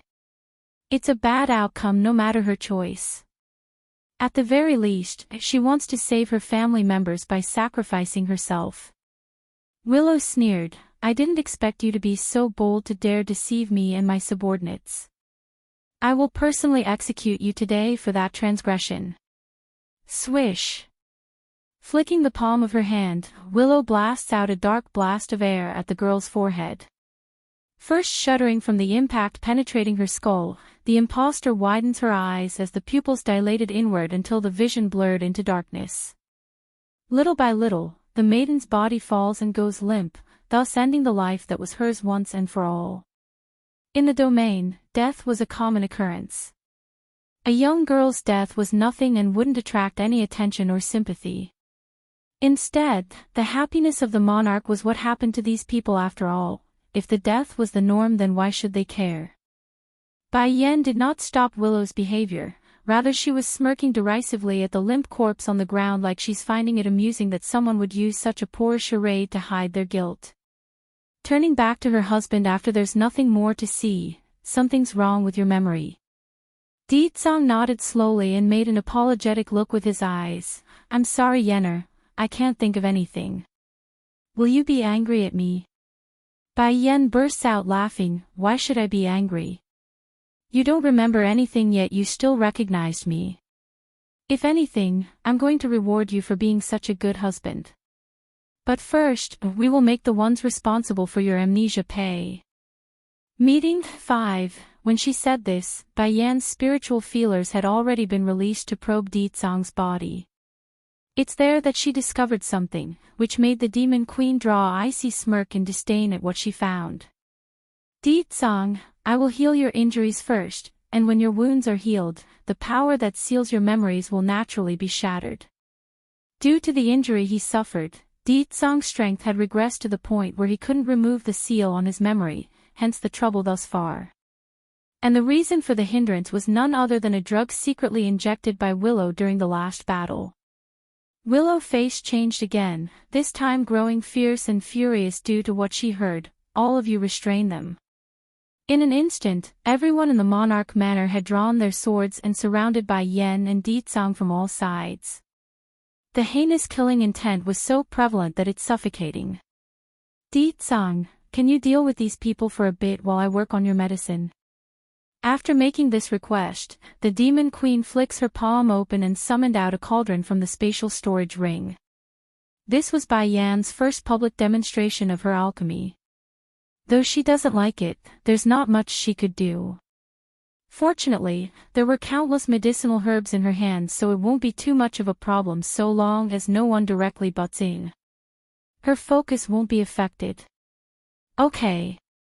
Ditsang's gaze retracted from Bai Yan's body and turned to the people in front. Gradually, an invisible force began to gather around his hand until a mini typhoon started to spew out of his palm to sweep away the crowd like a wild storm. Those who rushed in first were instantly swept backwards by the wind, and the less fortunate were directly torn to shreds by the friction. Today, no one can touch her in the slightest so long as I'm here.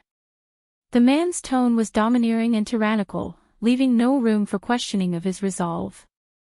He was like a city wall, guarding Bai Yan's side and not giving those people an inch of opportunity to get close.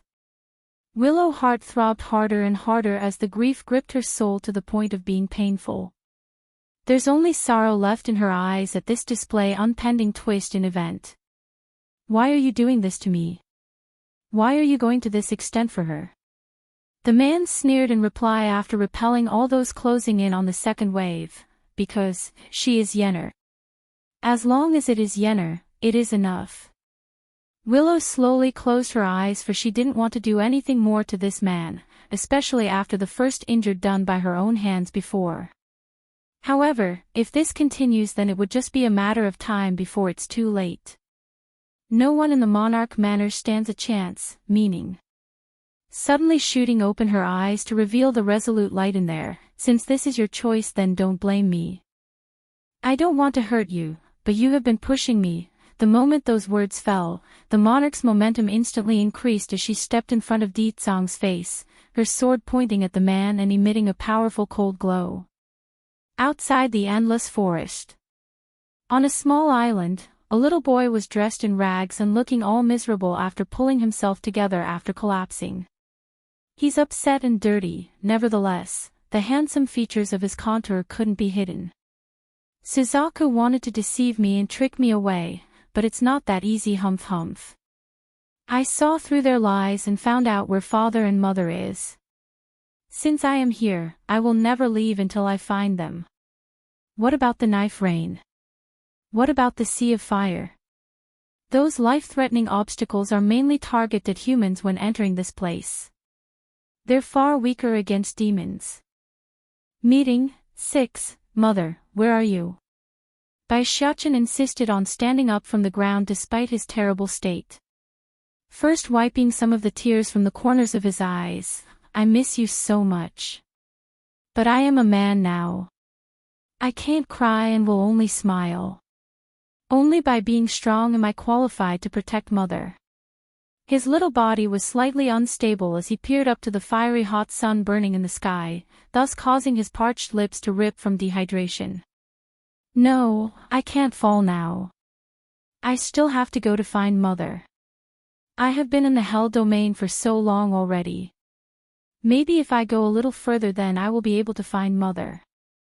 All the tears of grievance building up inside the steam bun got once again forced down again, turning it into fuel to move those small legs forward. I'm not a 3-year-old child anymore. I'm 8 this year. If I can't even do this much, I am not qualified to be a man. I won't be a burden to anyone. Perhaps even Bai Xiaochen had lost track of time or how long he's been in the desert, but eventually, he did find a city and stood at its gate. Blinking his eyes in confusion after checking out the notice board posted around the side, how come the portrait looks so much like father? Little brother, what's wrong with you?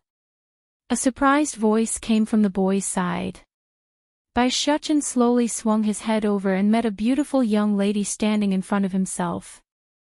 This girl was about 15 or 16 years old and looked dainty and cute with a pair of smiling shaped eyes. From the outside, she appears to be good-tempered and well-mannered.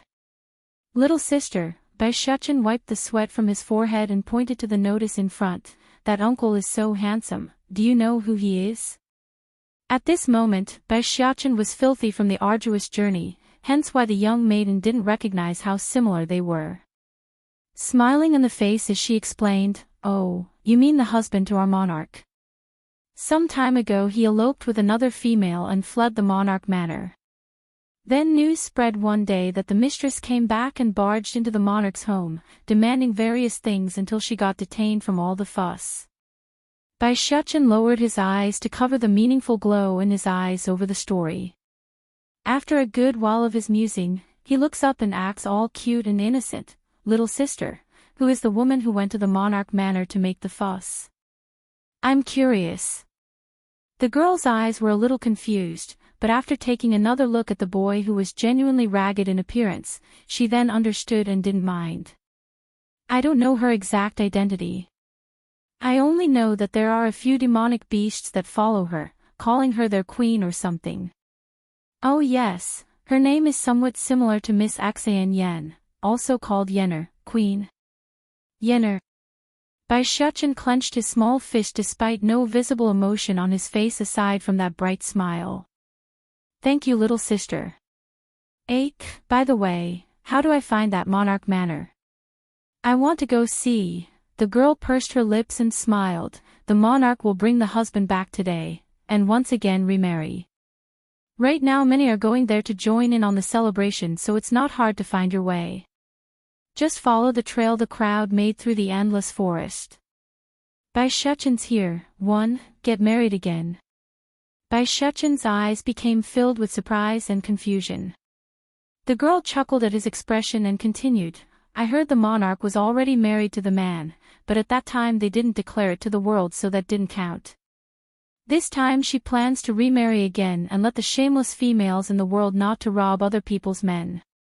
A touch of anger gradually appeared in Bai Xiaochen's eyes as the murderous impulse surged within his soul. I need to keep it down. The most important matter is finding mother and father first, the rest can come afterward. Otherwise, they will get in your way before you even see them. Sister, isn't there a saying that seeing is believing, and hearing is false? None of you have ever seen them married, yet you're so set on believing the story. What if that queen isn't the second one, that it was the monarch who forced him to marry her instead? Didn't the guy leave the estate and elope? I think that says something about the story being sketchy. The girl chuckles softly. Little brother, why are you so cute? Don't you know about the monarch's position in the domain? With her capability, why would there be a need to cheat?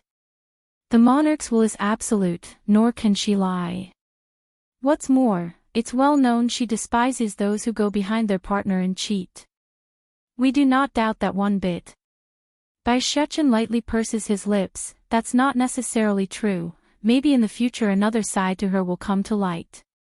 After dropping this sentence, he didn't bother to argue further and walked in the direction pointed out by the girl. In his view, these people got brainwashed by the stories passed on to the public, therefore, any further argument would be pointless and futile. Only hard evidence would prove otherwise. The girl in the meanwhile was utterly shocked by what she's heard. Watching the departing back of the steam bun, she didn't know whether to be angry or amused right now. Once past the endless city, Bai Shechen quickly found the endless forest as indicated. He did not rush to look for Bai Yan, instead he found a lake to wash himself of the dust and grime. I can be lazy when mother is not around, but I'm about to see her. First I need to make myself presentable, otherwise she will be angry. Mother doesn't like dirty children. With that thought, he smiles and glances up to the bright sunlight. After washing his face and checking his own ragged clothes, he's suddenly befallen with a dilemma. What should I do about clothes? I snuck out of the demon realm without preparing anything. If I go in this state will mother be upset? But I can't exactly go see mother naked, can I? Even I dare to do that, father will definitely be upset and toss me away. At that point, it will be impossible to stick to mother's side. After pondering for half a minute, Bai Shechen finally decided and did nothing. If mother and father dislike my wardrobe then that's fine, it's no big deal if I act all cute. Mother always fall for this. No longer hesitating, the steam bun began to walk in strides for the depths of the endless forest by following the tracks left behind by the public crowd. It won't be long until he arrives at the Monarch Manor at the pace he's going. Bai Shechen's here, too, inside the Monarch Manor. The Demon King indifferently glared at Willow with those perennially cold eyes as the trickle of blood spilled forward from the lips. Despite the injury, he never once took a step away from Bai Yan's side, acting as her shield like a guardian angel. Di Tsang. Willow's voice quivered with disbelief and pain. Why are you so protective of her? What is so good about her that you must do this? Thought finally caused the man to smile over that questioning, which only hurt the jealous monarch further. I don't remember anything anymore, nor do I remember why she's so good. All I know is that she's the best woman in the world and that I need to protect her. No one can compare with her. Outside the courtyard, Mo Axian Yan's body gradually collapsed to the ground after that proclamation. She's weeping tears of sadness at the cruel fate. The woman just now is an imposter, and that this one is the real love. But I don't want to accept this. How can such a man be so obsessed with a woman? Ha ha ha. Willow bursts out laughing after a while of silence. She's wild and erratic in the eyes as she cries tears of sorrow at the stab in her heart. Di Tsang, I originally thought I could finally have you by my side by doing all this, but I was wrong. Lowering her eyes as she inhaled deeply to convince herself it's the right thing to do, don't blame me, this is your fault in forcing me. I can only remove her to end your fascination with her. This is all right. As long as I kill her, Di Tsang's heart will be mine eventually. I will take his soul out and put it inside a puppet. That way he can be by my side forever. As the old saying goes. When love reaches an extreme, what that emotion becomes could be nothing short of vileness. The pure and disgusting type to make one rot from within. Willow might not have been an evil and cruel person before, but love has clearly twisted her personality beyond redemption. We support your decision, Monarch. You should have done this long ago towards this ungrateful and heartless man. That's right. You are the best woman in this world. Any man who doesn't cherish your love deserves nothing short of death. Kill that whore for being so shameless. When the first sentence sounded, Deetsang didn't give it much care since it's only directed at himself. However, the second one caused a huge response since it was aimed at his wife. In his world, no one gets to insult his true love.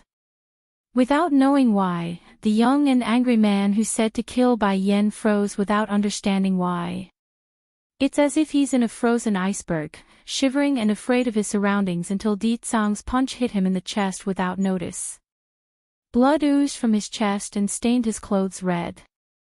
That's the price to pay for all of you if I hear another word about my wife again. Deetsang's murderous gaze swept across the crowd and knocked them down a notch.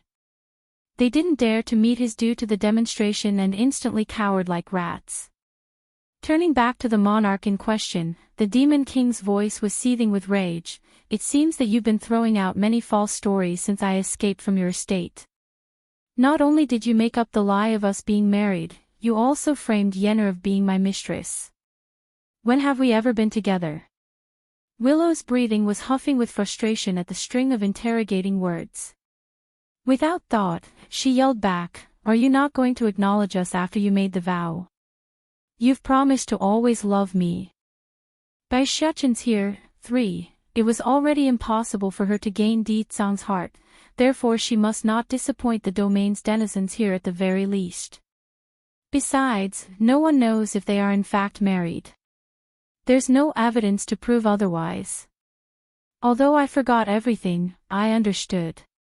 Except for Yennefer, any woman standing by my side will disgust and sicken me. Yet you say you're related to me. How ridiculous. The man cracked a snickering laugh of frost, letting his contempt for the monarch to show across the face. Of course he's not related to you. A young and green voice came from behind then, causing everyone to turn towards the young teen strolling over. Young and fair-skinned with a baby face, the young man's voice was full of contempt at the monarch. Yen Yen and Deetsang already have a son that's 8 years old. Are you implying you were married to him 8 years ago? Willow's complexion turned pale as she stumbled backward from the mental impact. This teenager, why is his face so familiar? I think I saw it somewhere before, but I can't remember where. If it was in the past and someone else, Willow would surely rebuke the claim of there being a kid. But she's fallen into a relapse due to Mo Li Shang's familiar face. You're lying. One of the leading maids saw the spiraling situation and quickly denied the story. You said they have a child together. Where is the kid then? Bring the child out for everyone to see. This man is obvious our monarch's husband, and it was that woman taking advantage of his amnesia to seduce him away. There's no truth in your story at all. Willow snapped back to reality about hearing her attendant's outcry. Shooting a look back to her maid, she signals her to stop but doesn't deny what got said since it's a good excuse. So what if they have a kid together? Not like the child can come into the hell domain due to the obstacles I placed. Sure, it's weaker if a demon enters, but the pain is nothing to laugh about. Besides, when have anyone heard of a kid enduring tribulation after tribulation? That's ridiculous. Thinking of this, Willow's heart slightly relaxed and allowed her to smirk a sneer. Deetsang is indeed my husband. This woman knew that and took advantage of his memory loss to take advantage of the opening. Don't worry though everyone, I'm over him now. I don't want him anymore. But neither of them can leave today. The moment her voice fell down, the monarch had already jumped forward to swing that sword at the Demon King.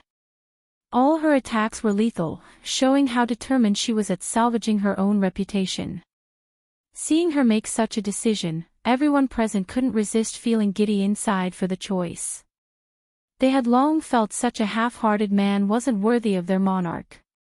To have the lady kill the very guy was proof she's amazing beyond compare. They won't question her authority or words, ever. If it was the previous Deet Song where he's at full strength, dealing with these attacks would be nothing. But the injuries, that's been a problem since he awoke, which made his brows furrow up in annoyance. Meanwhile, Bai Yan's attention never once left the cauldron under her control in the rear.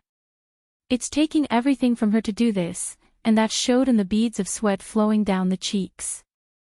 Bai Shuchen's here, for, under the onslaught of assaults from the despicable monarch, Deet Song continues to repel the attacks one after the other. He's showing blood along the lips, but never once had the Demon King wavered under the pressure. On the contrary, Willow's cold hard determination to silence the stain in her name had started to crumble instead. Deet Song is obviously still injured, so why is he able to resist me for this long? If this continues, that woman will soon finish her refinement of the cure to my drug. I can't let this drag on, I must finish this. Everyone attack now, kill the woman first. Willow's wretched voice screeches out, ordering the battle maids under her control to charge in droves. That finally destabilized Deet Song's reserved heart after hearing those words. He's had enough trouble fending off the monarch, it's only going to get worse with more hands to look out for. If you dare lay a single finger on her, then I will never let any of you go. Willow felt suffocating over that threat. Gritting her teeth until her lip was bleeding, all of you attack now. I want her dead this instant. Boom. Anger surged out from the Demon King's heart, thus causing a hurricane to surge around his body to act as a shield. Yennefer is mine, no one is allowed near her. Deet Song, you deal with that monarch, I will handle these rabbles. It's then that Li Shang's voice came from the rear again, I won't let anyone touch or harm her. Deet Song's back stiffened so slightly before he glanced around to face the teen's determined face. All right. Li Shang stood next to Bai Yan with firm eyes as he watched the horde of foes charge at him. The teen didn't fret, nor did he show fear. Instead, he raised a hand and summoned out a sword to brandish it towards the horde of opponents charging at him. Boom! Willow blades chopped down relentlessly at the windstorm created by Deet Song and created shockwave after shockwave. No! Seeing that the monarch's killing intent was getting stronger and stronger, Xian Yan, who was hiding behind the courtyard, charged over with her own sword and intervened. Shifu, are you really going to kill him? She bit her lips tightly with tears flowing down those eyes. You forget how much you loved him. Are you really going to kill the man you love the most? Willow's action stopped at the intervention. Staring down at her student, the woman sharply snaps out, "This is my business, get out of my way."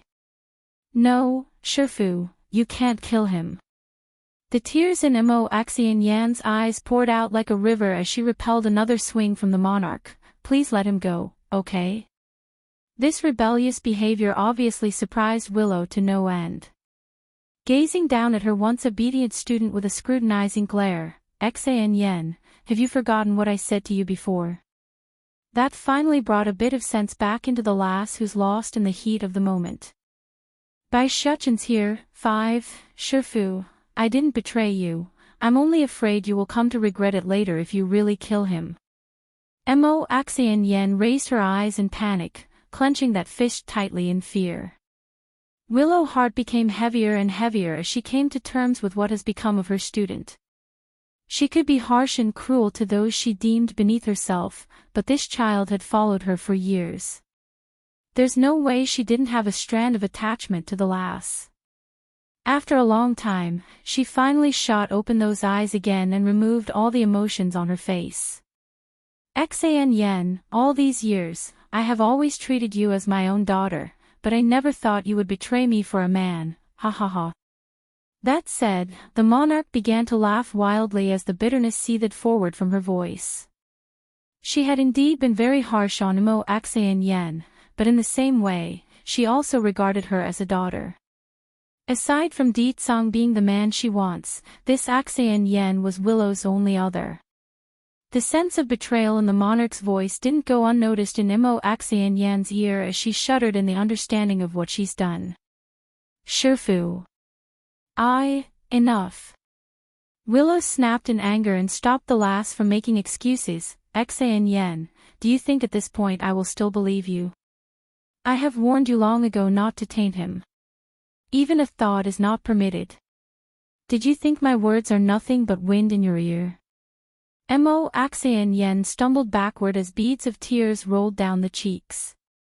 She wanted to defend herself but found her throat croaking in silence. The girl simply didn't have anything to say. Shifu, please spare him. Or at least make him lose his memory thoroughly. Mo Axian Yen pleaded in a praying fashion.